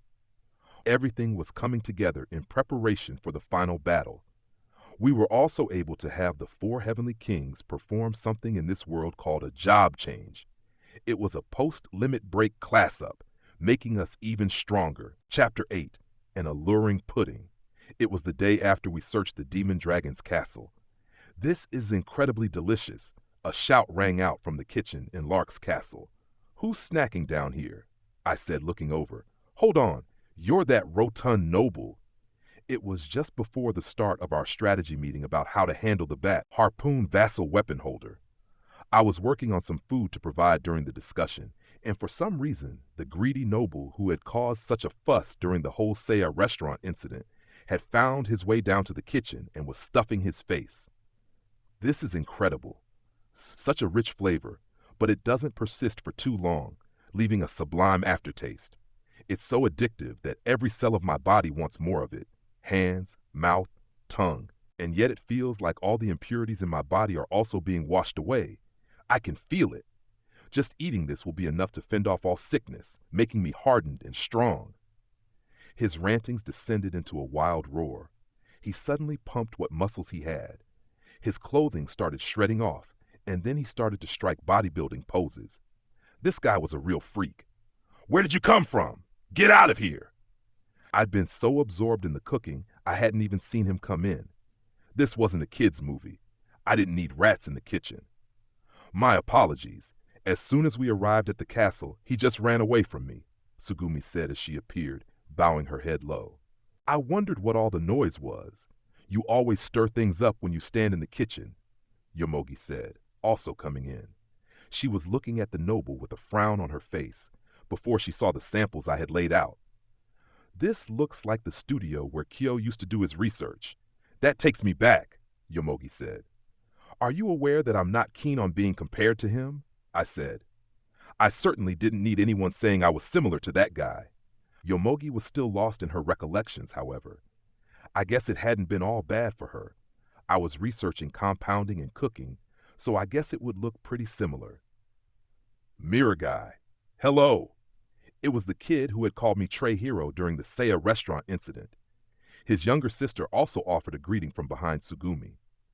Hey, Trey kid, what are you doing here? I had been planning on calling him Keel too, but after his Trey reference, I had decided to just call him Trey Kid as punishment. When I told them we were taking part in King Lark's strategy meeting, they said they wanted to see you, so we brought them here, Sugumi explained. Okay, whatever. Just keep that noble under control. He's running off with all my food, I replied, pointing at the rotund figure who was still posing like crazy. Are you researching Seiya's food? Sugumi asked. I might look like it, but don't lump me in with that creep. I guess this noble just reacts like that to everything, I said. He was like some kind of comedian, always overreacting. He had grown horns too, thanks to my cooking. I hoped that was just a condition unique to him. It would be an even bigger pain if people started to expect magical results like that. It looks like your cooking is to blame, Sugumi said, not letting the topic drop. Did she think this noble and I were similar then? If you want to find out, how about you try some and see? I said. You dog! Sugumi narrowed her eyes ferociously, looking ready to strike. I didn't care. Sensing tension in the air, Trey Kid and his sister both looked at Sugumi with worry on their faces. No need to make those faces. It's fine, Sugumi told them. Really? Trey Kid asked. Really, we aren't here to fight. Go ahead and ask what you want, Sugumi said. It sounded like the kid had something to ask me. Sugumi gave him a push to stand in front of me. I wanted to watch you cook, Trey Kid said. He had the same expression on his face as the villagers often did back in my village. Okay, whatever. I'll show you later. But you have to keep that noble under control. If he complains, tell him I ordered you to do it, I said. Okay, Trey Kid replied happily. What an innocent little kid. San was there too, on standby, and stuffing herself alongside the noble. She might have been a bigger threat to my cooking than he was, honestly speaking. She quietly filled her face with all my samples. What's going on in here? Lark and the others arrived, probably attracted by all the noise. Along with Raftelia and Kazuna, he should have been getting ready for the meeting. I heard talking. What's the deal? Sugumi has brought some guests to see us. The noble is among them. He is now pretending he's a bodybuilder, I said. Then he leaves me no choice, Lark said, shaking his head. Therese. Very well. I shall punish him for eating the food samples of the master craftsman, Therese said. No, that's not what I want, Lark responded. Therese, are you trying to form a comedy duo with Kiddo or something? The two of them still had a lot to work out, clearly. What is all this? What's going on? Kazuna said as she arrived. I take my eyes off you for a moment. And Raftalia came in and chimed in too. Good timing, everyone. Let's get the strategy meeting started, Lark said. He convinced Therese to lift the noble into the air using magic and take him, Trey Kid, and the sister away into a different room. This allowed the strategy meeting to get underway pretty quickly. We all sat down, discussed events, and planned what to do next. Everything was pretty much ready for us to go on the offensive. As there were a lot of people involved, representatives from each group would speak. For example, Kazuna and Glass would represent her faction, while Lark and Therese would speak for the rulers of each nation. Rishia and Ethnobalt would provide information on ancient texts and other such articles. I was hoping this approach would make things go more smoothly. Raftalia and I would speak for the heroes from the other world. Itsuki was more like an aide to Rishia at this point and didn't seem to have much to say. Finally, there was the demon dragon representing monsters. I had put Philo with her to try and keep her in check, which sounded crazy when I thought about it. The 4 heavenly kings were part of the group now too, anyway. Let's start the meeting, Lark said. What's the first issue on the table? The harpoon guy. What's going on there? I asked. There didn't seem to be any point in wasting time, so I cut to the chase. The scouts sent to each nation have reported some suspicious activity, Glass reported. Suspicious how? I asked. He seems very active, although we don't know if it means he is coming for us or not, she stated. That's pretty vague information, I said. This is, nominally, a vassal weapon hero we're talking about, so he is quite difficult to track. If our agents get too close, they risk being silenced before they can report anything to us at all. And he is erratic in his movements, making it hard to predict where he will appear next, Glass continued. He was clearly on his guard, which would explain how slippery he was being. We were also talking about an enemy who might just pop out from this nation's dragon hourglass at any moment, and I wouldn't be surprised. He was in league with Sign's sister's forces and bitch too. We could expect some kind of cunning strategy to play out. Tighten security. Prepare for all-out war too, I said. These resurrected all thought like tact, believing they had the strategy that could easily win any conflict. Kyo had been a little more reserved in his approach, perhaps. There was also the possibility that Sign's sister and bitch had already laid a trap for the harpoon guy and, before we knew it, had taken the weapon from him. They continued to get up in our business, but we still hadn't seen anything from the boss of Sign's sister's forces. When Sign's sister showed up to poke the bear last time, she just seemed to have brought with her a random bunch of folks who had been around at the time. They are probably holed up somewhere, gradually gathering their forces, I said. Like Kyo did. We might face more frenzied attackers ready to die for the cause. Yomogi made a face at that. I'd mixed a little sarcasm in too. They might attack in force if they determine they can defeat us, Glass said. This whole thing was a race against time. Which side could become stronger faster and then launch a strike to defeat the other? That was the issue. It felt a bit like one of those simulation games set in feudal times. This was also the field in which the staff hero, Trash, excelled the most. I wondered again if we should risk bringing him over. Based on our past actions, I think sending a small elite force into their nation is the best move again, I said. We could send the Demon Dragon and Philo with a mirror into enemy territory and get in from there. Then we could rush their base and quickly get into the final attack with Harpoon Guy or Bitch or Sign's sister or anyone who wants a piece of us. Right on! Sounds like a plan I can get behind. Lark punched one fist into the palm of his other hand, already looking for a fight. We'll have to locate their base first, of course, Glass said. Right? That's the way to get a quick solution, I said. It sounded like they had at least one spy close to Bitch. I wondered if they might have any information for us.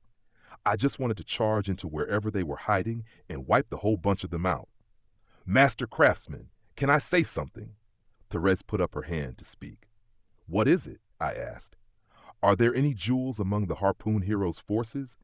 If so, I have a good idea about how to deal with them, she said. Therese always came up with plans based firmly in logic, such as reviving the Demon Dragon. So it was definitely worth listening to what she had to say.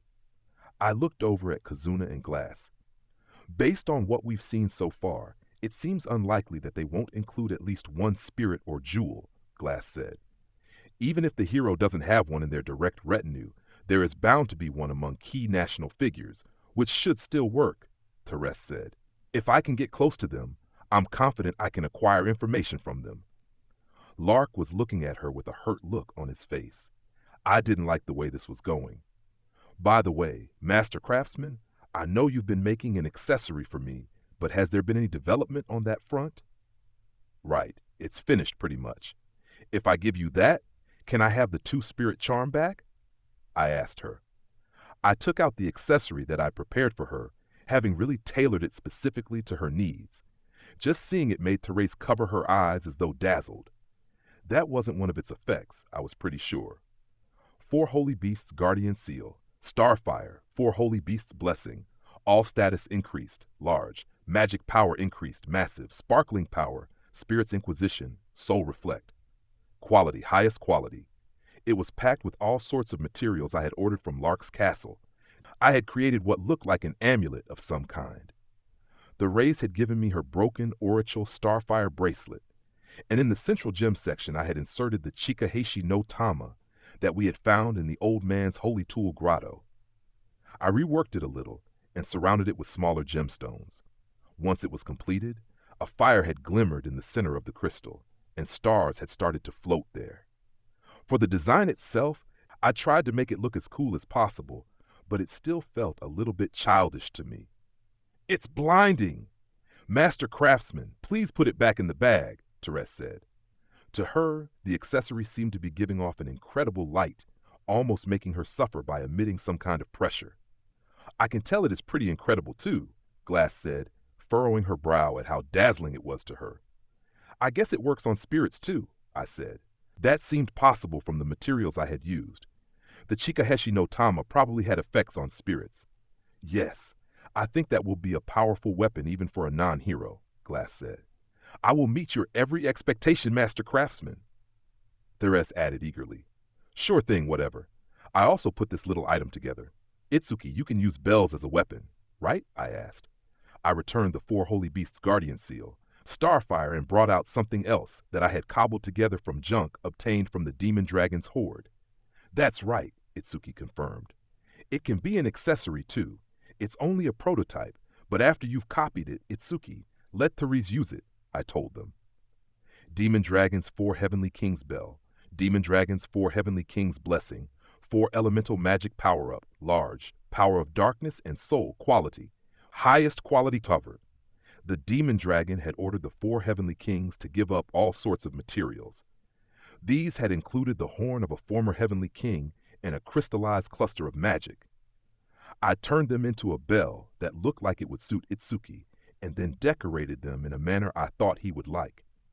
I didn't make it all myself, of course. The craftsman from the castle had helped me too. The actual bell part had been a real pain. I had been the one who performed the final assembly. With a cry, Therese suddenly fell from her chair. "Therese, are you okay?" Lark scrambled up to help her at once, but she was back on her feet in seconds, eyes wide and pupils seemingly dilated as she stared transfixed at the bell. It was pretty weird, scary honestly. "I'm fine, Lark," Therese finally said. "This is incredible. It looks so evil and yet so divine. I fear it might lure me onto some dark path." I wasn't sure she was on the straight and narrow at the moment. It all sounded a little dangerous too. If we let her keep this, she really might turn to the dark side. "You bet it would," the Demon Dragon said, almost proudly. I certainly didn't care for that attitude. "This is the shield hero's work from materials that we provided him." I could see how it might look that way to others, but personally, I felt I hadn't quite achieved what I wanted with it. The accessory dealer would surely point out all sorts of problems with this if he saw it. The materials were good, which made it look good. That was all. The one who taught me accessory crafting would find all sorts of problems with this piece, I assure you, I told them all. This looked good just because I'd made it from materials from the Demon Dragon and her heavenly minions. Good materials, that was all. I'd been saved by those. Anyone with basic knowledge would be able to turn out something comparable. Emiya would have been able to get a few more imbued effects on there for sure. "You say that, but it looks to be a pretty powerful weapon," Itsuki said, having finished copying it. "There's a limit to the compositions it can play, but simply as a weapon, it looks like it would perform better than the true Demon Dragon weapon." "I see. Sounds like it was worth making after all," I said. "It also has something called successive magic as one of its unlocked abilities. I will have to verify it, but it might allow me to perform various types of magic at the same time, like the Demon Dragon does," Itsuki continued.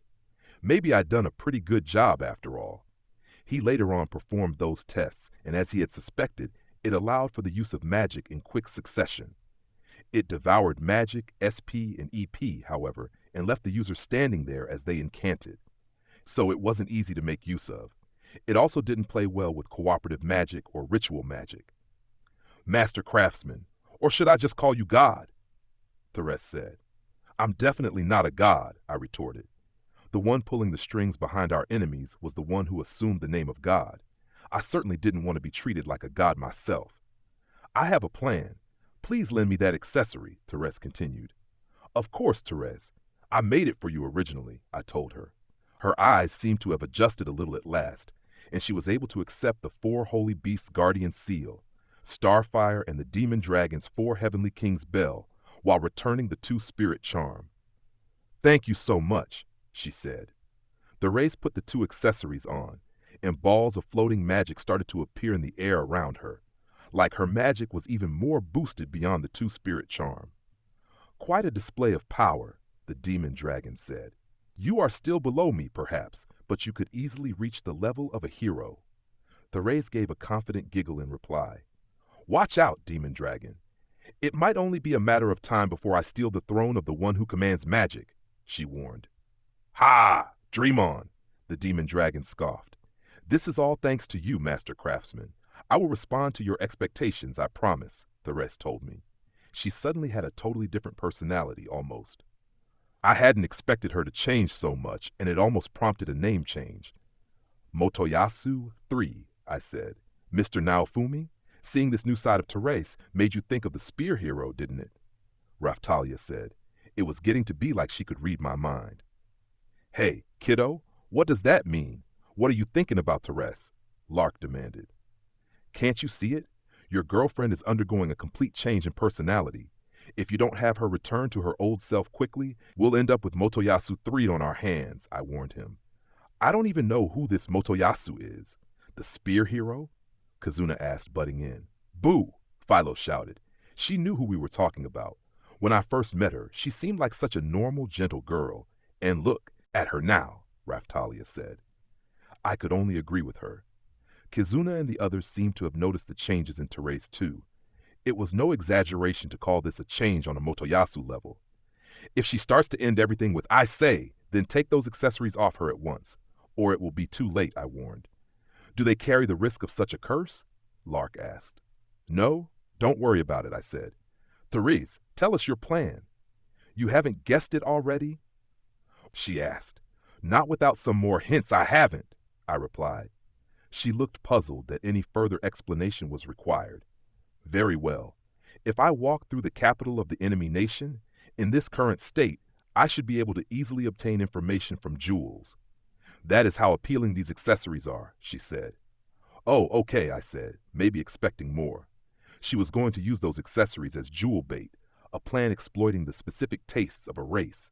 If the enemy does have any jewels among his forces, I'll be able to turn them to our ends, Therese said with absolute confidence. I hoped that would last. You can go do your own thing, Therese. We'll run our own operation at the same time, I said. As you order, Master Craftsman, Therese replied. Kiddo, you're going to leave Therese like this? That's too dangerous, Lark exclaimed. If you have an issue with it, use the power of your love to return her to normal, I told her. You twist the situation with clever words, but you're the one who turned her into this. Lark retorted, I didn't care about any of that, and this was not my fault. If anything, Lark was just lacking in love. We just have to believe that Lark's love can turn Therese back and continue with this fight in our own way, I said. You sound like a bad voiceover added to the cliffhanger for a canceled series, Kizuna blurted out.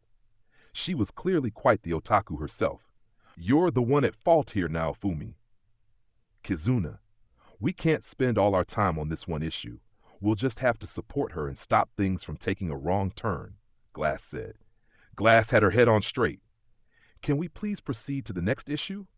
I wasn't to blame for Therese. I reaffirmed that to myself. It was the lack of skill among the craftsmen of this world, and Lark himself that was to blame. Moving on, I said, following up with Glass. We'll have the Demon Dragon and Philo infiltrate them first. After they've gathered some local information, then we fight. That's about it. Boo! Philo said, unhappy with her role. She'd been in a mood since becoming the Heavenly King of the Wind. Very well, the Demon Dragon said more amicably. If you so desire it, Shield Hero, so be it. This was all new for Philo, after all. Still looking upset, she proceeded to produce her upgraded Morning Star, now a Bola's, out from under her wing and swing it around. When she was in her monster form, she could use the Bolas with her foot, charging in and hitting enemies as she went past, really making use of her natural mobility. I also wanted to equip her with some claws, if possible. We have no idea what kind of attacks they might try, so we need to enhance ourselves as much as possible while we can, I told everyone.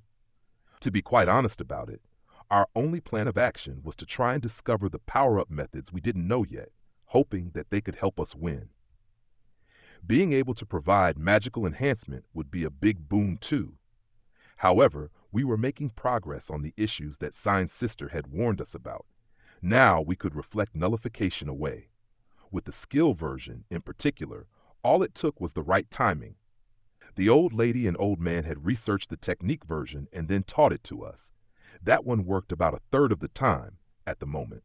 All we could do was keep on practicing. Moving on.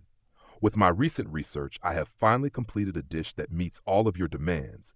Easy to obtain, easy to eat, and efficiently providing experience. I'm not talking about the ultimate in cuisine. I'm talking about efficiency here, I revealed. I'm not sure I understand, but it sounds quite incredible, Kizuna said. Something also sounds a little out of place about it, though, she added.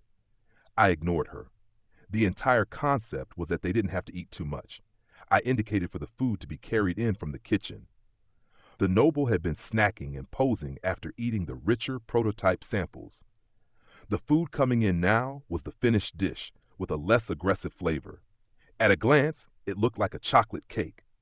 This came from my world, my original world, Earth, where it was called blood pudding. In the north of Europe, many people were puzzled by the taste even when they knew what it was made from. If I told these guys what it was, they wouldn't eat it. If I even said the name, the holy weapon translator would do its work and they would run for the hills. So I had decided not to tell them. Let them eat it first and decide based on that. It had been hard to get the pancake-like texture, that was for sure. Is it a chocolate cake? It looks very rich, Kazuna said. Don't ask questions, just eat, I told them. If you want to put something on it, there's some syrup there. I placed down the blood pudding and sliced it up into pieces for everyone. You made this yourself, kiddo? Then it must taste great. Let's just try it, Lark said. He led the way and everyone started eating. Philo gave it a sniff and left it on her plate, looking at it with a furrow in her brow. Master, she started. She was normally such a glutton, I was a little surprised at her hesitation, but it was definitely a love it or leave it kind of dish. Raph, said Raph Chan. Pen, said Chris. The two of them sniffed at the blood pudding on their own plates, then looked at me. Yeah, they had worked it out too. I'd expect no less from Raph Chan. They reacted the same as Philo, but were still eating it. That was the big difference. I see. This does look most efficient. Extremely logical, in fact. And you have made it quite flavorful too. Well done. Ethnobalt also seemed to have worked out what it was, but accepted it and started eating anyway. Raftalia watched everyone else and then timidly started to eat it herself. Mr. Naofumi, it's safe to trust you, right? She asked.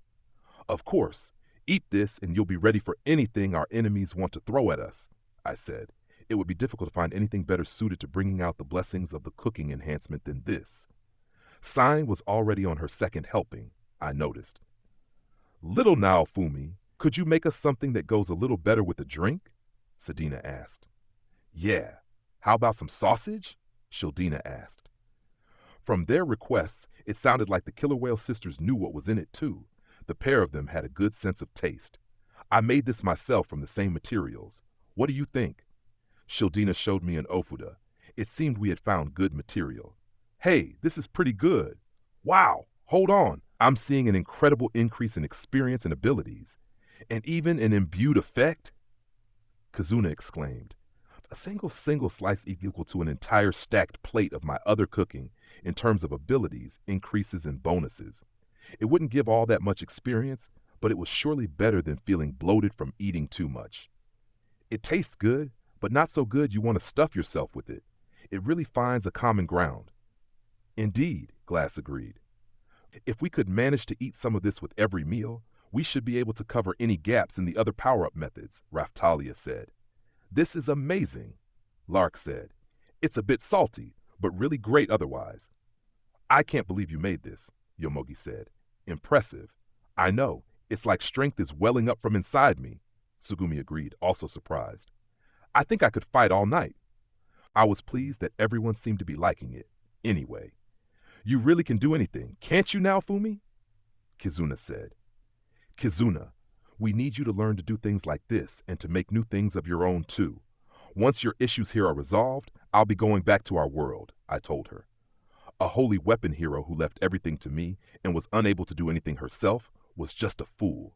Take Itsuki.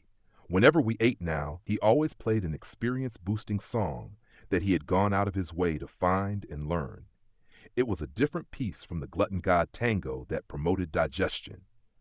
I know, she said lamely. With that, my blood pudding was eaten up in the blink of an eye. If we can make this a regular dish, I think you'll all be strong enough to face whatever we have coming, I said. Agreed? Yeah, why not? I think it gives better stat increases than some level-ups might, Kazuna said. That said, I'm pretty sure we'll hit some kind of limit somewhere, I replied. After reaching a certain bonus multiplier, the incoming numbers dropped off. That was often a thing. I was pretty sure a wall like that was waiting for us somewhere up ahead. Now can you tell us, just what is this? It looks like a pancake at a glance. Is it easy to make? Kazuna asked. The demon dragon, unable to hold it in any longer, enfolded her arms and spread her wings to hover in triumph in the air. I didn't need her rubbing it in and waved her down. Kizuna looked at the dragon's smiling face, then looked back at me. Did you make it from materials we found at the demon dragon's castle? That would make them kind of rare, right? Kizuna continued. They are rare, but we have easy access. Otherwise, it wouldn't fit the requirements. We need enough to stuff every single person here after all, I said. Hey, now Fumi, can you just tell us what it's made from? Kizuna said. It looks like nothing more than a chocolate-colored pancake with a salty flavor, Itsuki said, providing his own impressions. Indeed, Rishi agreed, also sounding a little puzzled. But the flavor wasn't chocolate, Kizuna said. Just where is this color coming from? Everyone was starting to look worried, like I'd fed them something terrifying. It wasn't as bad as all that. It's just a highly efficient dish, that's all. The detoxification process is a little annoying, but it's clearly worth the trouble, I said. Huh? Did you just say detoxification? Raftalia asked. They seemed to have realized that I wasn't going to give a proper answer, and so almost everyone there looked over at Philo. The killer whale sisters were eating it while knowing what it was, so they had likely decided to keep their mouths closed. Philo was the outlier here because she hadn't eaten anything yet. I'd removed all the poison from it. But they were all looking at me as though something horrific was inside. I felt a bit conflicted about that. They had all said they liked it while they were eating it. Hold on now, Fumi. Kizuna pointed down to the blood pudding, her face turning pale. Tell me, Kizuna, if there was a game in which you gathered ingredients to make food and enhance your allies, what kind of ingredients do you think would make the food with the best effects? I asked her. Uh-huh. I guess something you'd find in a hidden dungeon or maybe on the final stage. Kizuna pondered. She suddenly looked again at the demon dragon, who still had a superior look on her face. Correct, I said. This is blood pudding. As you might guess from the name, I mixed in blood from the demon dragon with the ingredients. Fah! Said Rishia at once. I decided to give her that one. As soon as I revealed the truth, everyone who lacked general composure, everyone other than Raftalia, Raf-chan, the killer whale sisters, Itsuki, and Ethnobalt, put their hands to their mouths and ran for the door. What's your problem? I shouted. This is super efficient food. Eat it all. Kiddo, seriously? There are some lines you shouldn't cross. Lark shouted back. I didn't care. We had bigger fish to fry than eating a bit of blood pudding. I found out later that Lark tried to throw up but couldn't. His body knew what was good for him. I am literally giving my body here, the demon dragon said, very upset. It must not go to waste. Unforgivable. They had eaten it, after all. Going to try and throw it up was the problem. I don't need forgiveness from you. Lark shot back. After I went to all that trouble to make an easy-to-eat blood pudding, maybe I'll try a Bloody Mary next time. At least the killer whale sisters will drink it, I said. A more direct delivery system might increase the effect too. That's not the problem, Lark shouted. Is this really the only way through the battles that lie ahead? Raftalia questioned. You aren't convincing anyway, covering yourselves in weapons and armor I made, the demon dragon raged. We did make some stuff after we defeated you, sure, but that feels a little different to me, Kizuna said. It's the same thing, surely. We draw blood from the demon dragon, who then recovers it by eating and using healing magic and medicine. Meanwhile, we use that blood, which is basically power extracted from the dragon, by mixing it in with our food and eating it. It boosts our own experience gathering. That allows us to provide the demon dragon with even better food, I explained. The ideal relationship, a real circle of life thing going on. If they didn't want to rely on the demon dragon, we could raise a monster better suited to the task. It was just that the demon dragon's blood had seemed the best suited to conversion into a foodstuff. I honestly couldn't believe any other monster would be able to provide the same volume of material as the demon dragon either. Maybe they would accept Philo? She was the heavenly king of the wind now. I looked over at her to see her shaking her head furiously. Boo! What are you going to cook me into? She asked. I bet Motoyasu would eat it, no matter what I make, I said. What? Philo exclaimed. I could think of a few jokes to spin off from there, but I wasn't normally one for crude humor. I think Kizuna and the others would accept some chicken broth. However, it will mean you need to take a long hot bath, Philo, I told her. Never, she replied. Philo's leftover bathwater? That's pretty hardcore, Kazuna said. Motoyasu would probably drink it until he drowned. Love could be a harsh mistress. That reminds me, in Siltvelt there was that dish made with milk from female therianthropes. Wasn't there? Raftalia muttered, her eyes off in the distance. I'd heard about that one. This dish is top-shelf stuff, I said. If you're not going to eat it, go ahead and get killed in battle and hold us all back. That's dirty, kiddo, Lark retorted. I mean, some of them might not like the flavor, but this was by far the most efficient food I could make at the moment. Think of it as a nutritional supplement, I said. Yomogi and Tsugumi had said something like that. They should think of it as something used by those cubicle warriors who needed a kick to make it through another hour of overtime. Damn it, Lark cursed. We might even drain the dragon dry and get rid of her, I said. Give it a try if you can, the demon dragon crowed. At least she was playing along. It feels like we've reached our inevitable destination. How like you, Mr. Naofumi, Raftalia said, seemingly giving up. Beggars can't be choosers. We need to do whatever we can to overcome the trials ahead, Glass said, reluctantly agreeing. The only ones who still had a problem were Kazuna and Lark. Still, even though this involved a little force-feeding, the enhancement using the mirror vassal weapon was going well. The book enhancement was proceeding too. My worry was how much of a difference the holy weapon power-up methods that we still didn't know about were going to make for our enemies. In terms of levels, we would just keep raising them, without knowing how far we should be taking it. The demon dragon was frowning a little. Her ears pricked up. What is it? I asked. I sense a strange presence closing in within my territory, she replied. I wondered what that could mean. Another visitor like Ren 2, perhaps. In the same moment, a messenger appeared in the meeting room. Emergency report, King Lark. We've received word that hostile forces are marching toward our borders, the man reported. Looks like they've seized the initiative, I said. Bah, very well. Let all our allies know. Prepare to march, Lark shouted. Chapter 9, just to make sure. The enemy is advancing at incredible speed. Fighting has already started in the port. A powerful enemy wielding an axe is going on a rampage, the man reported. The port was where Kazuna's house was located. They were making good time. An enemy with an axe, too. That immediately made me think of armor. I know what I need to do, Itsuki said quietly, ceasing to play.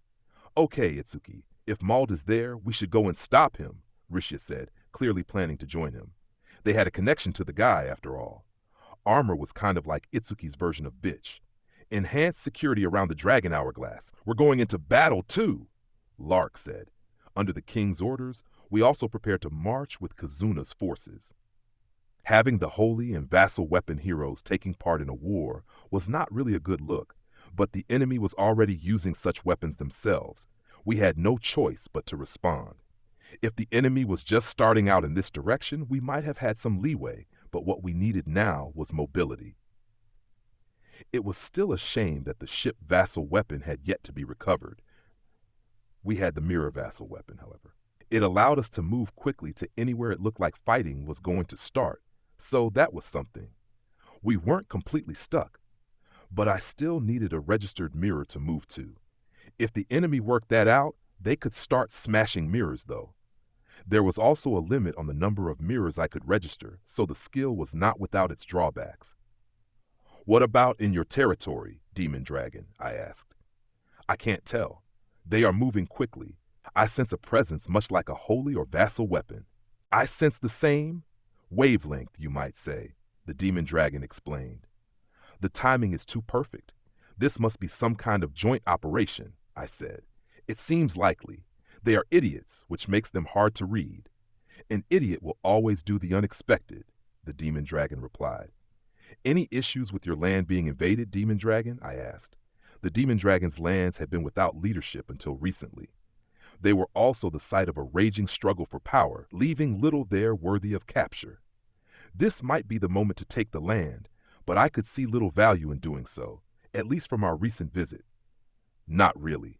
I am wondering why they're interested in my territory, though, the Demon Dragon mused. I wouldn't be pleased if we had cast it aside, just for it to actually be important. It was trash for us, but treasure for them. Can you tell which hero it is? It's not the harpoon guy, is it? I asked. Kiddo, do you think the harpoon guy isn't here? Did you hear the report? Lark said. But they also have all sorts of strange techniques and unknown vassal weapons. They might even just use a double. Not to mention the ship vassal weapon is still missing, I reminded everyone. That foxwoman during the tack trouble was a good example of what I was talking about. Of course, if Raftalia could use magic, then we could have done the same thing. And Raf Chan too. That's true. Ethnobalt chipped in with confidence. Nothing can match the ship for getting around. Whether you were advancing or needed to fall back fast, that ship had the mobility to make it happen. When I thought about it from the other side, if our enemies had the ship, maybe we should have just assumed we would always start on our back foot.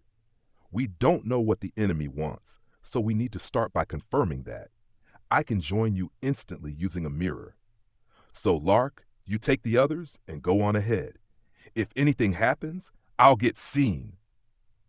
I was about to tell her to report to Lark, but she grabbed my sleeve and tugged on it hard, a stern look of disapproval on her face. She was right. If they had laid a trap or were interfering with our communications, we might not be able to move around instantly. She herself had been prevented from getting to us on multiple occasions, so I could understand the look on her face. I guess we don't have a choice, I said. I'd wanted to entrust this to Scene, as she was the least tied down of all of us, but I also couldn't ignore the look on her face. Due to the location, we also couldn't use Rishia's portal skill to keep watch. The magical fields in the Demon Dragon's castle cut out the use of pretty much all teleportation skills anyway. I could use a mirror, but other than that, our only other option was the Dragon Hourglass or more specialized means. Raf Chan, I said. Raf, she asked. You can sense what is happening to us at least a little bit, can't you? I asked. Raf, she confirmed excitedly, raising one paw as though giving a salute. Then we'll entrust this task to you. If Lark and his party get into trouble, let us know, I told her. Raf, she responded, climbing quickly onto Lark's shoulder and waving at me. Now, Fumi, are you going to the Demon Dragon's castle? Kizuna asked. Just to make sure everything is fine, I'll need to take the Demon Dragon, Raftalia, Philo, and Scene with me. Anyone else want to come? I asked. We'll tag along, Sedina said. Yep, count us in, Shildina confirmed. I wish to protect this place where I have so many memories with everyone, so I will accompany Lark, Ethnobalt declared, standing next to them with his book in hand. Kizuna's house was in the port. None of them would want that to be destroyed. It had already taken some damage during the attack from the guy who stole Lark's scythe. You're just going to make sure everything is all right, right? Then the battle here is more important, Tsugumi said, Yomogi nodding. So they were staying here too, meaning that most of our forces would be heading directly to the port. The old Hengen Muso lady would be sortying with the old man. That leaves just you pair, Kizuna and Glass, I said. They both remained silent. Kizuna didn't seem sure which she should choose. She looked at Glass and then at me. I'm more concerned about the Demon Dragon side, seeing as we don't know what's happening there, she finally said. Just to make sure, like I said, I told her. It didn't look like I had a registered mirror right where any of the fighting was happening, but we could still get back here pretty quickly.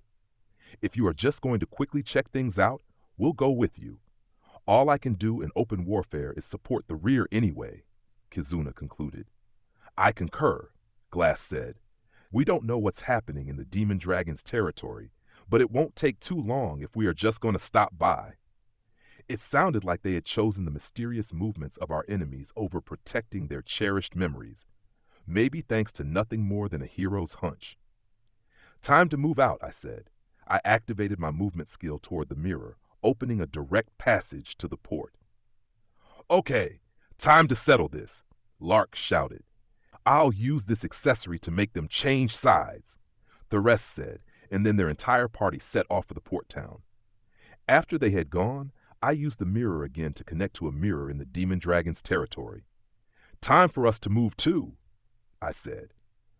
Okay, let's get this over with and catch up with the others, Kizuna replied. We headed into the mirror. We emerged from a mirror hanging in the throne room of the Demon Dragon's castle and started looking around. So, we should be close. Anything? I asked the demon dragon.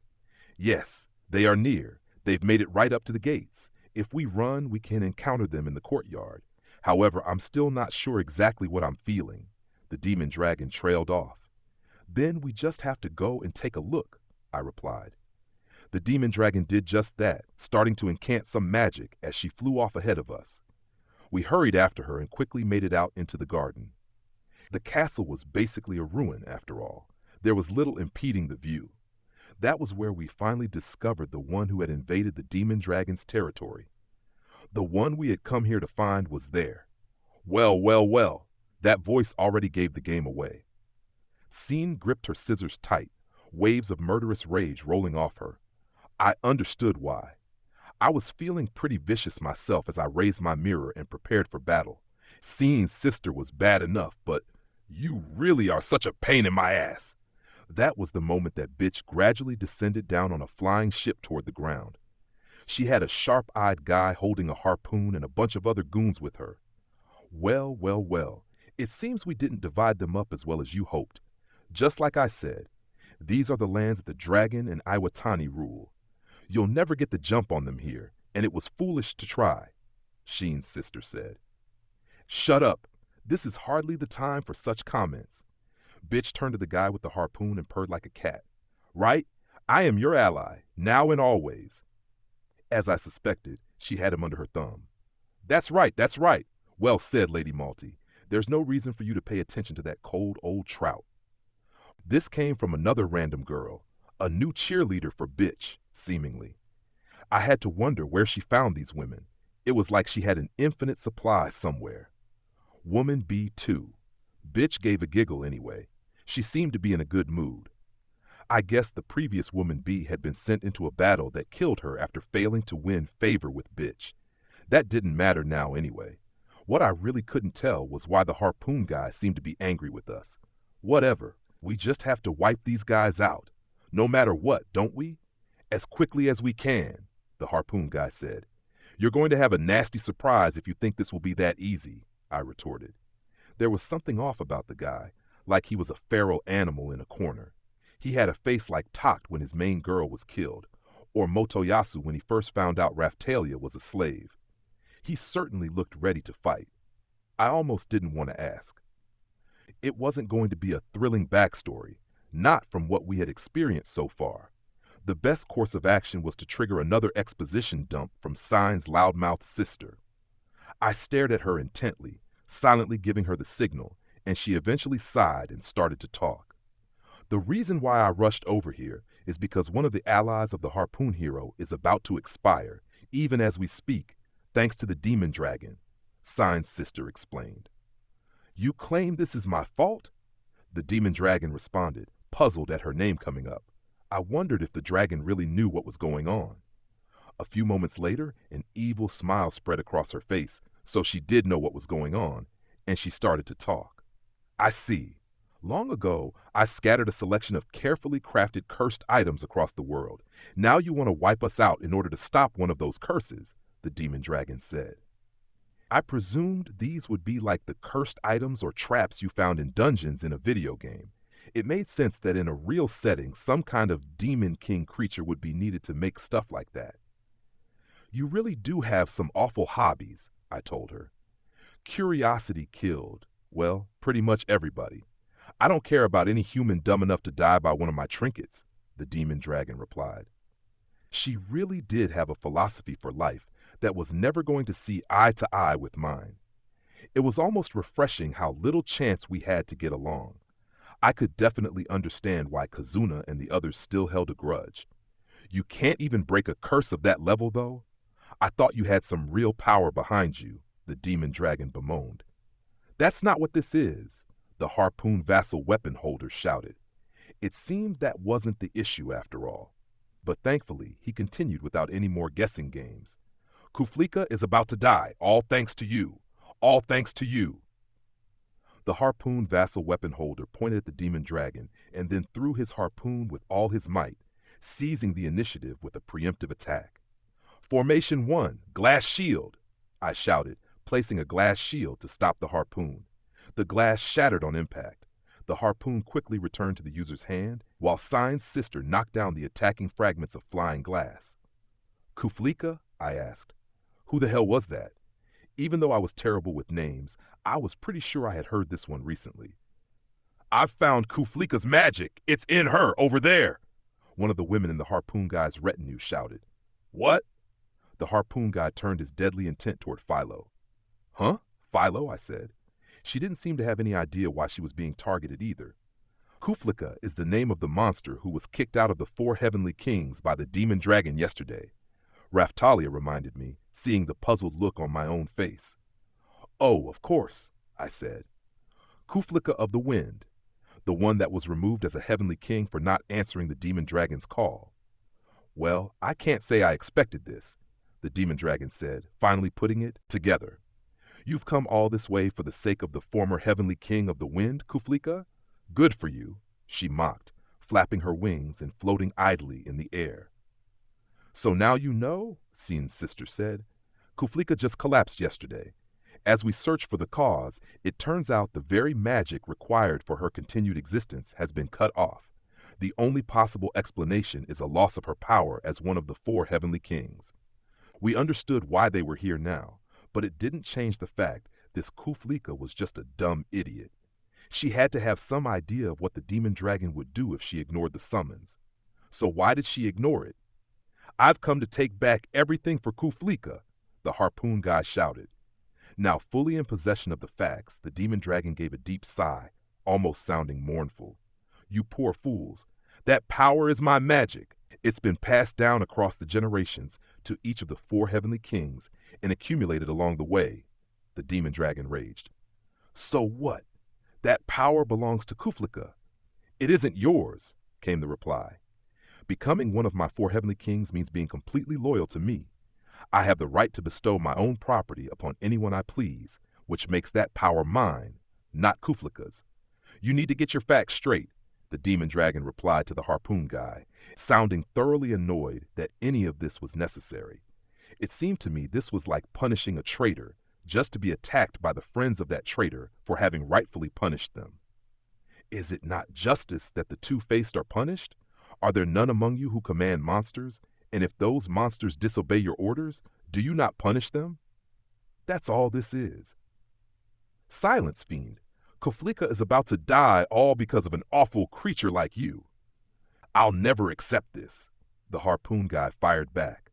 He sounded like the protagonist of a very different story from the one I was living in. I'd lost count of the number of times I'd faced opponents shouting this kind of rhetoric. We always ended up being treated like the bad guys by them. It made me sick. That's right. I'm not accepting this either, Bitch said, finding, as always, the most annoying thing possible to say. Her eyes were laughing. She had no real sympathy for this guy or the plight of his friend. The demon dragon just laughed. I don't need you to accept anything. What were you trying to do here, anyway, in my absence? The demon dragon looked over at Sign's sister, likely presuming she would provide a better answer. Let me break it down for you. Sign's sister started, but then threw out an orb much like the one she had used the last time we fought. Ooh, I've been called for. Ja! From the orb appeared a creature that looked like a big, purple demon dragon. It had the same kind of device around its chest as the artificial behemoth we had faced during our last encounter. Its wings also had a bit of a mechanical look to them. The design was like something from a monster-raising game set in a virtual world that I'd played once. If I had to give the thing a name, Metal Magic Dragon sounded good. I am the true demon dragon. Jagya, the Metal Magic Dragon said. Another abomination, and this time it could talk. They were further advancing their technology, clearly. We were always getting stronger, so it made sense that our enemies would too, but I kind of wished they would stop it. Just another boon from our proprietary artificial monster plan. This one is very different from the prototype you fought last time, of course, Sign's sister said. This was a further development, then, or maybe the final form, of the artificial behemoth that we fought previously. It was a man-made monster with a holy weapon inside it. That would suggest that this one probably had a holy weapon somewhere inside it too. I hated to give our enemies any credit, but they had stumbled onto something potent here. It might even be worth telling Rad about, the woman who researched monsters in my own territory. Although she was unlikely to care about simply replicating the work of others, it would be smart to get her to try and copy it. If our ally, this new demon dragon, inherits this land, it can return Kuflika's powers. That's why you have to die. This will be the final battle, the harpoon guy shouted. He was clearly all messed up in the head. It also wasn't the first time I'd heard this final battle crap. I wish this would be the final battle. The Dragon Emperor fragment that the harpoon hero's friend had, is that what you call them? We combined that with the fragments we had collected from other regions and made this, Scene's sister told us. I will do whatever it takes to become strong, even take advantage of human technology to obtain spirit power like this. The coming of a new age is foretold. Ja! The metal magic dragon started to talk again, in a tone sounding very much like the demon dragon. Then it cast some magic on itself, turning into a mechanical-looking girl with steel wings. She moved over to the harpoon guy and started to purr, taunting the demon dragon. I'd seen this same kind of act with Takt's Dragon Emperor. Pathetic. I am ashamed I ever thought your presence feels anything like mine. Using the fragments that I gave Kuflika and her underlings for this kind of travesty? I am about to lose my mind with anger, the demon dragon retorted. It sounded like she had put various ploys in place to revive herself. We probably should have been all over that. It would make sense for the 4 heavenly kings to have demon dragon fragments. We'd even thought that the harpoon vassal weapon holder was doing something with demon dragon fragments too. The demon dragon was emitting a black aura, incensed at the attitude of the metal magic dragon. At the same time, the metal magic dragon was glaring down the dragon-formed demon dragon. Siding with these infidels who would profane the holy weapons, there are no depths to your foolishness, the demon dragon spat. Can you afford to pick and choose how you get stronger? The metal magic dragon fired back. Maybe you can. It would explain why you got yourself killed. The time has come to accept this new age. Jagya. Silence your foul mouth, the demon dragon replied. For you to speak of me in this way, even that other petty dragon emperor would see how foolish you are being. It sounded like she was talking about Galeon. This whole thing was actually similar to Galeon's previous battle, I realized. He had fought Takt's Dragon Emperor with a significant lack of cores when compared to his opponent. Kizuna and her allies still held most of the demon dragon's cores at the moment. And now this dragon was facing an opponent created from the demon dragon fragments obtained from Kuflika. You all love to talk so much, don't you? Bitch opined. Can we please see some action already? You are the ones who love to lie so much, I retorted. What was that? How dare you speak to Lady Malty like that? Woman B2 jumped immediately to Bitch's defense. I just wanted to slap her and tell her to stay out of this. This was all such a pain. I decided to try and just ignore them. We'll crush your cowardly invasion, I shouted. I certainly hadn't expected enemies to show up like this. Expect the unexpected, so they say. But this also didn't appear to be a planned move on their part. They had just used whatever means they had at hand to rush over here. Boo! If we lose, I'm not sure I'll like what happens to me, Philo said. Tell me about it. You'll get the short end of the stick for sure, I confirmed. Philo was taking the power from one of their allies, after all. I wasn't planning on losing. We weren't going to lose, but if we did, Philo would end up like Kuflika was now. This world continued to cause trouble for Philo. Oh my, I have no idea what is going to happen next, Shildina, Sedina said. Me neither. The Killer Whale sisters probably weren't keeping up with what was going on, but they both stood ready to fight. I needed to give Kizuna and Glass a little more of a kick, though. Really make sure negotiations completely fell apart. I knew what this guy would be thinking, and there was something I'd wanted to try for a while now. Let's negotiate. If you truly care for this Kuflika, release the harpoon vassal weapon and end your alliance with these other forces. Then we will guarantee the life of Kuflika, I told him. Like I would believe the word of scum like you, he retorted, sounding very much like Motoyasu once had, and giving exactly the answer I was expecting. Scum, you say? And are you having fun playing at hero, Mr. Resurrected? I jibed. That got a rise from the harpoon guy, confusion and hesitation rushing into his eyes. These guys had no poker face. Hit them with their most vital secrets, and they showed you everything. Looks like I'm right about you. Sorry, but you don't get to turn this world into your toy box, I told him. Shut up. This will be all settled once we win. If you're strong, you can do whatever you like, he raged back. There it was. The classic one-sided survival of the fittest thing. Once we kicked his ass, he was still going to complain. You could be sure of that. I had no more time to give them anyway. Trying to talk things through with them had never worked before, and it would just be so much easier to kill them here. I knew that was a dangerous thought to have, but that didn't stop me from having it. There were some conflicts in the world that couldn't be solved by talking. Oh, Kuflika, you poor creature, the demon dragon laughed mockingly.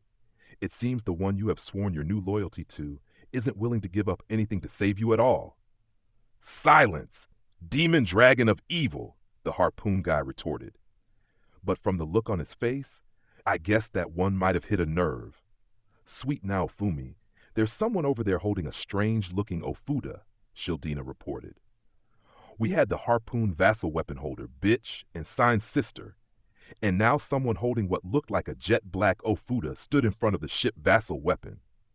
An Ofuda, I almost exclaimed. Not another holy weapon? They had committed a lot to this battle. The one holding the Ofuda was a handsome-looking young man. Not the kind of person you really saw around me, maybe like Lark, but younger, or Motoyasu when he was in high school. This is where I stake my claim. For the sake of the debt I owe, the Ofuda guy shouted. Yes, that's right, Sign's sister told him. You do your best, please. I will. I shall repay my debt to the Great One by defeating these foes in battle, the youth responded. He seemed like a pretty innocent kid. Maybe we could get through to him at least. We shall take the women alive, of course. They are all high quality. What perfect offerings they will make. Okay, so I spoke too soon. He was looking at Kazuna with an evil leer on his face. Forget this guy too, then. He was clearly lost in blind devotion to someone on the other side. There was nothing more difficult than convincing someone to change their ways when they already knew they were doing evil stuff. What about Lark and the others? I asked. Well, I did want to focus on them. But here we are. We sent plenty for them to play with anyway. After that debacle last time, I ordered those who can't play well with others to go cause chaos elsewhere, Sign's sister explained. It sounded like she was talking about armor. Bitch was still here, though, which seemed like an oversight to me. We've deployed a monster carrying a holy weapon over there, too, along with vassal weapon holders from other worlds, Shine's sister continued. I swore under my breath. They weren't holding anything back this time. They might have rushed into this, but they were bringing out all their big guns. Can Rafchan make it over? I wondered out loud. I thought about Simon Raf, and a cross appeared over the Rafchan icon. It was like she could come, but couldn't right then. Lark and Itsuki were likely facing a tough battle too. You seem to be getting quite full of yourselves for beating some street performer last time, Bitch said. I've got something that will stop you dead today. She displayed what looked like a whip. She looked like a stuck-up little child showing off her favorite toy. I'd seen that whip before. It was the one Tact had used. They even had the whip's 7-star weapon. And they'd given it to Bitch? Pearls before swine. This was likely the reason she had been laughing so much anyway. I couldn't escape the feeling that we were about to get steamrolled. Seeing as we are fighting enemies who can nullify or even reflect magic, we thought she could use a little more oomph. Sign's sister explained helpfully, but she didn't look happy about the decision. A 7-star weapon was wasted on Bitch, surely. All she did was hang back and snipe from behind the real action, just like before, but now with a whip. They aren't holding anything back this time. We need to finish this quickly then, the demon dragon said, floating in front of us with her arms crossed, then looking at me. Ha! Poor fool. I have a holy weapon in my body, which has been enhanced by almost all of the power-up methods known to this world. Do you really think you can defeat that? Gah gah! The metal magic dragon ranted, sounding like some insane ruler. That was some nasty new information to be receiving at this. Juncture 2. They had all the power-up methods of the holy weapons and likely enhancements from 6 vassal weapons, too. We didn't know if Miyagi had told them about the musical instrument's power-up method, but it was safe to presume they had that one, too. Meanwhile, we had 1 holy weapon and 7 vassal weapons. If we factored in the enhancement rate of the holy weapons as a multiplier of 3, they had 18, and we had 10. The issue would be how to cover that gap of 8 points. It felt like too big of a gap, honestly speaking. I wasn't really basing my enhancement multiplier on anything other than a hunch there, so the vassal weapons might do better than that. But I was also thinking that retreat might be one option. If we considered that all the weapons that Signed Sister held had their power-up methods implemented, that only opened the gap further. Unless we could fill that gap with powerful support magic, there seemed to be no way to win this battle. Ha! Poor fool. That's my line. Thinking you can win like this? I will show you what a true hunger for power looks like. Maybe the demon dragon had some kind of a plan, because she wasn't backing down a step. Listen to the voices of the holy weapon, and know the suffering of the vassal weapons. You cannot hear the pain of the spirits? You are unfit to call yourself a dragon. Return to me and become part of a true dragon again.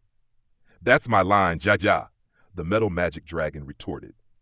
For Kuflika, we will defeat you. The harpoon vassal weapon holder shouted at the demon dragon and Philo, with his allies all joining in. Those two were their primary targets here. Chapter 10, The Importance of Anger. Here we are then, Shield Hero. Have you ever considered that there must be a reason why I have developed such feelings for you, and why my minions swore fealty to you so easily? The demon dragon asked, ignoring the riled-up metal magic dragon completely. I had really thought that had been the moment the fighting would start.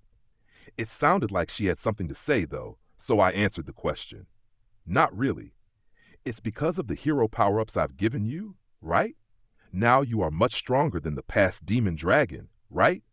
I said. Do you think that alone would allow me to forcibly take the power from Kuflika, one carrying one of my fragments, someone I practically created? The demon dragon asked, pressing the point. At the time, she had muttered about some kind of resistance, but she had also clearly become strong enough to ignore it completely. I didn't really care about that.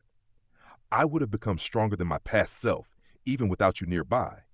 But that's not all. I have obtained even greater power now.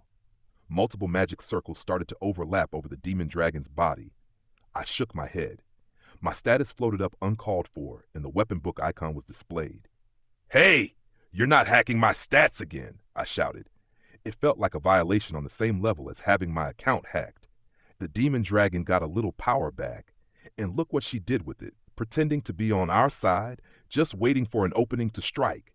Demon dragon, just what are you planning? Glass and Kazuna both shouted at the dragon. Shield Hero, listen carefully to what I'm telling you, the demon dragon said, a serious expression on her face, completely ignoring the questions and protests from our side. Ignore it completely. I didn't really care about that. I would have become stronger than my past self, even without you nearby. But that's not all. I have obtained even greater power now. Multiple magic circles started to overlap over the demon dragon's body. I shook my head.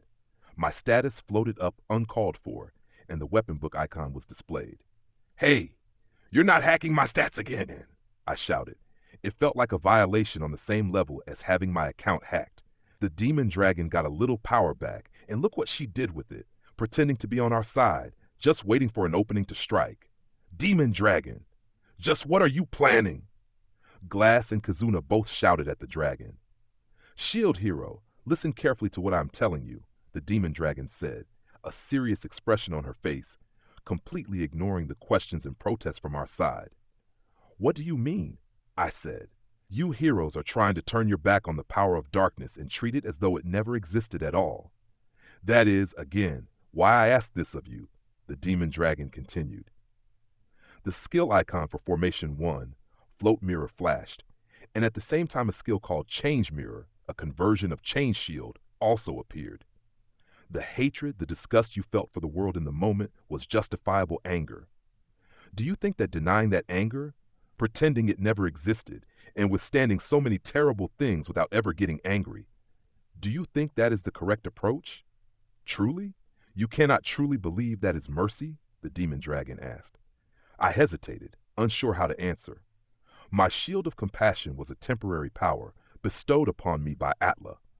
When I walked between life and death and was reunited with Atla and Ostagen, they had led me to a desire to save the world and save everyone in it, a desire that was real and true. That said, the demon dragon was making a point I could not deny. Those feelings and the anger I held within me were kept in very different places. I don't care what you say. I've made my decision. I will not rely on anger, will not use the power of rage again, I said. With the power of compassion that I had been blessed with, I had already lost access to the shield of rage and the shield of wrath. You must not deny the rage of the shield, hero. Share that anger, share your tears, share the quiet moments, and share the struggle to overcome. That is true compassion. The demon dragon was warning us that I was yet to overcome my anger. I needed to stay calm without getting angry. But that just wasn't possible right then. We're going to discuss this. I expected them to start firing at any moment. As it had formerly been Ethnobalt's weapon, we knew what kind of attacks it could perform. But since it was stolen, we had no idea what kind of modifications might have been made. Withstanding whatever barrage it unleashed was where I came in, of course. There was no sign of Bitch coming down from the ship. Dear little Sign, I don't need you making any trouble, so let's play together again, Sign's sister said. Sign replied, although I couldn't hear any of it. Sign has, since the last defeat, and is expect a result, last time, her familiar said, maybe filling in some of the blanks. You'd better pull your weight this time, Bitch complained down at Sign's sister. She had proven herself to be very strong, so I could see why her allies would complain about her only fighting Sign. Well, should I fight Iwatani? I don't mind if I do, but what do you think Sign will do then? Sign's sister mused. Sign decided to make her sister's mind up for her, turning her sewing vassal weapon into a ball of yarn and launching a preemptive strike. Threads launched from the ball and flew out in all directions, striking at all of the enemies. That looked useful for keeping them all pinned down. Even the metal magic dragon was getting caught up in them. Looking at the threads, Sign's sister slammed her own chain weapon down onto the ground. Binding. Multi-headed Orochi, she shouted. Chains appeared from 4 directions and blocked the passage of the threads. Ha! We can shred such attacks with ease, Bitch said. But can you keep doing it? Sign's sister asked. The instant you let your guard down, those threads will get you. With Iwatani here, they have even more applications. She just loved explaining things, regardless of the side she was on. I wasn't sure you would notice, I said. Using my mirrors made instant transmission of the threads a possibility. They could pass through my mirrors and spread freely across any desired space. What I really wanted to do was put a mirror behind Bitch and bind her up all at once. You must understand, Sign's sister continued, giving a dose of reality to Bitch. Having that dragon nearby will place restrictions on your own magic that doesn't work on Iwatani anyway. The point, therefore, becomes how well we can fight without their interference. And you want to just ignore Scene? Please, you'd better start helping. Whatever are you talking about? You need to keep her off our backs and take all of the others out too. You can use magic, right? Bitch said, issuing orders as haughtily as ever. I hoped they would keep fighting like this until it created an opening to strike. Well, you should be the one to do that. The one who suggests something is normally the one to carry it out, correct? You've been awarded all sorts of blessings, and yet you still want more. And you think I'm getting full of myself. If I just start shooting off magic, that dragon is going to take steps to stop me. I don't want to have to deal with that, Scene's sister said, a taunting smile on her lips. Her entire attitude seemed to subtly suggest that this was Bitch's last chance. Bitch clearly was on uneasy footing with her new friends. I just wanted them to fight more. Fight each other. The rage surged to overtake me, and I struggled to force it down again. Which means I will pin down Iwatani and Sign, Sign's sister said. I'm not going to forget this slight, Bitch shouted. Lady Malty, this is the time to show your worth, one of her goons shouted. They were behind the others. Bitch had the whip in one hand, seemingly preparing to use a skill. She had learned her lesson about firing off magic at me. I would just send it right back. Maybe they would try for some cooperative or ritual magic, something a little harder to interfere with. It must be nice, I pondered for a moment, to be able to access forbidden magic using an accessory. These guys all sucked. Raftalia, do you know what to do? I asked. Yes, this time we have to fight her, Raftalia replied. That Meftalia, Scene, and I would be fighting Bitch and her goons, primarily Woman B2 and the ship Vassal Weapon. Little Naofumi, can I fight the harpoon hero? Sedina asked. Think you can take him? I asked. I'll need support from you and the others, Little Naofumi. I just want to see how good he really is with that harpoon, Sedina said. Of course, she used a harpoon herself. If this worked out, stealing the weapon away from him, like Itsuki had done against Miyagi, was not out of the question. Proving a clear difference in personal quality and claiming the weapon would definitely be a good outcome. Shall we begin? Allow us to demonstrate how foolish you are for turning your weapons on us. At this shout from the demon dragon, both sides all started to attack at once. Now, play our trump card! Bitch shouted. It seemed a bit early for that, but the metal magic dragon and Ofuda holy weapon holder both shouted in agreement. The two corrupted holy weapons started to release a kind of vibration that gave the air a purple tint. It scattered into the surrounding area. Bitch gave an unnerving giggle as my mirror started to shake. It wasn't just the mirrors either. Raftalia and Glass's weapons were affected too. What's this? What's going on? Kizuna didn't seem to be affected. I glared at Bitch, wondering what she was planning. I was sure I had felt this before somewhere. Vassal weapons, respond to my call and obey my orders, Bitch intoned. The mirror was shaking even harder, as though trying to resist. Mr. Naofumi? Raftalia looked over at me with a worried expression. More cowardly tricks. I should have expected no less from Bitch. This was also the same trick they had used when they stopped my shield and Itsuki's bow from working. You are the true holders of those weapons, are you? So what? Is that enough to resist this power? Bitch crowed. I strip from you your right to hold those weapons. Another vibration shook the air. The mirror, katana, and fan all seemed about to comply with Bitch. Then the mirror fired off a beam to protect the katana, and the hunting tool holy weapon protected the fan. Her ploy didn't seem to have worked. Bad luck. Looks like corrupted holy weapons can't make the grade when it comes to stripping the right to use vassal weapons, Kizuna said, sounding very pleased with herself. Ha! Your very first move is to try and steal our weapons?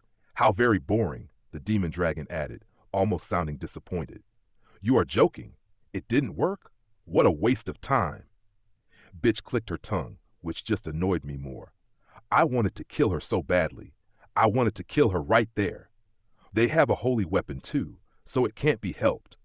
Even if it comes from another world, working together with the vassal weapons allowed their holy weapon to stop you, Sign's sister said, providing her normal, impartial analysis.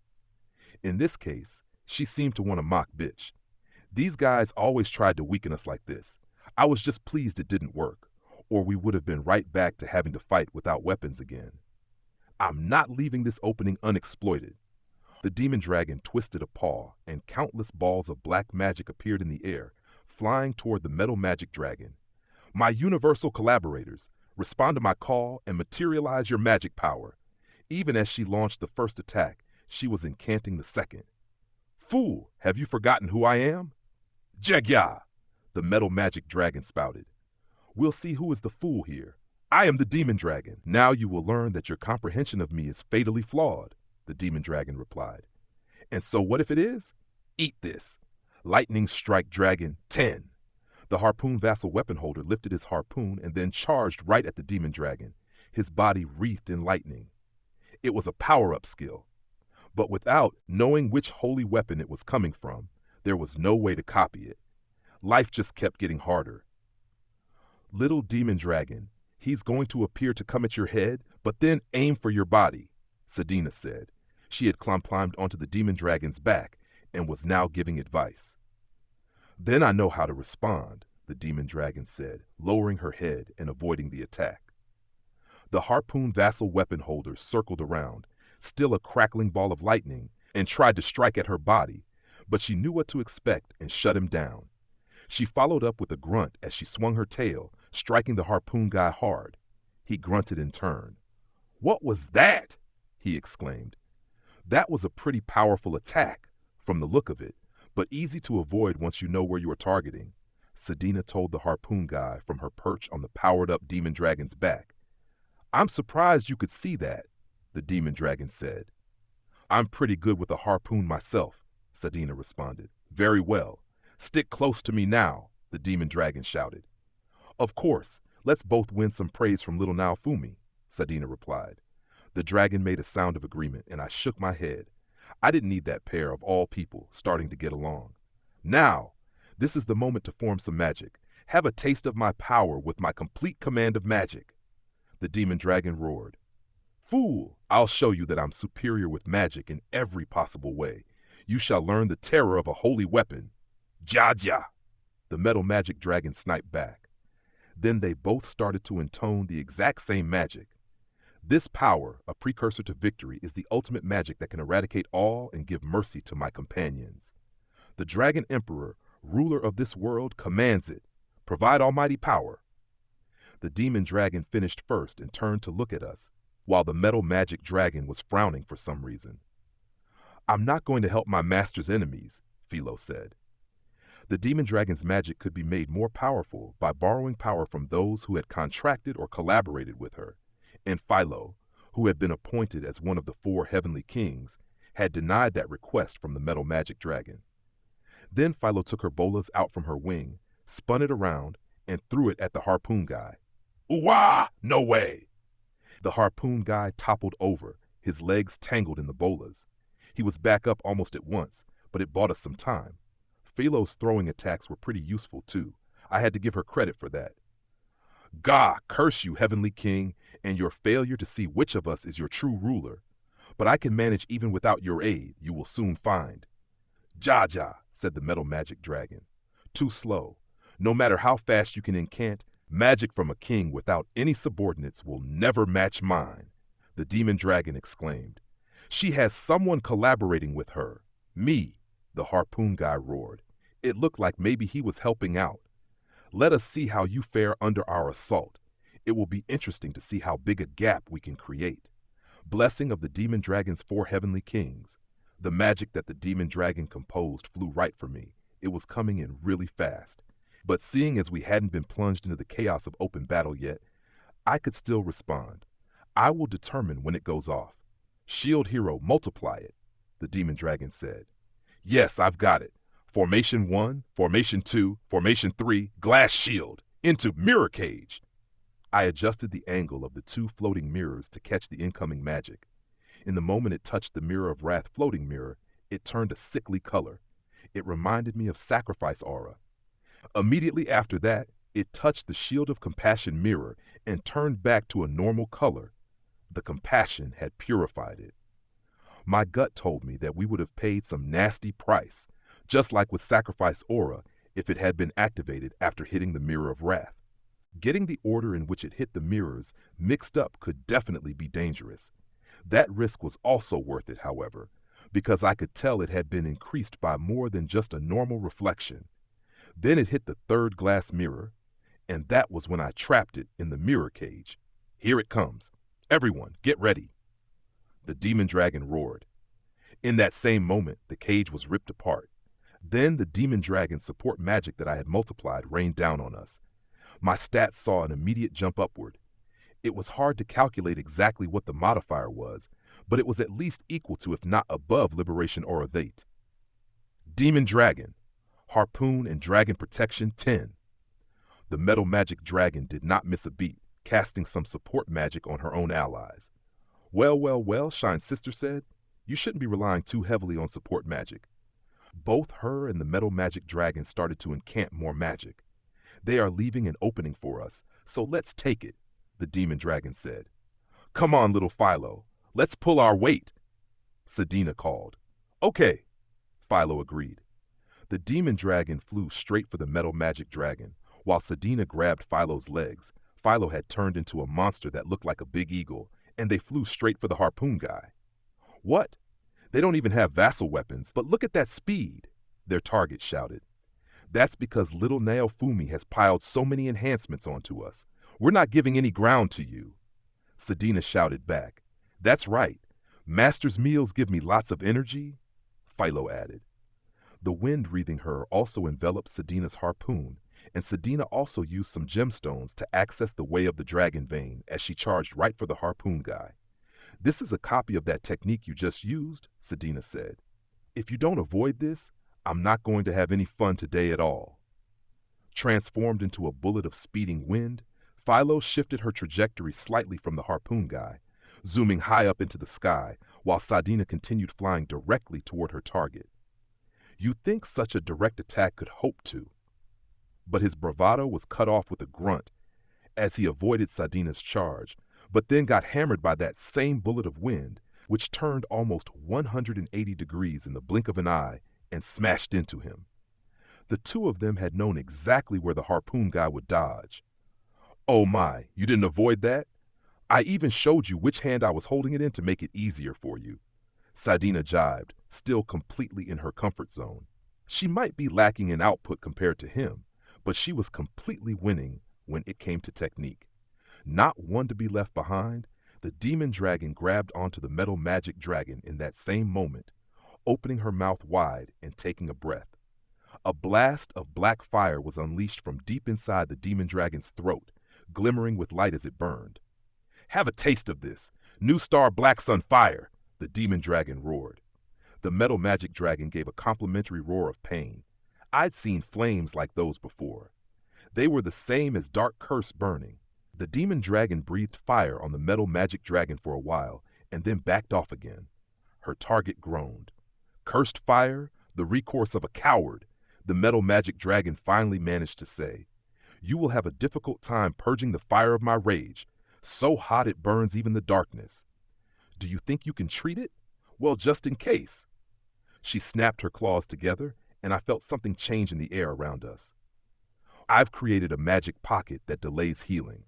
Any who stand against me had better not need medical attention for a while.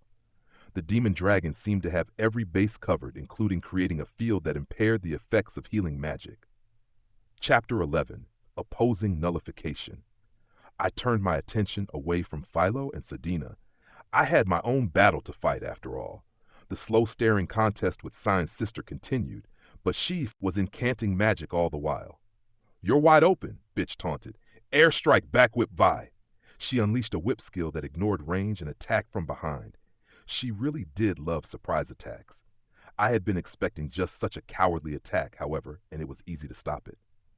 Formation 1, Glass Shield. My life force imbued glass shield caught the whip as it tried to strike me from behind. The glass shattered and flew toward bitch. Lady Malty, save me, one of her retinue screamed, grabbing onto her. Hey, get off me! Ow! Bitch complained. Some of the fragments actually hit her. Whatever are you playing at? Scene's sister said, narrowing her eyes as she watched the scene unfold. She seemed to have used up all her patience with bitch now. Raftalia rushed in towards Sign's sister, keeping her body low, drawing her a sword in a draw slice. Instant blade! Missed, she shouted. The effects from her scabbard allowed her to attack in Haikuiku, but Sign's sister still managed to avoid the attack. Well, well, well. Very scary stuff, she taunted.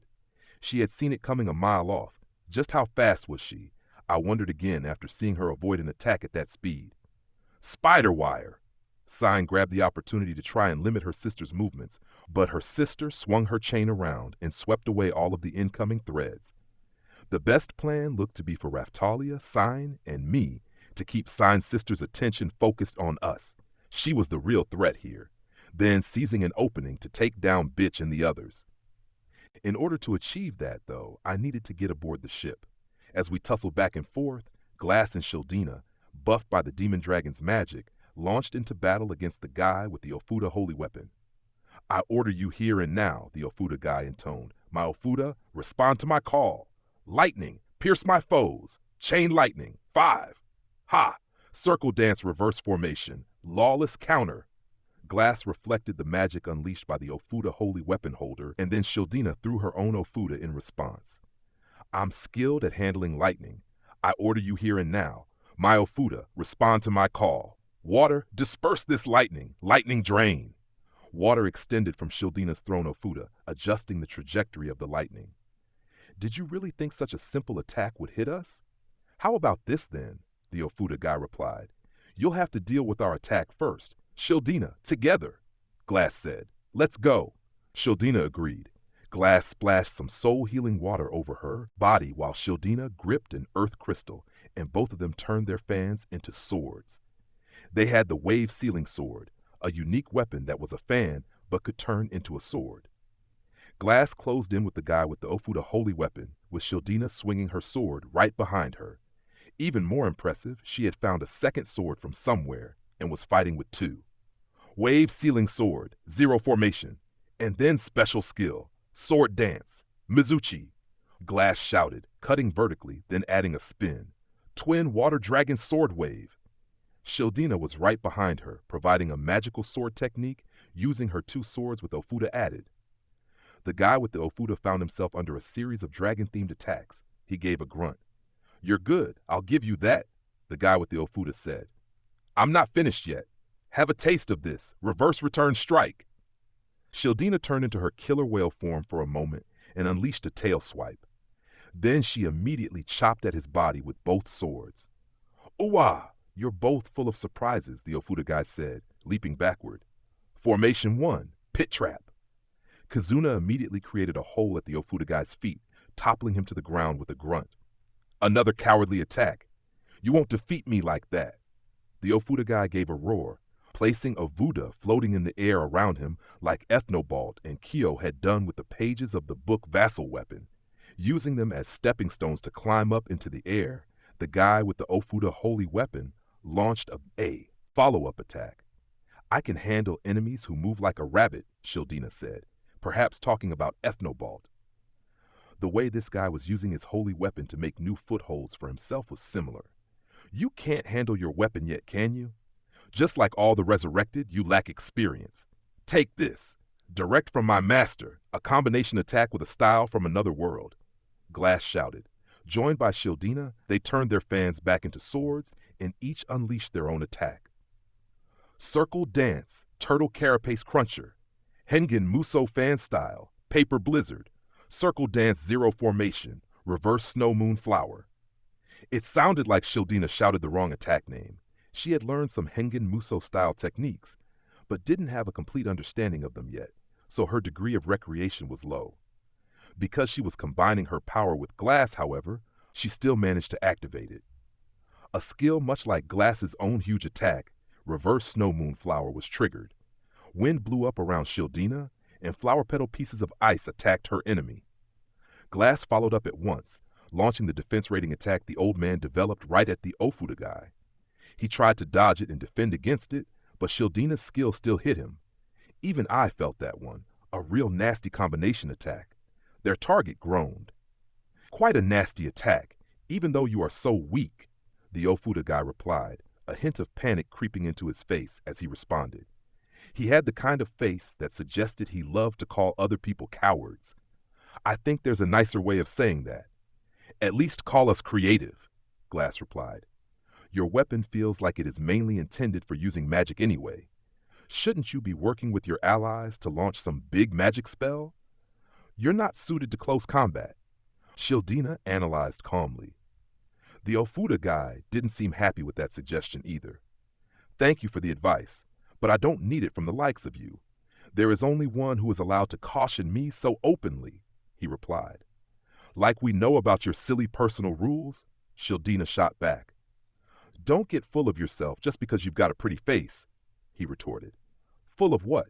Even having a pretty face won't get sweet Naofumi to look my way, Shildina replied. Clearly Naofumi doesn't care about looks. Look how he acts with the demon dragon. I think her analysis of him was correct, Glass chipped in. I would have loved to step in and put them straight, but I had my own battle going on.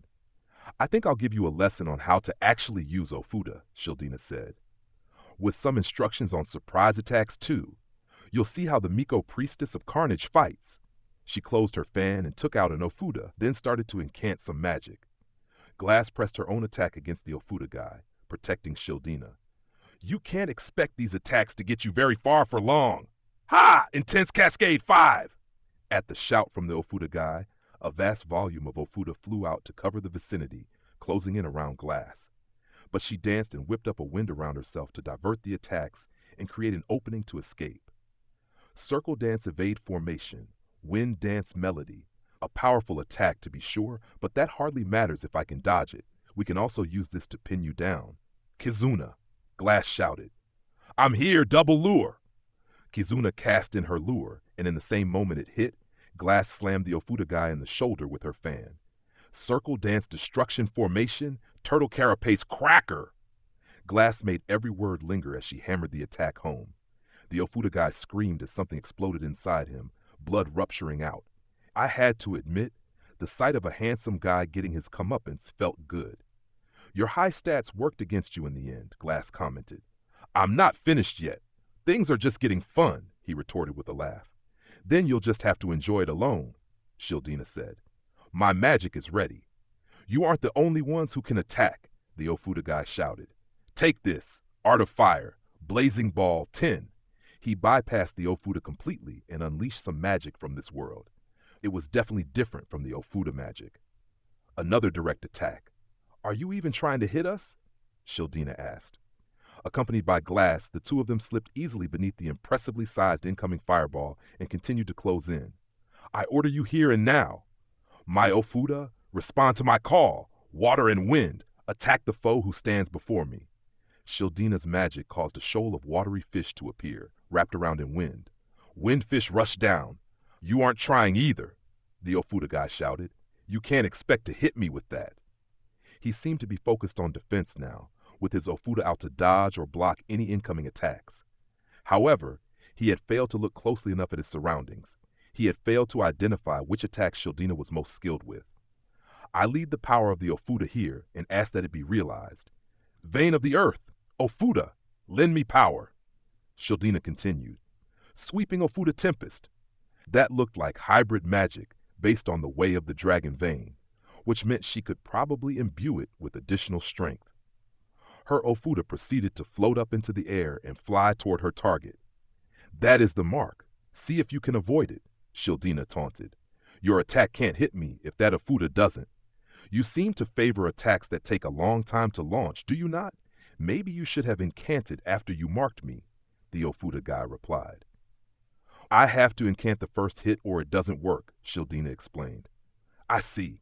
That only raises the bar higher. If I smash that Ofuda out of the air, all your efforts will have been for nothing, he said, keeping an eye on Kizuna and her support while fending off Glass's attacks. Shildina glanced at the flying Ofuda, and then it happened. From behind the Ofuda guy, Glass stuck an Ofuda onto those she had already deployed. What? He shouted. Now that they had a designated target, the watery windfish started to fly toward it. They were like homing missiles. Shildina continued to summon more water windfish, sending out countless fish toward her enemy. Shildina currently possesses me, you see. That means we have to share everything required for activating magic. Oh, and look, Chris wants to take part too. Glass said. Pen, Chris replied. Glass drew in her fan and prepared to launch a skill, and then Chris appeared and turned into an Ofuda. Glass attached it to her fan and started to dance. Circle dance zero formation, reverse water windfish, penguin peck. She elevated it to the level of a hybrid skill. Glass's reverse snow moonflower mixed with the water fish Shildina created, and then Chris added 2. The whole pile of attacks plowed toward the Ofuda guy. Perhaps because of mixing attacks, there were now clones of Chris too. Each time one of them hit, it fragmented apart and vanished. They weren't dying. They were just attacking while mixed in with the skill. I looked on in admiration, wondering if Rafchan could perform a similar combination skill of some kind. The Ofuda guy gave a moan, losing ground in his attempts to defend against the attack. The power that the combination of Glass and Shildina brought to the table really was a big help. If you can't deal with raiding attacks, you better not try and defend so much, Glass suggested. Where is such an attack coming from? The Ofuda guy gurgled. Then I noticed that Glass and Shildina had, quite creatively, worked in some Hengen Muso-style life force as well. The poor punching bag didn't know how to deflect it, and was spitting up more blood as a result. He was still holding out, but that was about all I could say for the guy. With an impotent roar, the Ofuda guy launched another large fireball at Shildina and Kazuna. "I've told you this thing is too easy to see coming," Shildina told him. It was pretty big and pretty fast, but both Shildina and Kazuna easily avoided it. "Hitting you wasn't what I had planned," the Ofuda guy managed, even scraping out a laugh. "Art of Fire, Fireworks Ball 10. From where the ball landed, it turned into a massive pillar of flame and then exploded further. That was some serious area effect magic. The final work of a fool, Secret Circle Dance, Cursed Return." Shildina took out her fan and swung it toward the incoming magic, focusing a part of the exploding flames, and then returned it toward the Ofuda guy. "What? This can't be." It was hardly inspiring final words. Then he screamed as the fire hit him. Shildina was already using the new secret techniques in combat. I was impressed. This was a magic conduction technique similar to the gather technique that Sign had taught Atla and me. I was struck again by how many varied attacks everyone in my party had. I could barely keep them straight myself. "Your cooking is something else now, Fumi," Glass commented. "My attack power has never been so high, and the cost of the possession has been reduced to a trickle too. But I still can't contain my gag reflex at thinking about food made from the demon dragon. Try to make a snack to go with alcohol next time, okay?" Shildina requested again. The effects of the food doping were pretty easy to see anyway. Along with additional experience and the permanent ability boosts, it also offered temporary stat boosts. It even offered a boost experience rate, making it easier to level up. But that information didn't matter to us right then. I was still struck by the difference in Glass's reaction, almost dejected, and Shildina's, simply offering an unbiased impression. "It's working! One more big push!" Kazuna shouted support from the sidelines while focusing on attacking the holy weapon using the hunting tool. "I'm ready. He's very tough, though. If this is the difference in enhancement between us, we are going to have an uphill struggle," Glass commented. "We can do it," Kazuna shouted back. "I'm not finished yet," the Ofuda guy said. So those hadn't been his final words after all. He was looking intently at his own Ofuda, which seemed to pulse somehow. "This is the sealed power of my weapon, the power of the cursed Ofuda. Feel it across your pathetic bodies." "I'm not scared of curses. I've been through enough of them," Shildina said offhandedly. It was a classic Shildina line. She had handled all sorts of dangerous stuff back in Cute and Low. Seeing trying to speak got my attention back to our battle. Glass and Shildina looked to have things under control. "Take!" Sign's familiar doll was heading into battle alongside its mistress. They were both sticking close to Sign's sister. Sign was using her scissors as two swords and attacking over and over again. Although each time it almost looked like she would get hit, Sign's sister was dodging with an almost annoyed look on her face. Well, you have improved even since we last fought. You always were a hard worker, Sign," her sister said, even as she weaved through Sign's enraged attacks. She was preparing to cast the nullification magic, so she was focusing more on just avoiding attacks for the time being. "Not lose time," Sign said. "No one likes a stubborn girl, little sister," Sign's sister said. I had hardly been able to hear a word Sign said with all the sound skipping. But Sign's sister frowned. All her advice seemed to do was rub Sign the wrong way. Her eyes hardened and the frequency of her attacks increased. She was playing into her opponent's hands, though, it felt like to me. Any opening she got, Sign sent out threads to interfere with the other enemies around us, but Sign's sister blocked them with her chain each time. "Here we go. My magic is ready. Disarming shot. Earth Explosion 10, Sign's sister shouted. "Have some of this too," the metal magic dragon added, both of them launching their magic at the same time. That suited us perfectly. Although it was from two separate sources, the area of effect for the two was linked together. The unlocked effects of my weapon visualized magic for me at the moment, so that made this all the easier. Up on the ship, Bitch was gripping her whip and gathering her power. She was clearly planning to attack in the moment that we were weakened. I wasn't going to allow that. The magic that Sign's sister unleashed closed in first. I used a mirror to knock the flying enhancement magic toward the nullification magic, then used my new skill to rebound it away. Release rebound. Matching my own timing, Raphtalia and Glass both also unload skills for nullifying enhancements. With an immensely satisfying sound, the nullification magic Sign's sister cast was sent flying away and turned into mist. Well, well, well. You learned that quicker than I expected. But what about this? She asked slyly. The metal magic dragon unleashed more magic, even as the demon dragon viciously attacked. Universal power of my mighty core, respond to my desires and materialize your magic power. I am the Dragon Emperor, ruler of this world. My power is the strength to conquer all, the ultimate magic that can eradicate all. My foes fall before me. The Dragon Emperor, ruler of this world, commands it. Nullify all magic. Demon Dragon freezing pulsation. 10. A second wave of enhancement nullification magic was unleashed, and the dragon even had the next one all lined up too. Would it be debuff magic next, I wonder? That's what I would have used. We have a plan in place for that too. Secret circle dance, pulse rebound, Glass shouted. She and Shieldina opened their fans and started dancing again, applying power along the incoming magic and then repelling it away even as it came flying in. Me too, of course. Everyone else pulled it off about a third of the time, but I had a slightly better success rate than that. All I could do was defend, after all. With all of this power being drawn out of me so unnaturally at the moment, I felt as though I could send any incoming magic back the way it had come.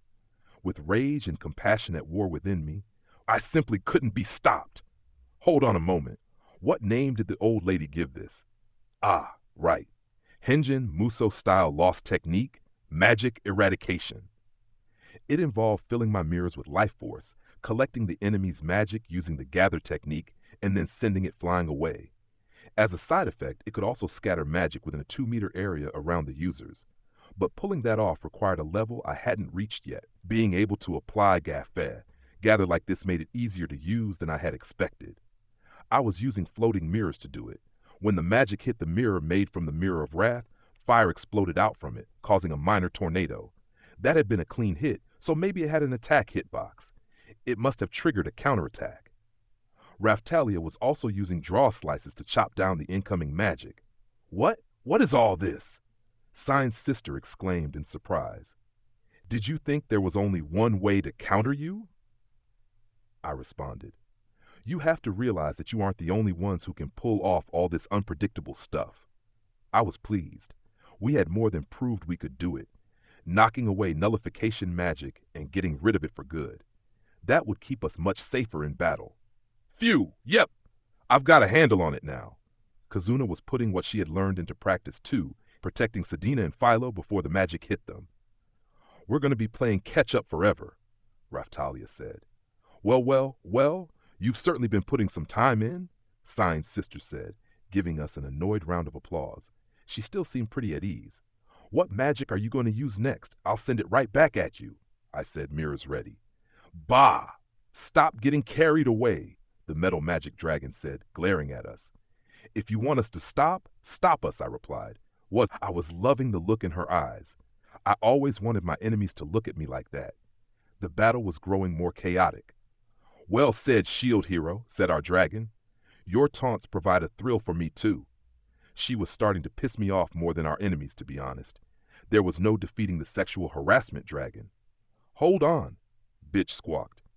How are you letting them get away with this? Hurry up and weaken them. This isn't what we agreed on in the meeting. Well. Did you expect Iwatani and his allies to just sit on their hands? It's arrogant to think that we would be the only ones making any forward progress. You need to be ready for just these kinds of things. Sign's sister replied. What are you talking about? You guys are strong enough to trample any efforts they might make. So start trampling, bitch demanded. Sign's sister looked displeased at this, shrugging even as she fended off Sign's barrage of attacks. The problem with fighting someone is you never know what they are going to do. You're sitting up there, removed from everything, watching the big picture. Maybe you should pull something out from your bag of conniving tricks to help us, Sign's sister pointed out. Hold on, you're going to blame this on me again? Bitch raged. I was just enjoying the show. There was nothing quite like watching two enemies you hated tearing into each other. I wanted to keep watching for the rest of the night, But we didn't have that kind of leeway here. The cannons on the ship vassal weapon had already started to fire down on us. Stardust Blade. Raphtalia was using what was also a long-range skill, her Stardust Blade, to fire stars up at the ship vassal weapon in the sky. But her efforts didn't seem to be having much of an effect. I wondered if I could get up there using a movement mirror from a glass shield. Then I had a better idea. Formation 3, Glass Shield, I shouted. I used Glass Shield and Mirror Cage to intercept the incoming shells and prevent them from interfering with any of my allies. I was able to make it through using Stardust Mirror, but it was still a pretty tense situation. I certainly didn't have the leeway to try and get up there myself. I needed to deploy Raphtalia as support for someone. That was becoming clear. The battle had only just started. In mere minutes, we were also being pushed onto the ropes. The future did not look bright. Not in that moment. I've got plenty more for you yet? Eat this! The metal magic dragon unleashed a stream of magic. My power is the strength to conquer all, the ultimate magic that can eradicate all. My foes fall before me. The Dragon Emperor, ruler of this world, commands it. Lower everything. Demon Dragon lowering pressure. 10! The metal magic dragon was trying to send out more balls of magic. I looked over at the Demon Dragon and gave a nod, not liking the synchronized feeling with her. What a coincidence, my little fragment. I was just incanting that magic myself. Allow me to make use of yours, the Demon Dragon said, taking advantage of the flow of magic created by the incanting of the metal magic dragon to immediately complete the incanting of her own magic. Demon Dragon, Raging Reduction. A cluster of black magic balls was formed, interfering with the magic the metal magic dragon had been trying to trigger. No, never. I have the power of a holy weapon at my command. You can't stop me like this. The metal magic dragon raised a hand and tried to force out the balls of magic.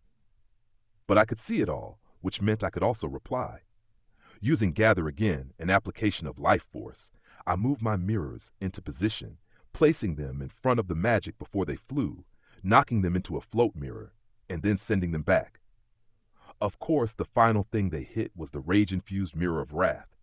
After this impressive combination, the Demon Dragon also clicked her claws. What? The metal magic dragon's shout was then drowned out by screaming, joined by the harpoon guy and his entire party as the magical lights unleashed by the Demon Dragon crashed into them all. Well, well, well, look out! Seen's sister knocked the magic away from herself. Ha! The guy with the Ofuda holy weapon did the same thing. I wasn't sure how the ship was doing it, but it was knocking the magic away too. My strength, my power, my entire body feels like it's burning. Is this a curse?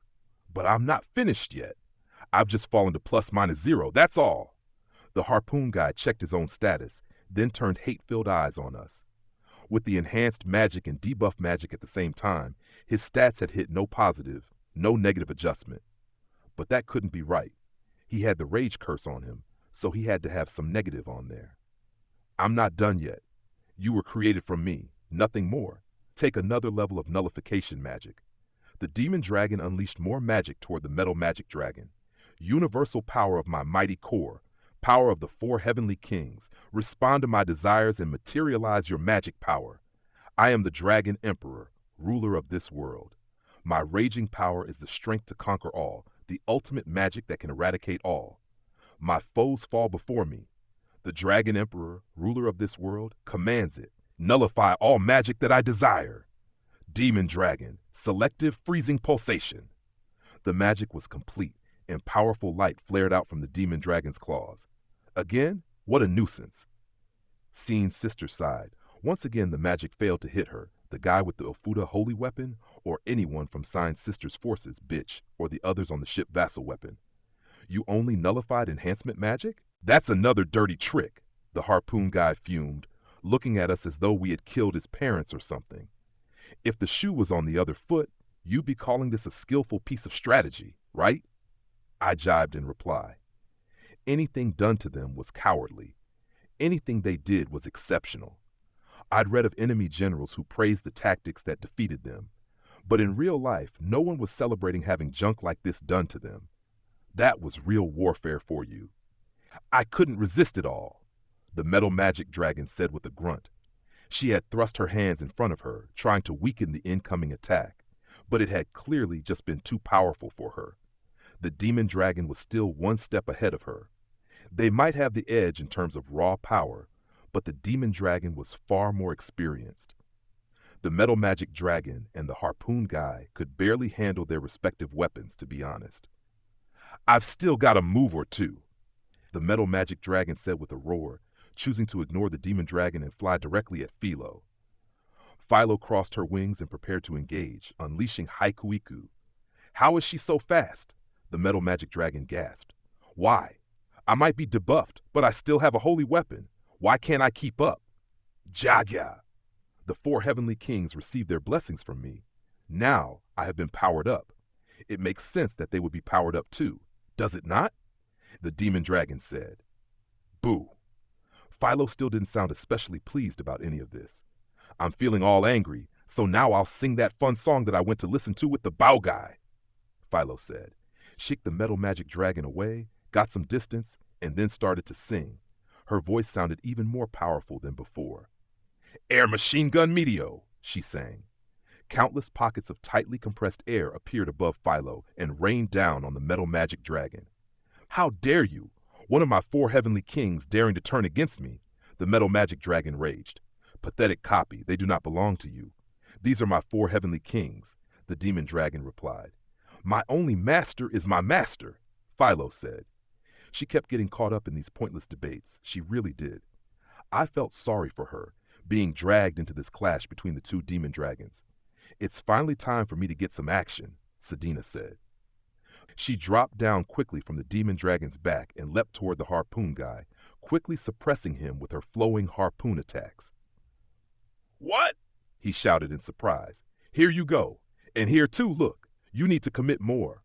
Oh my, that's where you're going to attack? Really? I don't think you'll like what happens."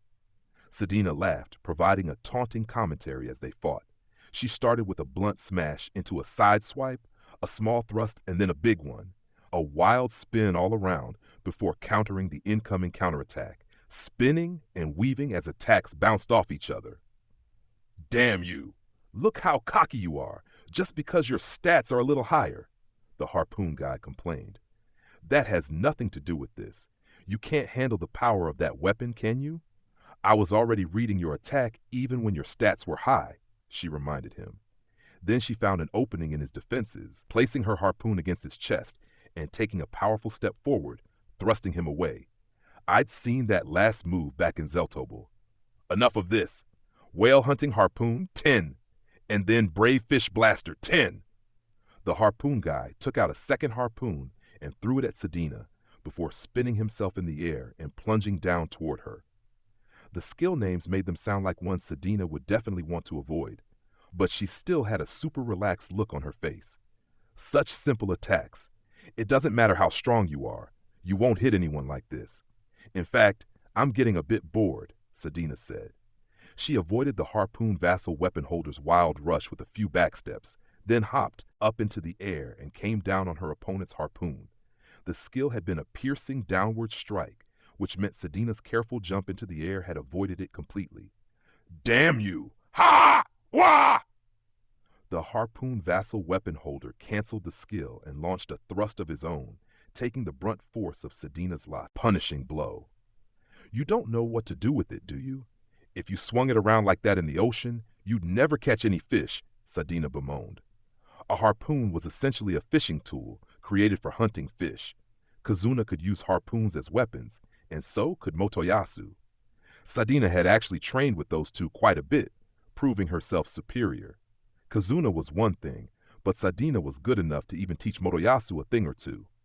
The strength of a harpoon lies in attacking swiftly, like this. Poke, poke. See? Sadina rapidly jabbed out with her harpoon, stabbing the harpoon vassal weapon holder numerous times. He moaned.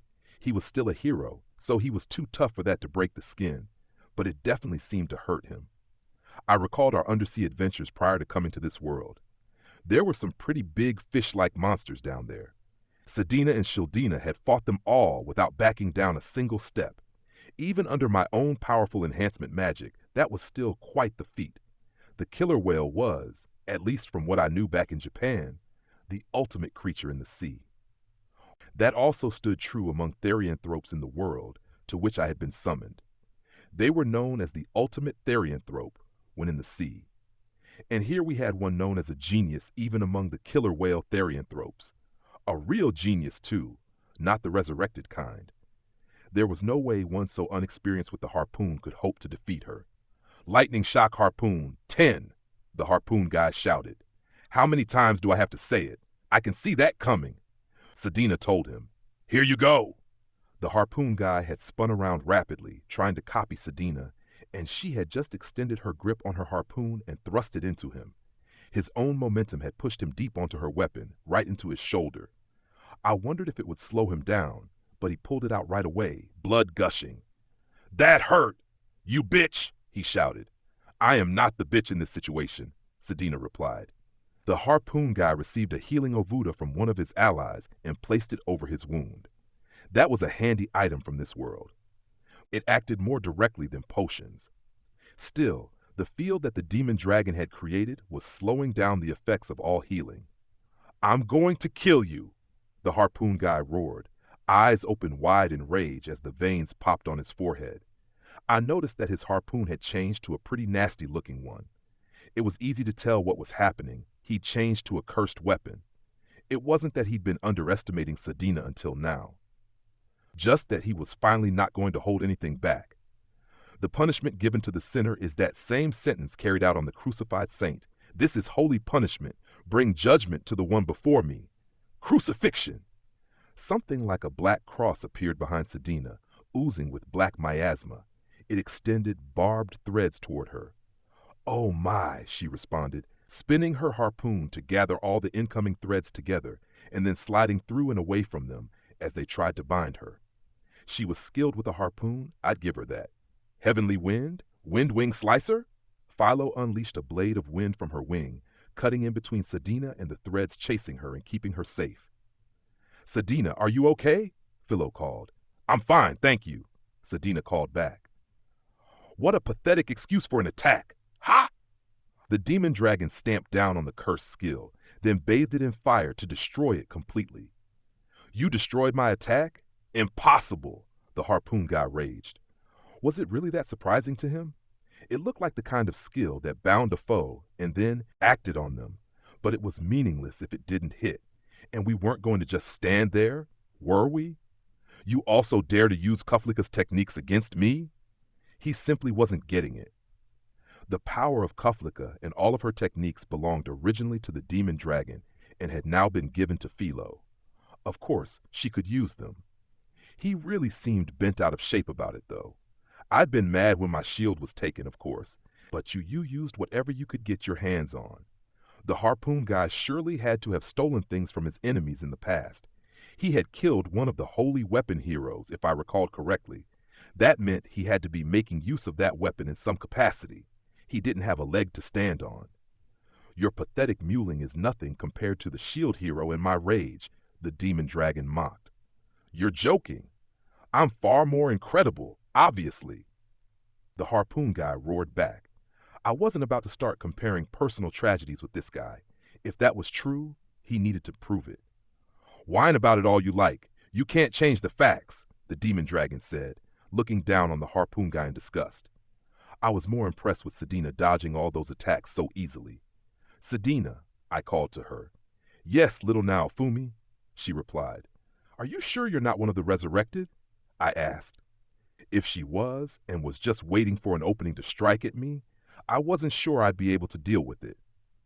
"I can tell you that I definitely don't have any memories of a former life like these resurrected normally do. Shildina can look at me and see the truth too, I'm sure," Sedina said. The two of them had the ability to see the resurrected, and neither had ever pointed a finger at the other, so it sounded legit. They might have just got their stories straight behind our backs. But looking at how Sedina lived and what she had done, it was easy to tell that wasn't the case. If she was a resurrected, she wouldn't listen to anything anyone said and would brag on about being a genius.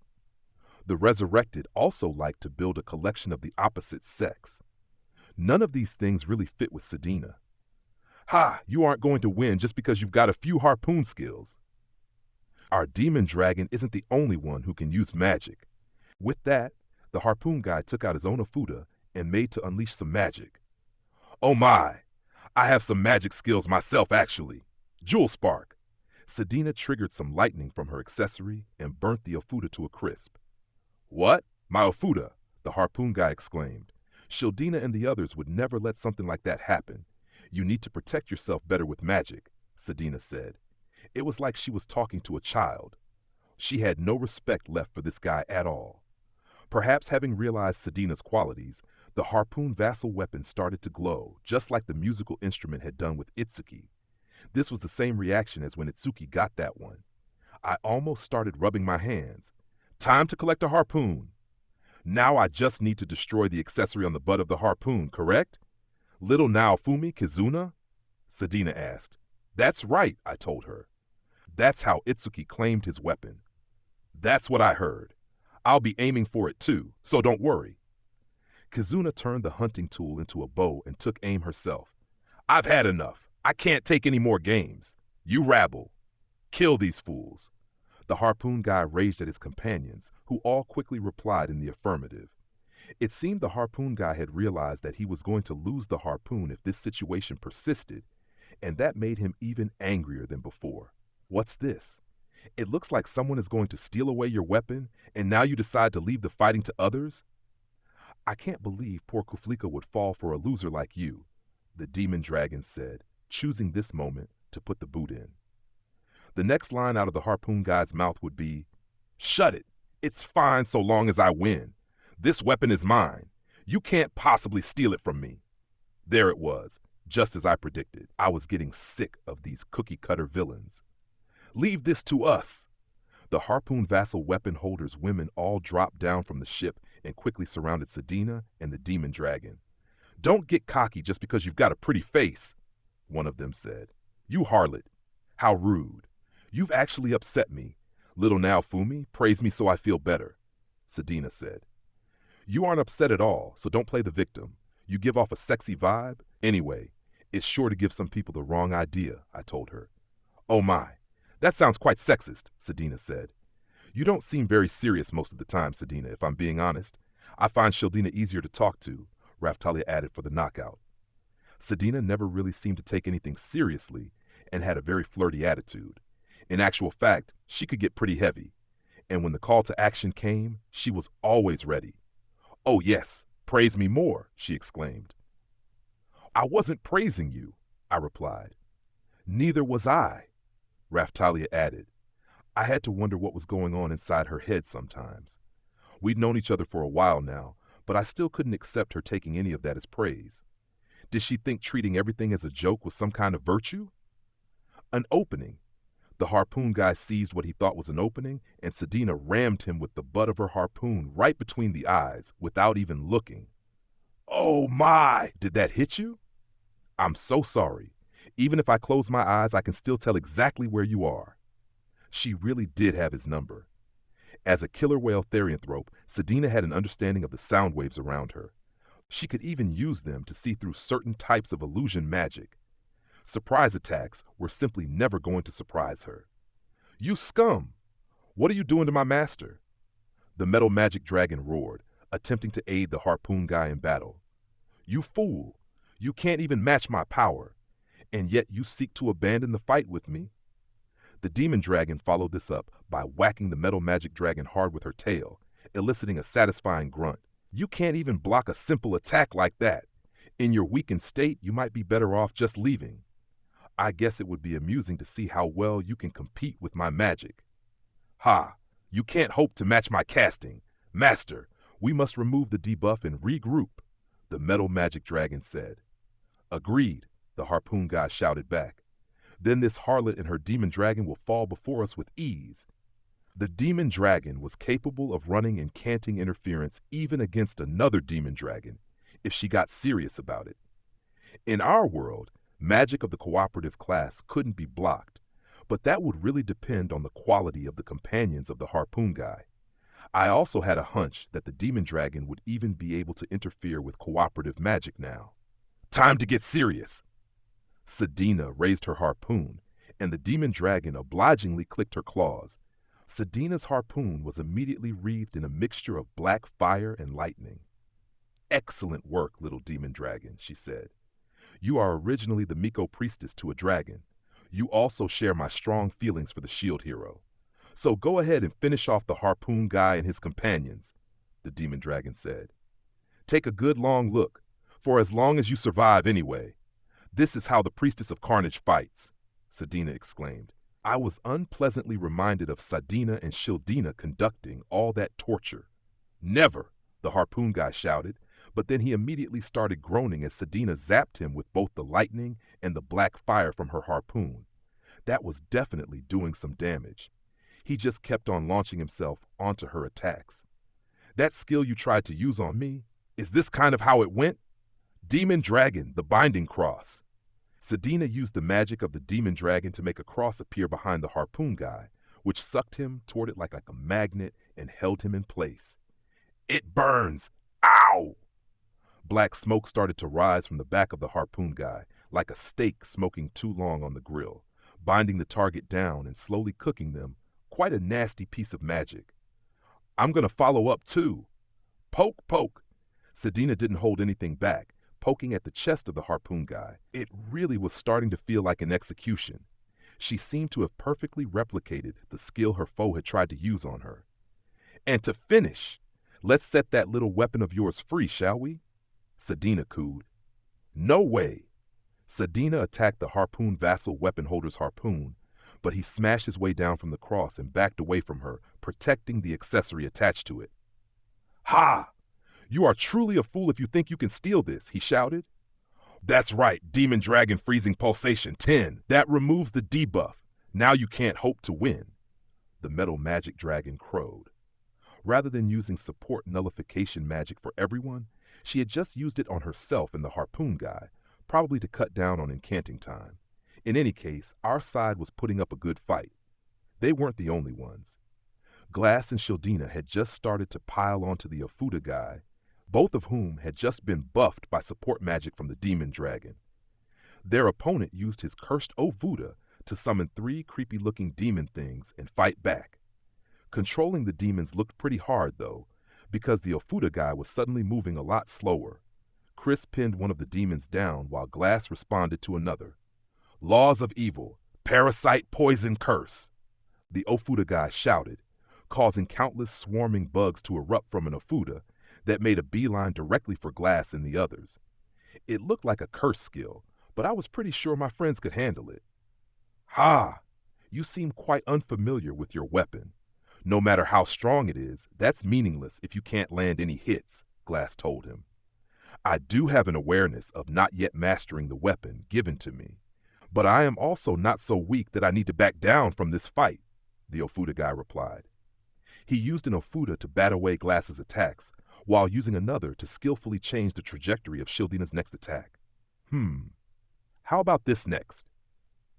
Shildina took out an Ofuda while unleashing a monster that looked a bit like a soul eater at her opponent. Then I realized it wasn't a monster. It was a variant on the wind-wreathed waterfish that she had used earlier. She shouted as she fired off the attack. "You are skilled with Dark Element Ofuda," Glass commented. "I'm starting to enjoy copying skills," Shildina replied.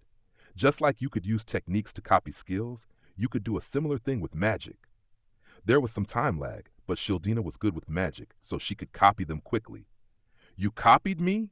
the Ofuda guy shouted indignantly, even as he avoided the incoming attack. Shildina was strong too, so that probably would have hurt if it had landed. "Shildina, you really are so skilled," Glass said again. "I like playing with cards," she replied. I had no idea how many she had with her, but Shildina proceeded to take a bunch of Ofuda out from her holder and started to toss them out like playing cards. Each and every one had a magic effect sealed inside, so just throwing them could trigger an effect. They would also interfere with each other, triggering more magic, making them exceptionally suited for Shildina to use. Ofuda were pretty expensive, but that wasn't an issue with Lark supplying us. She was also pretty choosy about her materials. I remembered her asking for some blood from the demon dragon in order to make Ofuda. This is an exploding Ofuda I'm particularly proud of, Shildina said. She lifted a nasty-looking Ofuda, imbued it with magic, and then threw it at the Ofuda guy. It was one of those that was activated not by incanting to turn it into magic, but by throwing it. That won't work on me, the Ofuda guy crowed. Watch out! Get down! Someone else shouted, trying to warn him, but he just used one of his own Ofuda to try and suppress the incoming attack. As soon as they touched, Shildina's Ofuda exploded into black fire. The Ofuda guy fell down onto the ground, burning and wailing as he rolled around. Ow, Shildina! Glass called sharply, almost getting hit by the cursed fire herself. Wow! Demon dragon blood is something else. I got Sweet Naofumi to give me a little of what the demon dragon gave him, Shildina explained. That seems a very dangerous substance to make a Voodoo from. Please be more careful. Are you even listening to me? Glass shouted. This is getting fun, Shildina replied. She wasn't drinking, but was starting to look drunk. Just like her sister, she had the capacity to simply enjoy fighting someone.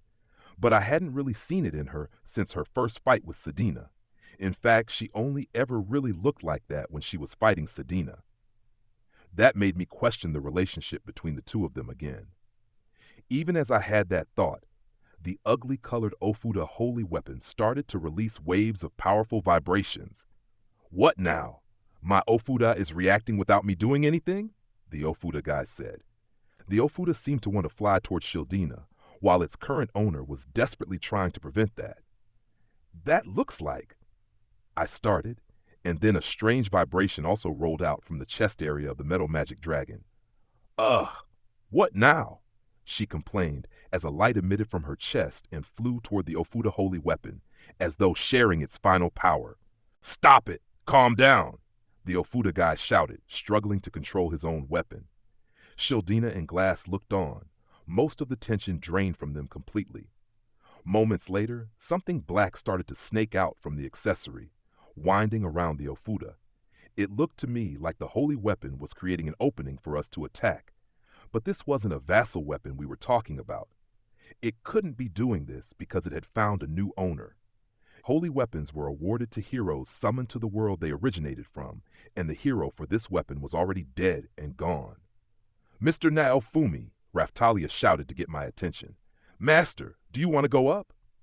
Philo flew in toward me amid this new distraction.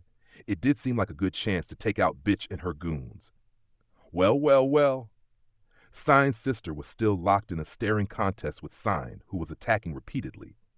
She had increased her number of familiars to 4, allowing for a continued rolling wave of attacks, and she did seem to be gaining a little ground. Dolls that looked like the demon dragon were firing off a barrage of magic, pinning her opponent down. She was a real craftswoman, I had to give her that. The chain would fly out every now and then to try and bind Sign down, but she dodged it smoothly each time. Our eyes met for a moment, and she seemed to be telling me to go and attack while we could, that she could still handle things here. Okay then. Raftalia and I both raised our hands, and Philo swooped in toward us. We grabbed onto her legs, and Philo lifted us both into the air, heading for the ship vassal weapon that hovered above us. What are you doing? Shoot them down, Bitch screeched. The cannons blasted toward us, one after the other, but they couldn't do anything about Philo's speed. Bitch and her own goons, along with women from the Harpoon Guy's allies, all tried to attack us with magic or their weapons, but none of them were anything I couldn't handle with Stardust Mirror. Ha! So you finally decided to pay me the attention I deserve. I'm ready for you. Bitch was cracking her whip on the bow of the ship, seemingly eager to get this started. You are such a hard nut to crack, pointlessly hard. But I've got what it takes to crack you now. I've just finished a nice long charge, just for you. Eat this and even you will die for sure. That was pretty much what I had been expecting. Motoyasu had a special attack called Brionac, and with all the effects of skill enhancement and other things, his charge time for it was now considerably reduced. The Whip 7-star weapon had to be thoroughly enhanced, meaning a skill that required a charge, as long as this was going to be seriously powerful, perhaps powerful enough to change this entire situation. I was starting to think their entire plan had just been to buy enough time for Bitch to launch this skill. Things were going pretty badly for them, which was normally the kind of time Bitch would cut and run, but this time she was sticking around. You maggots seem to have got the wrong idea about something. You still think destroying the accessories will let you steal the vassal weapons. Haven't you considered that we might have fixed that flaw by now? Bitch said proudly. What? I exclaimed. I looked down at Sign's sister, and she nodded, providing confirmation that this wasn't a bluff. That's true. Our R&D guys got quite upset that the goodies we stole were getting stolen back from us, so they've really upped the strength of those little trinkets. They're even stronger than the one we used on the hunting hero, Sign's sister explained. I cursed. If they couldn't be destroyed, that was going to make this a lot more difficult. I still had to have Kazuna try, though. Brilliant, Lady Malty. Now this fight can finally come to an end. Oh, wow, you're so lovely. Woman B2 exalted Bitch with her high-pitched voice. I swore again. I was going to turn her into ash, just like the original Woman B. This is the end of our long and sordid relationship, Shield Weakling. Have a taste of infamy. Bitch raised her arms and prepared to crack the whip again, unleashing her powerful skill. Oh yes, Lady Malty, Woman B2 cried. I didn't seem 8 one night a year ago, but to me, it's something that I'll never forget. I've been waiting for this moment, longing for it to come for so long now. Lino dragged her sword out from Bitch's stomach and then plunged it back in again. She repeated this over and over and over, eliciting more screams from Bitch. Does that hurt? I'm glad, so glad it hurts. This is nothing compared to the pain you have caused me. Lino broke down into maniacal laughter, her crazed peals of joy ringing out across the general vicinity. Bitch spluttered and squealed under the vicious assault, the blade plunging and twisting over and over. It was a product of pure hatred. Oh my, that's some serious anger, the demon dragon said, looking very pleased with this development. I had to agree with her. This was rage on my own level. Ah, of course, you aren't worthy of the Whip 7-star weapon. I'm going to take it from you, Lino said. She stabbed Bitch in the hand and stole the weapon from her. Then she beat Bitch's face with the whip before shredding the accessories on her clothing. Look at all this junk. You just love to dress up, don't you? Do you really love accessories so much? The only people they attract are greedy money grubbers. You're such an idiot, Lino spat. That comment made me think of Therese for a moment, but she wasn't a money grubber, just a hardcore, high-quality accessory enthusiast. Look in the mirror, bitch. I'm messing up your precious face for you. Suffer, suffer, suffer. Even as Lino shouted, Bitch's face started to swell. I could tell Lino was holding back. Her entire attitude shouted that she wasn't going to let Bitch die easily. Bitch, however, looked like she had already passed out from the pain or maybe a loss of blood. Her eyes were rolled back in her head and she was twitching. Huh. It's too soon for you to die. Zweite heel fi. Lino still didn't stop cracking her whip, however. Using her accessories to nullify the effect preventing the use of magic, she repeatedly healed Bitch and kept attacking her. With the delay on healing, it surely can't keep up with the damage I'm doing. But so what? More pain for you. Lino added black fire to the whip and continued to beat on Bitch. It looked like she was using something like the Whip of Wrath. It had to have some effect to delay healing itself. The level of violence, of hatred, on display. This was not just a falling out among allies. This Lino woman clearly had hatred close, maybe even equal, to my own for Bitch. Bitch had given hell to so many people by now. There had to be some she had left alive who hated her for it. Lino must have been a person marked forever by Bitch's actions, but whom Bitch herself had completely forgotten. And here she was, enacting retribution. And then I got it. You're the spy, I said. The report from our world had mentioned that someone with a desire for revenge on Bitch was working as a spy. No contact had been made with them since Bitch changed worlds, but the anger we were seeing here definitely suggested that we had found her. That's right, that saves a lot of explanation, she said. It seemed like Lino really was the spy. Even as she nodded, she was still attacking Bitch, or more like grinding her heel into her face. We've got your back. You just carry on beating Bitch into a pulp, I told her. I will. Shield hero. Lino turned her attention back to Bitch. Suffer. Suffer more. As she cackled with laughter again, I threw up glass shields all around her, preparing for the enemy attack. Lino needed to snuff bitch out as quickly as possible. I'm sorry, what?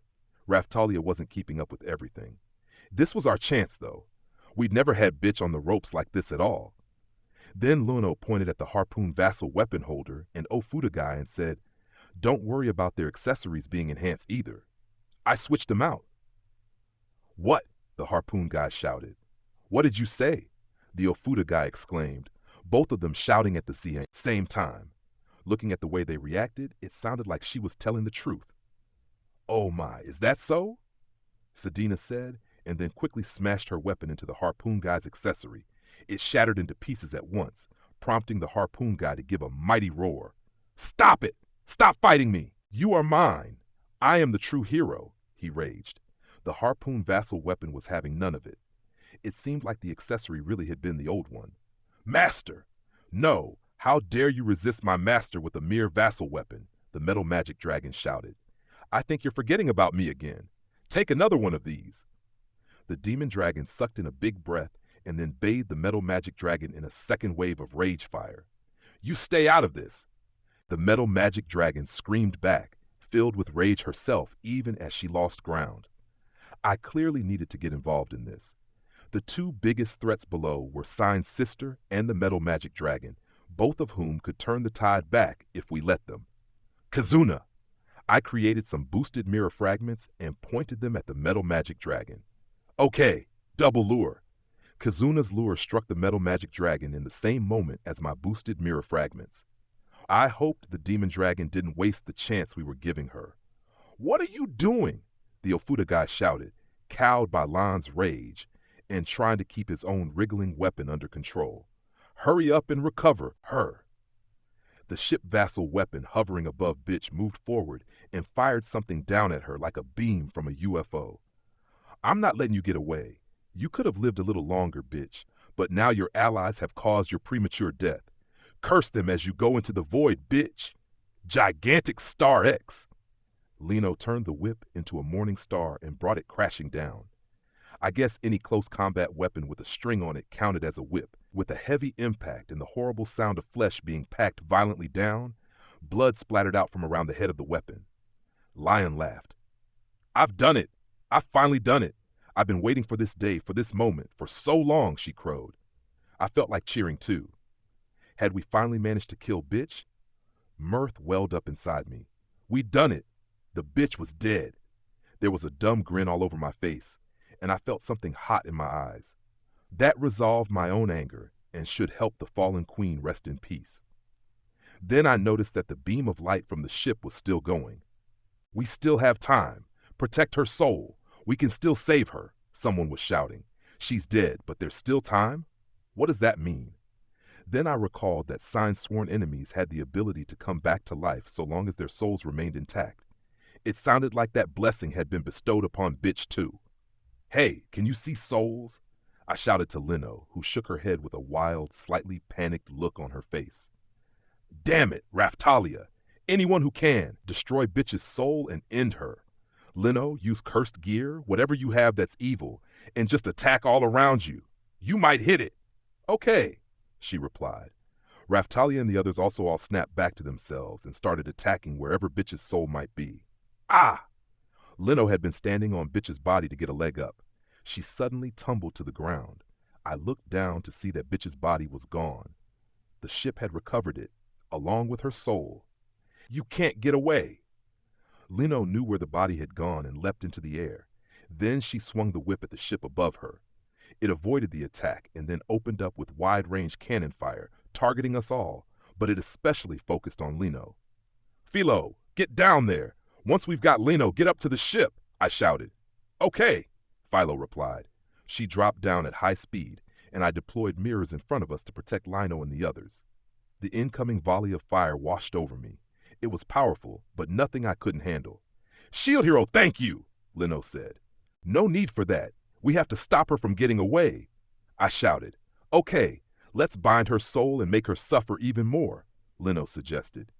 I like the way you think. We both started to laugh. It looked like we were going to get along just fine.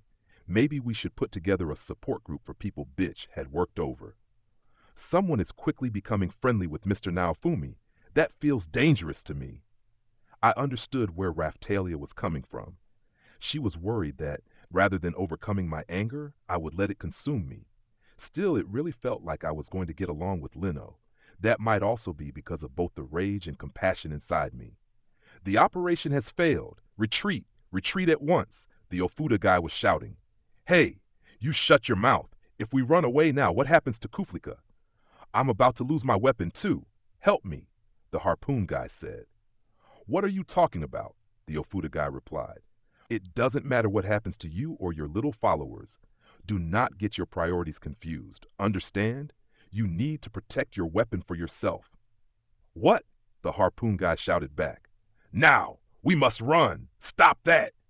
The Ofuda guy tried to escape but was unable to keep the Ofuda holy weapon under control. You can't escape. Let me show you something else that Ofuda can do that's fun.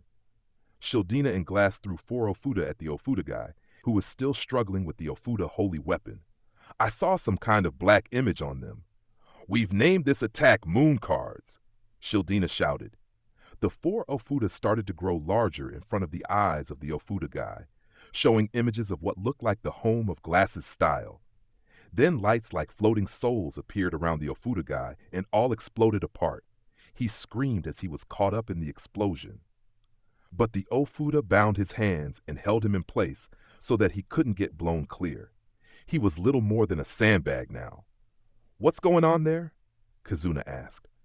I linked together some of the Ofuda made from the demon dragon's blood and turned them into game cards, Shildina explained.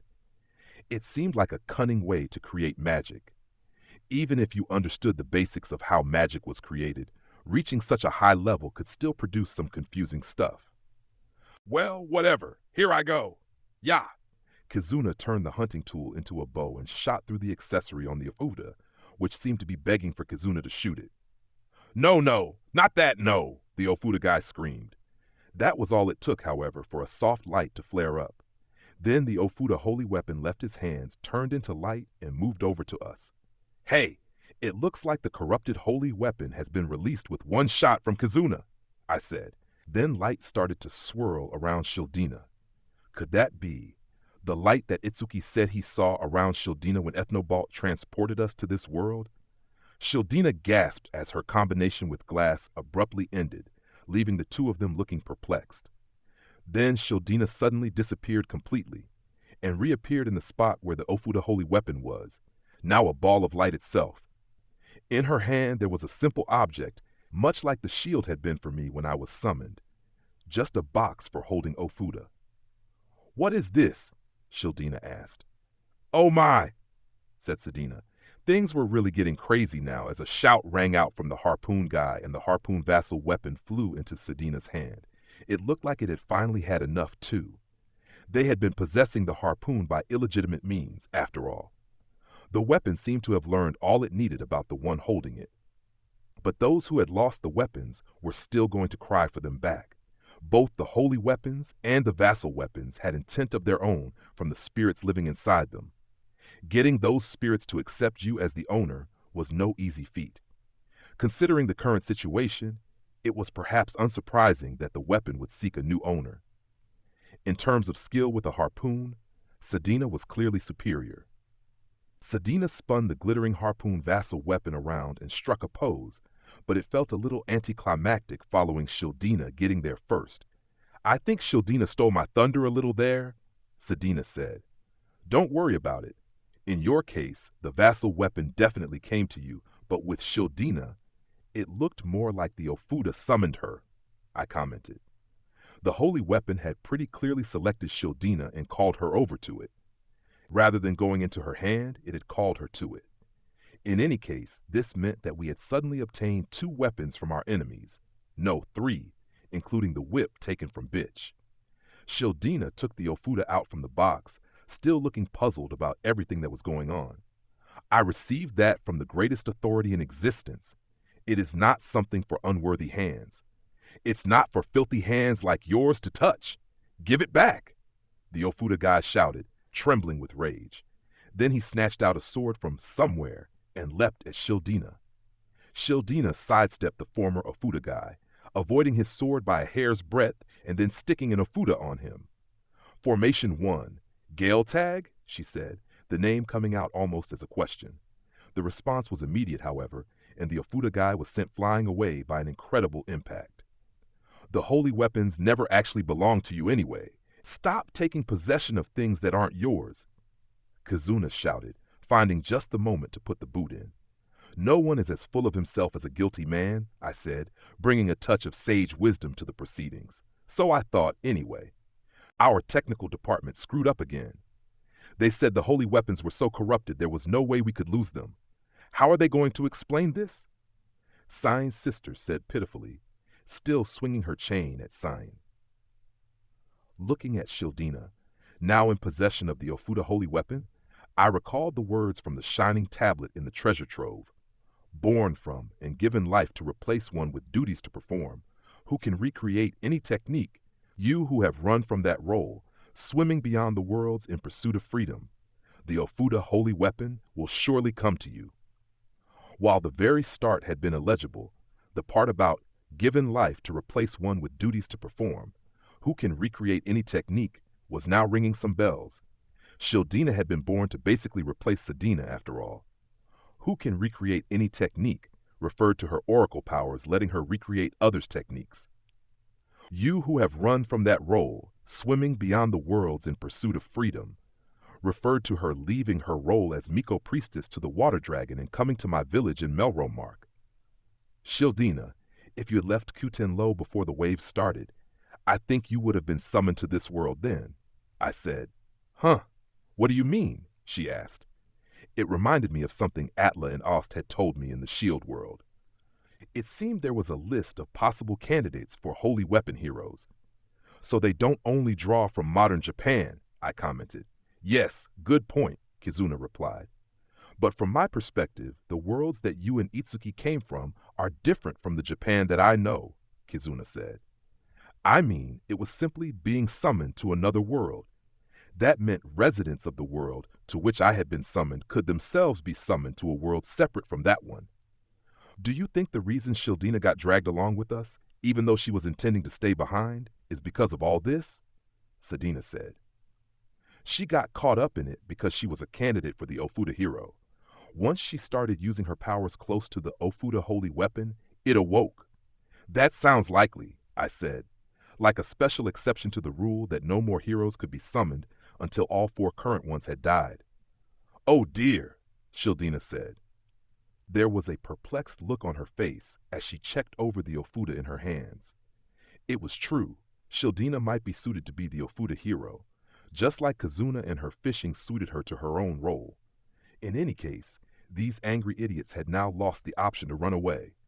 We've got the momentum now. Time to finish this. Hurry and capture bitch's soul, I shouted. Isn't there a better way to phrase that? Raftalia complained. It didn't matter. We just needed to pile on. You scum! How dare you steal my harpoon? That belongs to me. You've taken everything from me now. I'll never forgive you. The former harpoon guy raged. This guy was getting on my last nerve. Tact and Miyagi had said the same kind of things. These guys were all the same. Inexperience, that was the problem. The former harpoon guy turned to look at the metal magic dragon for aid. Ja, she barely managed. What's this? You expect something from this pathetic copy? It's too late to find any aid from her, the demon dragon said, because she had already crushed the metal magic dragon's head in her jaws. The continued attacks by rage fire, the lingering debuffs even though they had been nominally nullified, and the double damage dealing skills Kizuna and I had unleashed all combined to allow the demon dragon to crush her head completely, metal and all.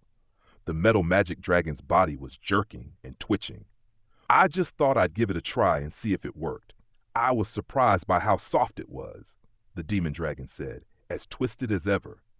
As blood spilled from the metal magic dragon, a black chunk from her chest was ejected away and flew toward the ship vassal weapon. I don't think so, the demon dragon said as she reached out with her claws to grab the black mass, the corrupted holy weapon, and cling onto it. But even though she tried to use magic, it continued to move away from her. This can't be. You've taken Kaflika from me, and now my demon dragon too. the former harpoon guy screamed. I could never belong to worthless scum like you, the demon dragon spat vehemently. My heart belongs to the shield hero. I just decided to ignore that last part. Instead, I took a closer look at the face of the former harpoon guy. He had pretty good features. He was also glaring at me with the exact same look that Takt, Kyo, and Miyagi had given me when all their silly stuff came crumbling down, and that made me feel good. I could get hooked on people looking at me like that. Why do you look so happy now, Fumi? Kizuna asked. You can't tell? I replied. I don't think I want to know, she concluded. She didn't seem to understand what I was feeling. That's the right idea, Raftelia told her. You certainly don't want to know, Glass agreed. Business as usual with all the banter then. Huh? Is it something nasty? Master was smiling because we're about to win, right? Philo asked in puzzlement. Philo had been behaving herself recently, but this naive comment hit me right in the feels. It was wrong. I should accept that, and yet I just couldn't stop. I love to taunt losers like this poor fool here. When I gave it some rational thought, I was pretty far gone. Enough joking around. Bitch will get away, Lino shouted. I looked up at the ship vassal weapon. Raftalia, Philo, let's see this through to the end. Ignore the rest of these weaklings, I commanded. They both shouted their agreement. Philo sounded more cheerful she had in a while. That gave me an idea. The ship was a vassal weapon, meaning Kizuna, and now Shieldina, could use their holy weapons to strip the user of their authority to use it, or at least maybe slow it down. It looked like the ship was about to make a run for it, but there were still a lot of their allies down on the ground. It was going to take a while for them to retreat. We could use that time to capture Bitch's soul. Putting that plan in place in my head, I was just about to move into action when the ship vassal weapon blasted away quite literally at light speed. Hey, it ran away! Kizuna was perplexed, and rightly so. It had left a lot of people behind. For Kizuna, fleeing while leaving allies behind was simply not an option. Damn, it left all their friends behind! I couldn't believe it would leave quite so many to an unknown fate facing us. The former harpoon guy was one thing, but I certainly hadn't expected it to leave Sign's sister and the Ofuda guy behind as well. Chapter 13, Insensitive Individuals. Hey, what about us? The former harpoon guy said. Is it just abandoning us completely? The former Ofuda guy cried, both of their faces twisted with anger. The holder of the ship vassal weapon was already far beyond the horizon, however. Then they immediately looked over at Sign's sister, the only one remaining who looked likely to put up a fight. They were quick to change their tune, just because they no longer had a chance to win. Ha! I knew you were all worthless from the start. This is the very time to use your intellect and determine a way to come back from the brink.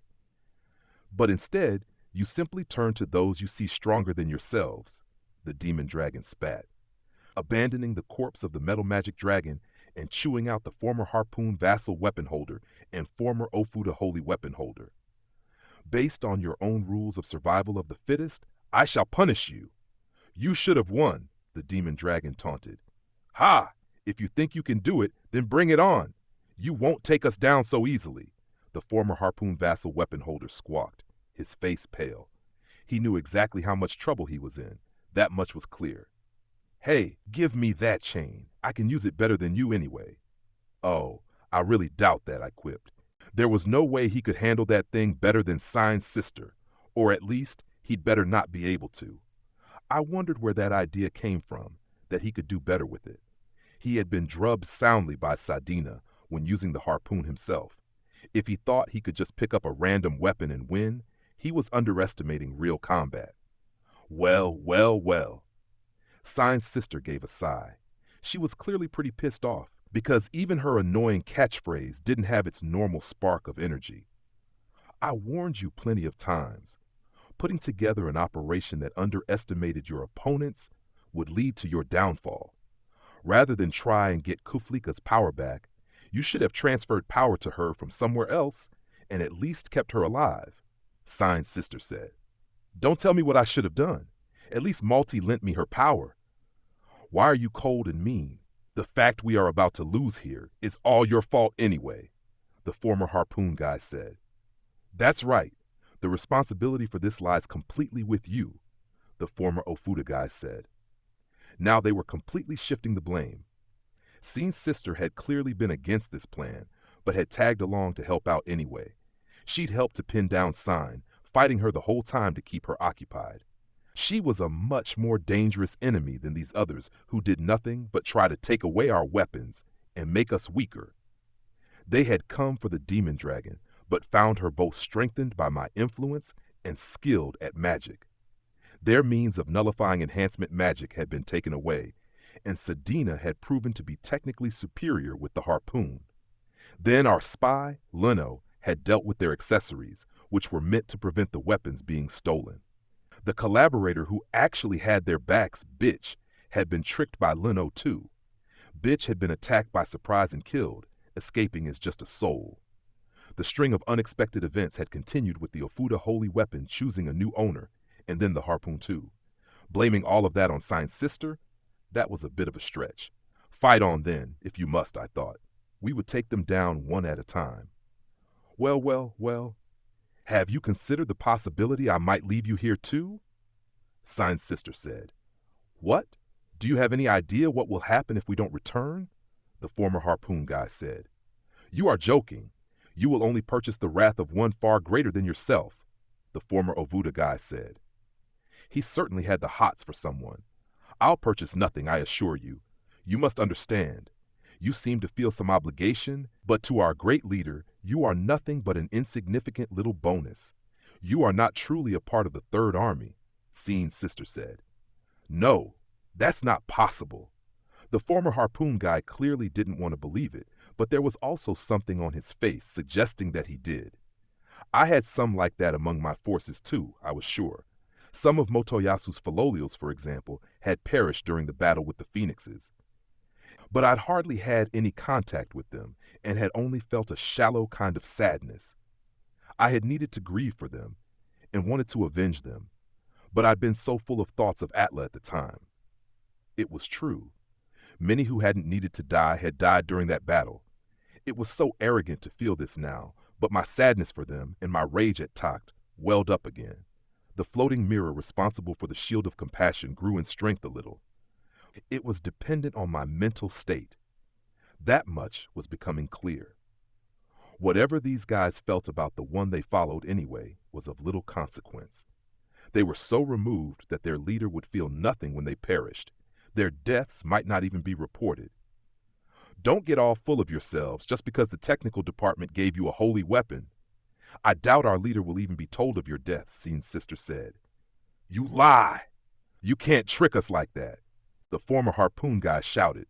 Bossing around someone that held the power of life and death over you, he really was an idiot.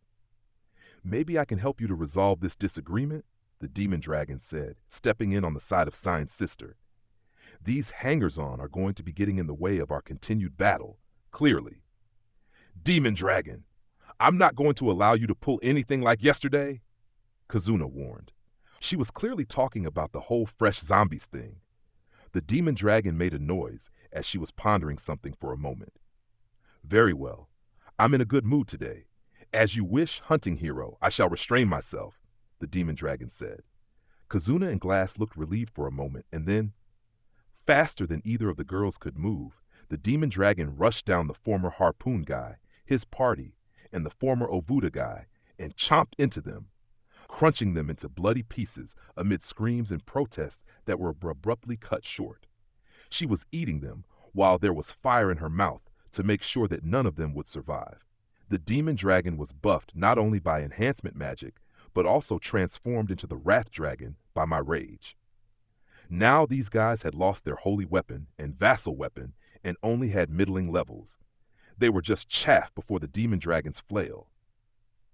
I didn't just eat their souls, but their bodies too. That suits you better, correct? The demon dragon said.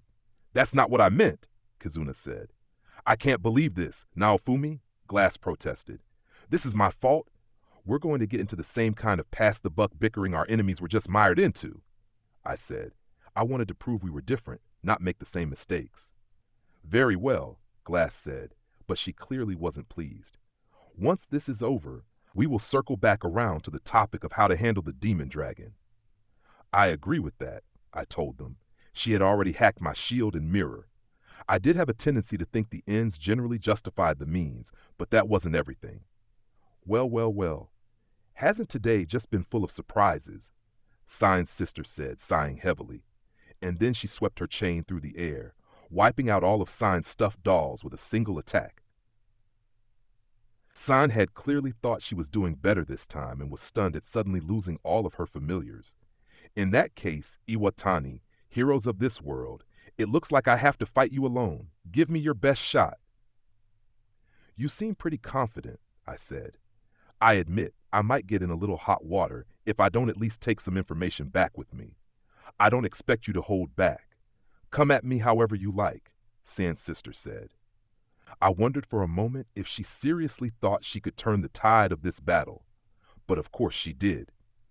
Even if we proved ourselves stronger, and I still wasn't sure of that, she had the means to get away from us. We had no ideas at all for stopping her from getting away. How was it that we could be in total control of the battlefield and yet not prevent her escape? I cursed under my breath, needing some way to strike a decisive blow. We were staring down the barrel of her all-range attack again. It would send us all flying away just like it did last time. We were a little stronger now and had enhancement magic on us, but we didn't know what other tricks she was hiding either. Shield hero, Leno said, and then tossed me an accessory that she had stolen from Bitch, while also indicating she had held one back for herself. If you have that accessory, you can use as much magic as you like, even with the magic from your world sealed. Great, I said. Gripping the accessory, I focused on incanting magic. It did look like it would work, but something about it felt different.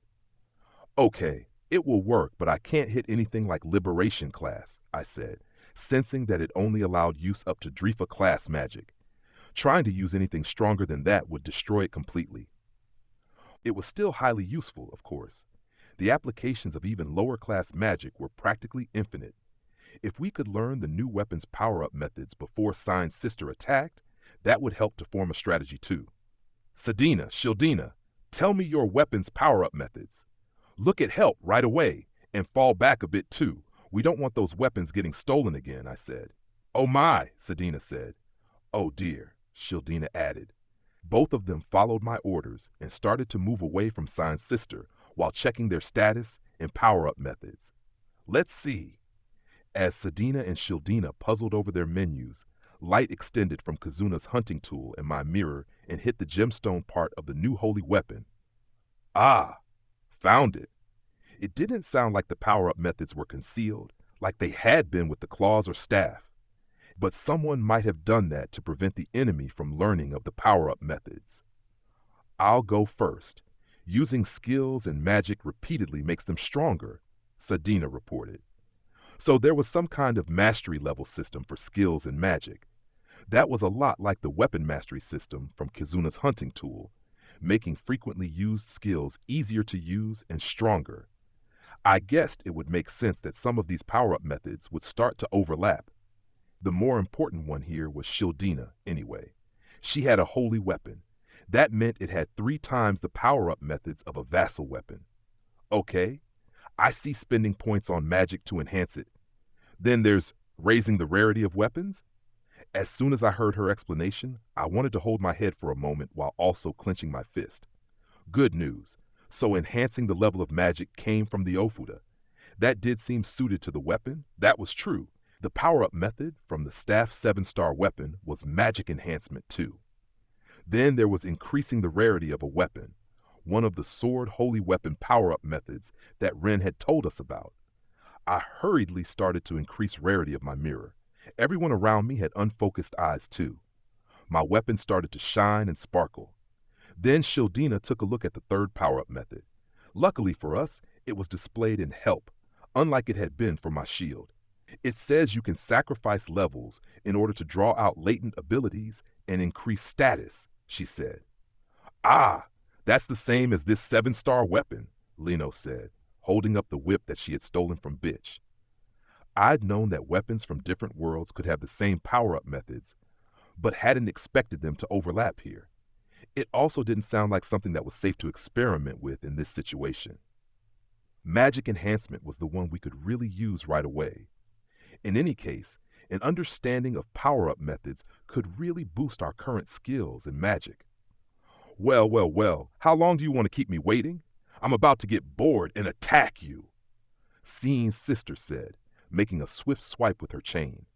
I cursed, moving a float mirror into the range of her attack and getting her chain tied up with the mirror of wrath. The chain made a satisfying clinking sound as it got stuck, but then it started to rotate around where it was caught.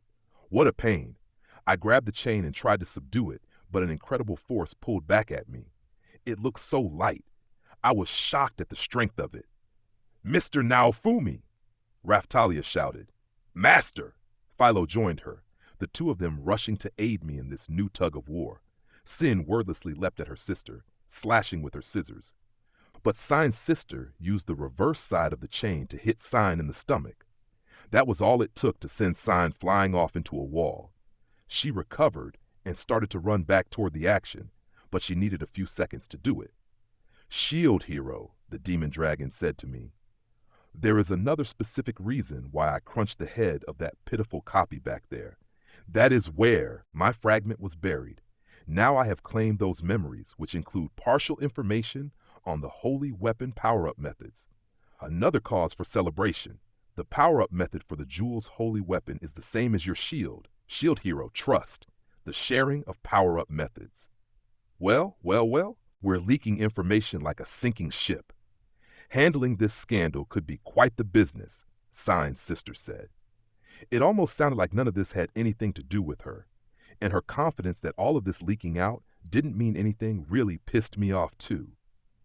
This also helped explain why Sign's sister was so strong, though. Thorough implementation of the increase of latent abilities could turn anyone into a monster. Say we were facing an enemy that was level 100, and we were 200. What if that opponent had latent abilities unlocked to the tune of 1,000 levels? Even with the same ratio of power-up methods, our stats would be far inferior. Tact had held the whip, but as one of the resurrected, he had been unable to draw out the true power of the 7-star weapon. He hadn't implemented any power-ups at all. But what if he had? I wondered. That was the source of Sign's sister's confidence and the reason we were currently on the ropes. I wanted to berate Sign for not more carefully confirming the strength of the people she was picking fights with. But that was for later. She wouldn't like it, but it had to be done. What else do we have? The demon dragon continued. Comparing this with your memories, I think this one is like job levels. It says profession. It seems you can choose a profession of some kind. I immediately started to check and saw an option added to the status column. Yes, profession. All sorts of possibilities popped out, including warrior, wizard, monk, ranger, no acrobat, but still plenty to choose from. Enhancing them was like the bow power-up method. It involved providing items. The systems were a little different, but it looked like it could work. In any case, I needed to start raising these things at once. I checked around for a more robust conversion function. Well, shield hero. That's all the knowledge I gained. But it has revealed something important, the demon dragon said, even as she sucked in some air to spit fire at Sign's sister. We already know the power-up methods for 3 holy weapons and 8 vassal weapons. But our enemies have been performing attacks that aren't covered by the methods that we know. So what must one of the power-up methods in the final holy weapon be? The demon dragon said, like some freaking detective or something. Everyone present who was skilled with their own weapons immediately understood what this meant. The remaining weapon, the blunt instrument holy weapon, had a power-up method for skill levels. This new understanding of the power-up methods made me feel that Sign's sister had just gotten a little weaker. Well, well, well. Very good. You might put up a fight now, Sign's sister said. Spend some points on enhancing magic to raise that up too, I muttered, pretty much ignoring her. Well, well, well. You think I'll allow any more of that? She replied. Probably not, I admitted to myself. She wasn't going to give us a large enough opening to totally upgrade ourselves, and trying to do so could get us wiped out. We had to stay focused when fighting Sign's sister at her full strength. Everyone, watch out! Kazuna unleashed double lure at Sign's sister, But she saw it coming with ease and knocked it away with her chain. The range on that thing was insane. Just like with attack support, I had thought that boosted mirror fragments would be a good skill to enhance and tried to put some points into it, but I had been unable to do so. So there were some skills you could enhance and some you couldn't. Chapter 14, Megiddo Iron Maiden. We can't lose any ground, Glass shouted. Chris, lend me a hand. Circle Dance Destruction Formation. Frozen Turtle Carapace Cracker 10. I still need to send that bitch to hell. I can't lose here. Dimension Whip X. Lino said, the two of them unleashing skills from outside of Signed Sister's range. Both of the skills they unleashed were stronger than before. The one that Glass unleashed was traveling along the chain towards Signed Sister, while the one from Lino had caused her whip to split into multiple lashes, all of which were now flying for Signed Sister. Signed Sister proceeded to create a chain cage around herself, however, catching the incoming whips. Here's a little present. Signed Sister retorted. I gasped as the defense rating combination enhanced skill, Glass Launch, proceeded to come back down the chain toward me. Naofumi! Glass had an apologetic look on her face, but she hadn't needed to worry. The attack entered my body, and I gasped again at how strong it was. Almost too strong. Raftalia Philo, this is dangerous. Everyone get back, I shouted. They quickly did so. Then I gathered my life force before stamping down on the ground hard and expelling it outside my body. With a thud, a massive crater was knocked out of the ground, and then the crater instantly froze over. If I hadn't managed to redirect the attack, then I would have been torn to shreds for sure. Wow! Just how much stronger are you now? Kazuna gasped. Almost everyone there had been caught up to some extent in my sudden terraforming. Wow! Echoed Philo. An attack of such power inside Mr. Naofumi, even for a moment. Raftalia had been scooped up by Philo and was safe too, luckily, while Sadina and Shildina were safely riding the demon dragon's tail. They were as nimble as ever. Kazuna, Glass, Scene, and newcomer Lino had all staggered through the sudden earth movement, losing a bit of balance in the process. Signed Sister looked fine, maybe thanks to her chain. Well, not very nice of you to try and use such a powerful attack on me, Yien's sister said. What are you talking about, and saying that after you sent it back into me? I retorted. I could feel some internal damage caused by the energy I couldn't expel. I pushed down the urge to spit up blood and cast some magic. Drifa Heal would handle it. I started the incanting and the magic was completed instantly. One of my best features, the demon dragon said, just inside my head. She had predicted what I was going to do and aided in the completion of the magic. It was a bit like having a parasite inside, and I didn't like it. Drifa Heal 10, I said. The pronunciation was the same, but it felt different somehow. The pain still faded away, though. The accessory taken from Bitch was helping out. Well, it looks like it'll be quite rude of me if I don't get at least a little serious. Weapon wearing 10. Signed Sister wrapped her chain around her body, creating what looked like chainmail. Chainmail. Why did it have to be chainmail? I cursed. I gave her a thumbs down, taunting her. Don't show me that horrible armor, I shouted. Of course Naofumi hates chainmail, Kazuna recalled. Yes, you're right, Raftalia said. It's what was stolen from him when the former princess tricked him. Well, Signed Sister said with a laugh. No laughing. So this was the reason why even just her chain had been pissing me off. She seemed intent on messing with my head. But I also might have been getting a little too angry over something so trivial. The more collected part of me called up my status and checked the transformation time on the Mirror of Wrath. There wasn't long left. I was about to get swallowed by rage again. Once it ended, I'd lose various enhancements myself, and so would the demon dragon. Did we have any hope to continue the battle under those conditions? Raftalia, Kazuna, everyone. The demon dragon and I can't maintain our current state for much longer. We need to pile on and take her down now, I told them. Otherwise, the options would be to take a beating or retreat. Taking a more measured approach might get us some results. But she wasn't going to stick around for a lengthy battle. Regardless of the risks, I didn't want to lose this opportunity, so we were just going to rush her down. In that case, Shield Hero, how about we combine my strength with this skill? The demon dragon suggested. She was hacking my status again already and indicating a skill name.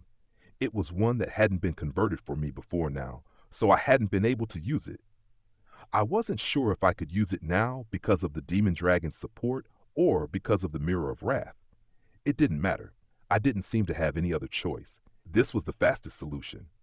I will help you too, Lino added, starting to incant magic herself. She had the whip, giving her access to some powerful magic. As the source of your power, I order you. Let the true way be revealed once more and increase the speed of my allies. From the incantation, it sounded like support magic. Drifa Boost X. That felt good. Our speed was up slightly higher than the support magic from the Demon Dragon. Let's go, I shouted. About time. Come at me. Sign's sister shouted back. We're coming all right. Take this. Mirror Cage 10 into Change Mirror Attack, I shouted. Well. Sign's sister started to say as mirrors suddenly appeared around her and boxed her in. Just a few seconds later, and the mirror cage started to crack. We had buffed and boosted ourselves considerably, even in just the last few minutes, but it couldn't hold her for long. She must have really been toying with us before. Change Shield allowed for a Change Mirror Attack. It had a counter effect against Sign's sister. Then came our moment to really get our hands dirty. It's been a while since I used this one. The Shield of Compassion gave me access to a skill, but it wasn't an easy one to use, so I hadn't really given it the time of day. Right here, right now, it felt like the option. But I'd need some healing immediately after using it. The skill name itself hadn't changed, which meant the conversion might not have been perfect. But so long as I could use it, then that's what I had to do. Face a combination skill from the shield hero and me, the Demon Dragon said proudly. This power is hateful flames of hell, burning even the soul. It's the ultimate magic that can eradicate all, the power to obliterate my foes. The Dragon Emperor, ruler of this world, commands it. Like the flames of the end times themselves, burn this world to ash. The punishment I choose for this foolish evil is to be pierced through by the Iron Woman, confined by screams. Roasted by the flames of hatred, I joined in. Megiddo Iron Maiden 10. As the incantation finished, an Iron Maiden appeared, pitch black, filled with hate, crackling with black flames with a devilish and dragon-like intent wreathed around it. The burning Iron Maiden opened, displaying an interior that burned with black fire, and then closed again around the mirror cage, skewering it through and turning into a burning pillar of fire. Wow, that's really dark, Kazuna said, looking with concern at the demon dragons in my handiwork. I wasn't sure what else she expected from the demon dragon now. Stay focused, I said. We can't be sure this will even damage her. I know, Kazuna replied. In the same moment I cautioned her, since sister appeared from among the dissipating flames, the signs of burns lingering across her body. That was also the moment that my floating mirrors and armor turned back to normal, and the demon dragon returned to her baby dragon form. I was out of SP. I'd been using Life Force, EP as well, so I hardly had any of that either. The rebound from using that skill was also making my bones feel like they were on fire. I needed to get some soul-healing water or healing items quickly, or I wouldn't be able to continue fighting. That hurt more than I expected. Is it my turn now? Sheen's sister started. Kizuna now! I managed to shout. Okay, she replied. Then she fired an arrow from her hunting tool 0, hitting the accessory on the chain vassal weapon Sign's sister held. With a supremely satisfying sound, the accessory shattered into pieces. While it might not have been a deciding blow, we had at least dealt with her vassal weapon. That should have greatly weakened Sign's sister. The gemstone on her vassal weapon also turned from cloudy to clear. Go, I shouted. Everyone who could still fight raised their weapons in response, preparing a selection of skills. Hydra, 10! Seen's sister shouted, slamming her chain into the ground with a thud. In the next instant, chains raced out toward all of us at incredible speed. If they hit the guys without holy or vassal weapons, it would be over. I stepped forward to protect everyone, roaring as the attack impacted. I managed to hold my ground, but it was so powerful I couldn't dissipate it completely. This again, I moaned. She attacked so quickly and with such force. Master, Philo grabbed me as I was sent flying away and channeled off the impact. Well. I gave that one everything I've got, and it still didn't kill you. You are developing faster than I expected, Sheen's sister taunted. What was that? That was too fast, Kazuna breathed. I can't believe how fast it was, Glass agreed. Both of them had been sent flying, too, and were now barely standing. She still seems to be somewhere above us in terms of strength, the demon dragon admitted. Damn it, we destroyed the accessory controlling the weapon, I said, unable to keep myself from complaining. I'd been hoping the weapon would turn on the one holding it and leave her behind, not remain in her grasp and start unleashing more skills. You make the mistake of thinking that all of the holy and vassal weapons are on your side. If you start to think of yourselves as absolute, as being able to do no wrong, then you become the same as those who terrorize this world, Seen's sister said. It sounded like it was a vassal weapon that wanted to be with Seen's sister, fighting for the sake of the waves. I had someone new for my shit list then, the spirit of the chain vassal weapon. At the point that the chainmail had come into this, it had been over. That said, we were looking pretty screwed. We didn't have the power-ups needed to win this. Thorough work on our levels and latent abilities was required. We should retreat, the demon dragon said, guessing what I was thinking and starting to incant magic. Oh, no need to worry about me, Sheen's sister said lightly. I was just thinking I'd better be getting back myself. Is that so? The demon dragon replied. With us practically lying at your feet, someone of your strength could play another round or two first, surely. Indeed, you seem to have plenty of energy left to spend, Sadina agreed. Yes, we won't drop our guard again, Shildina added. Would you accept that I've taken more damage than I expected, and this is all getting a bit much for me? I think I'm cursed too. It's nasty, Sign's sister said, as laid back as ever. That skill is powerful and fast, but it takes a long time before I can use it again.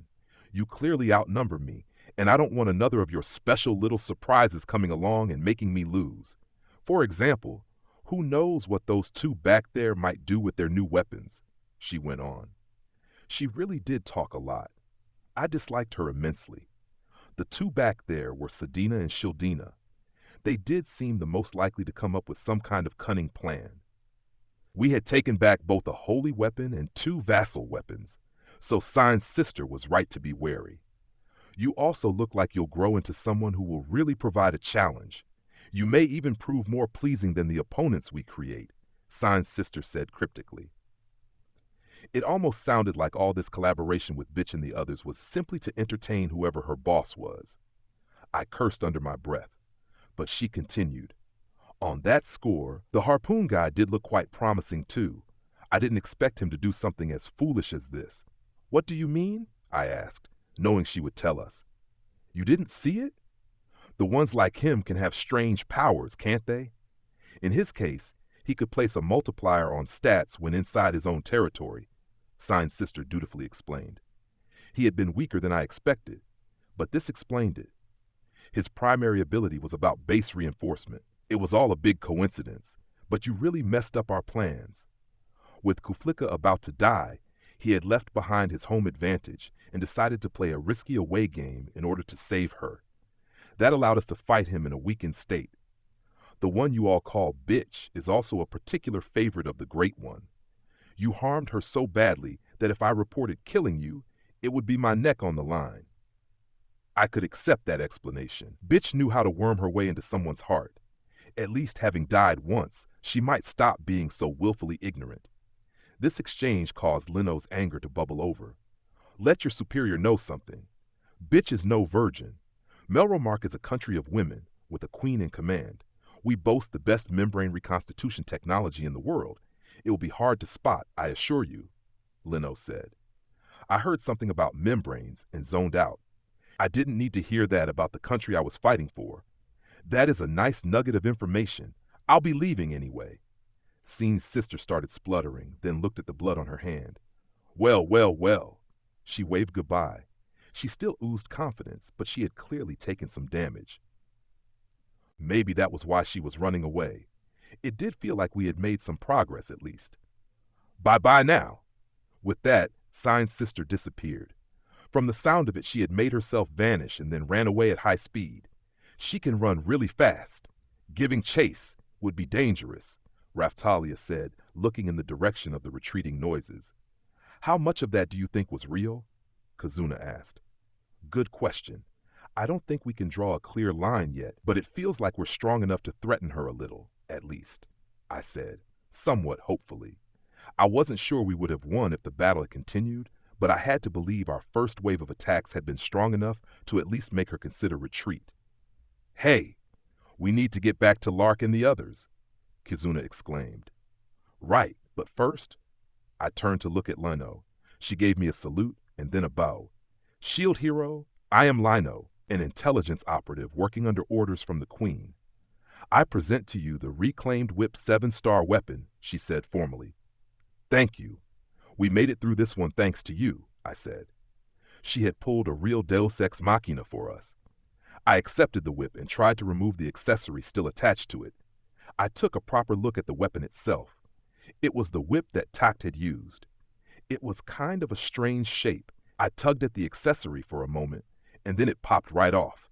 The whip's 7-star weapon regained its glowing light, turning into an orb that circled around me a few times and then vanished. Like the other vassal weapons, it would probably show up again just when we needed it or reveal itself once we got back to our world. I looked at Lino again. So you have something against Bitch? Yes. That woman and her friends tricked me horribly, plunging me into a living nightmare. I was saved from that by you, Shield Hero, and the Queen, and after I learned of the evil she was perpetrating, I swore revenge, Lino explained. So she was another one of Bitch's victims. There were probably fewer stars in the sky. It just turned out Lino had been the one in the right place at the right time to do something about it. Working as a spy, she had found the perfect moment to bring Bitch down.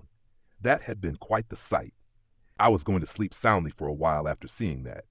As best as I could, I have also created a report on their technology and internal structure. I hope you will take a look at it later, Lino said. She was already proving herself incredibly competent. You're hot stuff, I told her. I'll have to reward you for all this. Please, just punish that terrible woman. That is all I desire, Lino replied. No, something other than that, something that was going to happen anyway, isn't much of a reward, now is it? I said. Shield hero. She breathed with a deeply moved expression on her face. She had already proven it with her actions, but I could tell that she hated Bitch from the bottom of her heart. Lino, you're one of my party now, I said. Okay, she agreed. Punish the bitch, we both said together. She looked up and I gripped her hand tightly. She's ingratiating herself with Mr. Naofumi at an incredible pace. This is like roughed all over again. As Mr. Naofumi would say, she is rough too. Raftalia sounded confused by what was happening and had already given Lino a strange nickname. Yeah, you're right. Looks like someone who is really going to get along with him, Kizuna agreed. Kizuna, you should stay away from her, Glass cautioned. We don't need you falling to the dark side. What's wrong with that? The demon dragon asked, genuinely puzzled. You stay out of this! Glass shot back. Naofumi, we need to move. Kizuna insisted. I know. Let's hurry back and see how Lark and the others are doing, I replied. The normal banter had started up again, but there would be time for the comedy routine after this was all resolved. We treated our wounds and then moved to the port town. Chapter 15. Defense of the Port. Death dancing. We arrived in the port, left Kizuna's house, and rushed to where the fighting seemed the harshest to find Lark happily swinging his scythe through a horde of enemy soldiers. Hey, kiddo, you took your time, Lark shouted gleefully. Raph, said Raph-chan, leaping down from Lark's back and rushing over to us.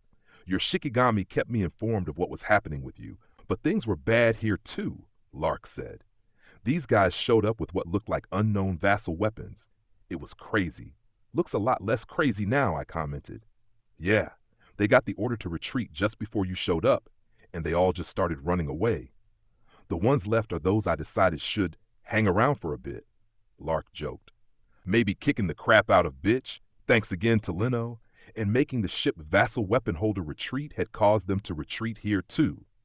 Realizing their plan had failed, they made a run for it. Just need to take care of this. Lark made a signal with his thumb toward the back, or more like the edge of the battlefield. A ring of people appeared there, with Therese standing in the center. She had what looked like a shining halo over her head. The entire circle was comprised of jewels, and they seemed to be praying to Therese almost. The jewels involved in the attack saw Therese and were captivated at once. They started praying to her and then attacked their former allies. It all caused quite a confusion, Lark explained. Ah, over there we have the master craftsman himself, the one whose divine talents forged this accessory, Therese said.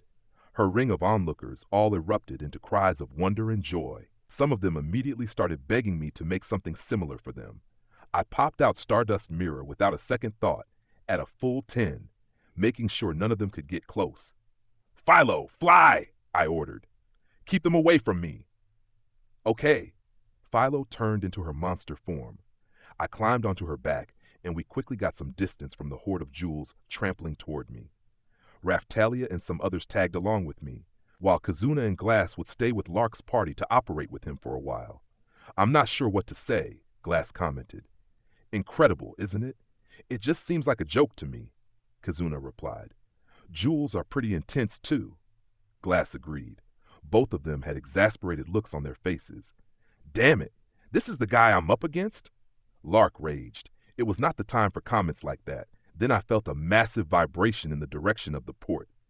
Philo, get going, I ordered. Okay, she replied. Kazuna, you handle things here, I told her. I don't like the responsibility, but no problem, she replied. Then we headed off for the port. From up in the sky, it was easy to see what was going on. The violence had ended in our victory, and the mysterious vassal weapon holders had all completed their escape. Acho! Bring it on, the old lady shouted. You're good! Ha! The old man shouted too. The area they defended, their students, and the library rabbits seemed not to have taken much damage at all. There were plenty of fallen enemies scattered around, though. Who's that up there? Hey! Yomogi shouted. Everything is okay here now, Tsugumi added, both of them waving up at us. There were what looked like hostile women tied up around them, likely their former comrades. It was as they had expected then. You fed us something horrible, but it actually really helped out. Thank you, Yomogi added. We would have been in trouble without it. That's the only concession I will make, Tsugumi said. It sounded like they were going to hold the demon dragon blood pudding against me for a while longer. The other 3 heavenly kings spotted us flying with the demon dragon, and each gave a salute. Good, they seem to have been pulling their weight. Shield Hero, when I was transformed by your power, the 4 heavenly kings were also powered up, through me, the demon dragon commented. You got stronger too, didn't you, Philo? I said. Boo, she replied. I think this battle has truly displayed to the 4 heavenly kings and my other minions just how important you are to our forces, Shield Hero, the demon dragon said. You come out with that after basically stealing Mr. Naofumi's power from him, Raftalia said. And look how well things worked out for us. You should be grateful, the demon dragon said. I just gave a sigh. It was all far too exhausting to deal with right now. Musical Vulcan, shock music! I heard Itsuki's voice, accompanied by screams from his target, and looked in that direction next to see Itsuki landing the finishing blow on Armor. The big suit of metal was down on the floor, perhaps paralyzed. Itsuki had 1 foot on him, like a big game hunter, and his violin musical instrument was pointed at his armored face. It looked like Armor's axe had been completely shattered, so it hadn't been the 7-star weapon this time. That settles this. You lose, Maud, Itsuki said. Bah, you infidel from another world, my axe. If I had my 7-star weapon, then this would never have happened. Giving me that hunk of junk. It's all their fault, and now my justice is in the dust, Armor complained, until Itsuki stamped down hard on him. So it was your weapon's fault. And if you had a better weapon, what would you blame it on then? I'm sick of hearing it, Itsuki said. Pha, said Rishia. I wasn't sure why, but I rarely was. It sounds like you lost the weapon because of your own misdeeds. I'm not sure you have anyone to blame but yourself, Ethnobalt said, a troubled expression on his face. It looked like they had everything under control here too, anyway. Some damage had been caused, but nothing catastrophic. Someone save me. If no one appears to save me now, what is the meaning of my justice? Armor shouted. It means your justice is meaningless, of course, Maud, Itsuki said, his voice cold and quiet but filled with raw anger. Then he noticed me closing in. Hey, Naofumi, you missed all the fun, he said. We bumped into the harpoon vassal weapon holder and bitch, I told him. Maul let their plans slip already. It seems you were able to handle things on your side, Itsuki said. Lino, what are you doing here? Quick, save us! Armor suddenly cried. Of course, he knew her. Whatever are you talking about? Lino replied, a smile of victory spreading across her face. I am your enemy. It was I who crushed bitch's plans. Boy, that face bitch made, that was a real sight. I want to see that face again. I started laughing along with Lino. The demon dragon joined in too, but I just ignored her. That laughter sounds so evil, Raftelia said, worried, but I paid her no mind. What? You monster! You were evil all along, Armor exclaimed. You're making a nice face right now too, Lino continued. I've always hated you, bitch, and all of you, so this feels so good. You traitor, you'll pay for this. All of you, you'll all pay dearly for this. Armor raged. I'm not paying you anything, I said. It looked like Armor had lost the Axe 7-star weapon and been forced to take part in this operation. He was a man after all, so he didn't have access to the same wiles as bitch. After the incident last time, it was no surprise he had been demoted. One thing has been bothering me, Maul, so let me ask it here, Itsuki said, trampling down on Armor again. Back before Naofumi's name was cleared, someone stole the reward for a quest that I completed. That thief was you, wasn't it? I recalled the incident in question myself.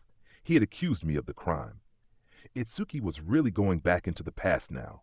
No, Armor said immediately, to which Itsuki fired a musical note from his musical instrument right past Armor's cheek. The next one goes into your brain pan. Answer me, I said. Justice will not bend to any form of torture, Armor answered. I see. Deadly poison music, Itsuki said quietly. This time the note struck Armor on the shoulder. His face turned red and started to swell up, and he screamed. It hurts. It's like my body is burning. His screaming intensified. I have caused the status effect deadly poison. If you don't wish to die, admit the truth. You were the thief, Itsuki said, not backing down. Feh! Itsuki, enough, please, Risha said, trying to stop him, but he was having none of it. Yes, yes, Armor managed between screams. We took the reward and drank it away in the tavern. Please just save me. That didn't take long after all. Rather than fear death, he seemed to just dislike pain. He wasn't going to last under torture. Oh my! Even Risha was surprised at how quickly he gave up. That was the sum total of his justice. I knew it. Detox Rondo.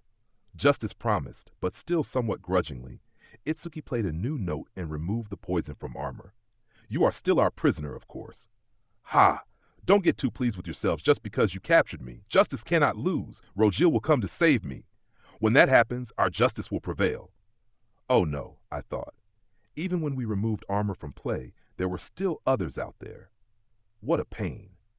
Mauled, you seem to have the wrong idea. I was trained in torture by the executioners of Zeltobel, and I'm just getting started on you. You're going to sing to my music like a songbird when I'm finished. If Rogil does show up, we'll be ready for him, I promise. Armor started, then froze in terror at the shaded look on Itsuki's face. It was partly this guy's fault that Itsuki had gotten so broken.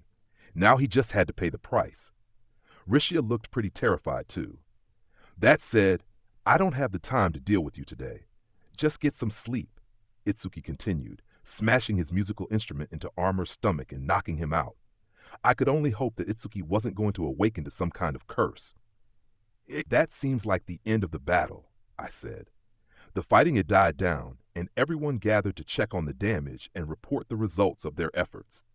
It wasn't a case of all's well that ends well, not really. But we had managed to take out the harpoon guy and his goons without any major losses, and we had acquired a reasonable amount of fresh intel along the way, so it seemed like a win to me. What's the next move? Attack the harpoon vassal weapon holder's country right away?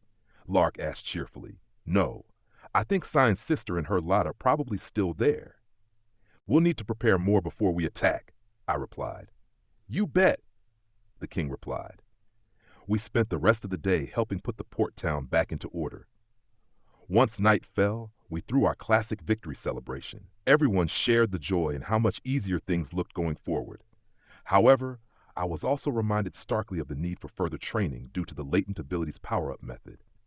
Epilogue, a visitor late at night. After the celebrations died down, I had a chance to learn more about our enemies from Lino. Now I needed to take some time and collate all the information. I still needed to look at them properly, but it seemed we had collected all the weapon power-up methods here before we even achieved that back on our world. I wasn't sure how I felt about that. It was strange to think we were stronger on Kazuna's world. I guess I was just overthinking things again. I stretched and gave a yawn. The celebrations were over, and everyone had headed off to rest.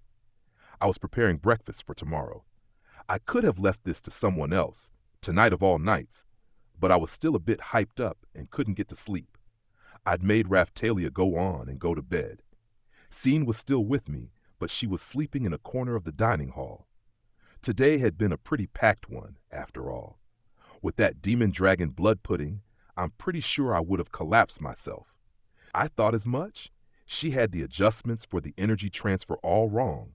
That's why everything she said was skipping like that. I spun around at the voice to see Scene's sister standing there waving to make sure I spotted her. She had just put a blanket carefully over Sign. I thought she had repaired her familiar and had him on watch, but it wasn't moving. Returned to nothing but a stuffed doll. "You!" I shouted, the first thing that came to my mind. Well, why don't we let Sign continue to rest?"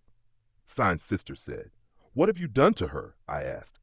Well, that makes me sound so nasty." Sign's sister objected. "I haven't done anything. I just don't want her to wake up, so I've dulled her senses a little." "So why are you here?" I shouted. I couldn't see why she would do this. We were on high alert. There didn't seem to be anything she could achieve. I decided to wake up Raphchan, who was also sleeping, and have her tell Raphtalia and the others what was going on. I just needed to buy a little time, and we could launch a unified attack all at once. That's such a complicated question. So I have one for you first. Before we talk any more, tell me how much a Sign has told you," Sign's sister said. "What do you mean?" "With all the sound skipping, we can hardly understand anything she says," I replied. "She could hardly talk to us at all anymore."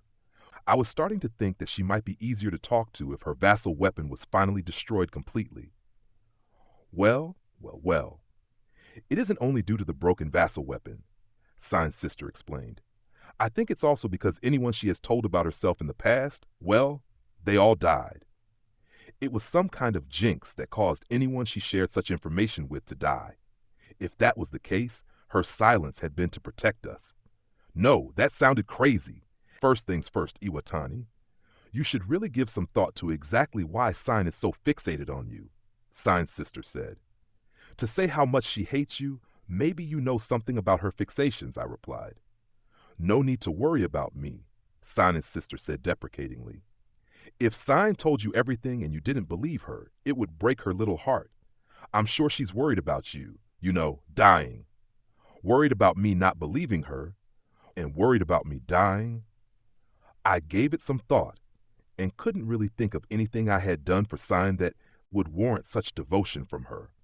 I had promised to aid with her revenge, but she had already been protective of me before that. I'll give you a hint. Have you seen Sign with what looked like a small holy weapon core?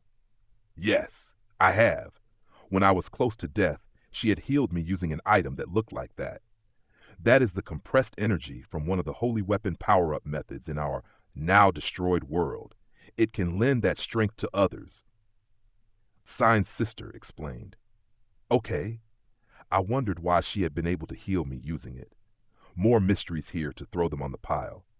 I don't want to interfere with Sign's policy for dealing with you, so I'd better not tell you anything more than that, Sign's sister said.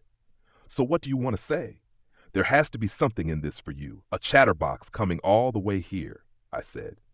Maybe, Sign's sister replied, giving a small cough, and then answered normally. To put it plainly, everyone you've seen from us so far, apart from the hangers-on we acquired locally, are part of the Third Army. I'm talking grunts, military worker ants here. We can lose as many as you can wipe out, and it doesn't hurt us. They basically exist to test out the prototypes that are created by the technical department. All of this is just some kind of experiment to you? I shouted. If the forces attacking this world were just the lab rats, that meant the boss had to still be far removed from them. Considering all the fighting we had come through so far, and we'd caused no damage to them at all, it made me sick to hear it. So yes, we use the holy weapons, the vassal weapons, and all sorts of toys, but we aren't the main force. This is just another of the numerous worlds that the Third Army has attacked. The main force is off on some other world somewhere trying to track down and win over a certain young girl. Sign's sister said. I didn't need to hear that. Taking this world is proving more difficult than anticipated, so you are being put on the back burner for a while. They are going to flash the holy weapons around a little to keep you on the hook in this world, making it easier for them to take their next target. Those holy weapons being the jewels, blunt instrument, and ship vassal weapon. It did feel like the battle here wasn't over yet. Iwatani, they are heading to the world you came from next, all because you killed Bitch for the time being. Is Bitch really that important? I asked. That would explain why Sign's sister had been trying to hamper Bitch's efforts and made her fail, though. But I was sure Sign's sister had more authority than Bitch anyway. My point is, if you spend too long collecting holy and vassal weapons in this world, your own world is going to fall. That's what I came to warn you about. Sign's sister said, if Ren and Motoyasu were killed by a wave while Itsuki and I were away, leaving the world without heroes, it could indeed be wiped out. That was bad, of course, but it also raised another big question. Why are you here explaining all this? I asked. Well, I thought you might have worked it out, Sign's sister said. Things are complicated over here, too. We need to please our leader, and some among us think that means providing a challenge. Okay, then. I shook my head. So their leader liked to fight. I could understand that impulse, perhaps, but it was a pain in the ass right now. What was with these people using entire worlds like their playthings? Well then, Iwatani, next time we meet, it will be in your world. That is all I came to say. Bye-bye. With that, Sign's sister vanished. Immediately afterwards, Sign leapt up, turning her weapon into scissors and standing ready. Just now. Was my sister here? Sign asked. That was odd. Her voice wasn't skipping. The movements of her familiars looked to have improved too. Yes, she was here, I replied. She said they're coming to our world next. It was some nasty information from an almost one-sided conversation, and then she left again. In any case, right now I needed to talk to Sign. Sign, your sister said something else, that if you talk about yourself, everyone you tell will die, I said. Sign gave a start at my words and looked away. Wow, so it seemed to be a real thing. Sign's sister had been telling the truth. No need to worry about that now. We don't need any more surprises, do we? I reasoned with her. No, you simply don't need to know. My world is gone. My sister is nothing but a traitor, and I want nothing but to defeat her. You don't need to probe too deeply now, Fumi. You will be fine without any of my knowledge. You saw me fight her, and I couldn't win. If knowing will kill you, then not knowing will produce the better result. Once she started talking, she talked a lot. Then I'm not going to help you out. I said, trying a different approach. I'm still going with you. What I can tell you is that this enemy is so strong, you will need to become much stronger yourself. Even with all the holy weapon and vassal weapon power-up methods and raising your level super high, I'm not sure if you can win or not, Sign told me. She was stubborn. I'd give her that. Just tell me one thing. Why me? I asked. It could have been any of the holy weapon holders, surely, so long as she eventually got a shot at her sister. Rather than a twisted weirdo like me, she would have been far better off with a tried and tested hero type like Kazuna. Or maybe she had already tried lots of other times and just come to me last. That's because you're now Fumi, Sin replied. Huh? I said, puzzled, but she offered nothing more, even going so far as to squeeze her mouth shut. She really was stubborn, even if she thought she was protecting me from this death jinx business. I also realized she had used my first name, no Mr. or anything. A few moments later, Raftalia and the others charged in and the castle descended into a brief moment of uproar. That soon passed, but we were left with a very sticky situation indeed. Somewhere, right then, I was sure I could hear Sign's sister laughing.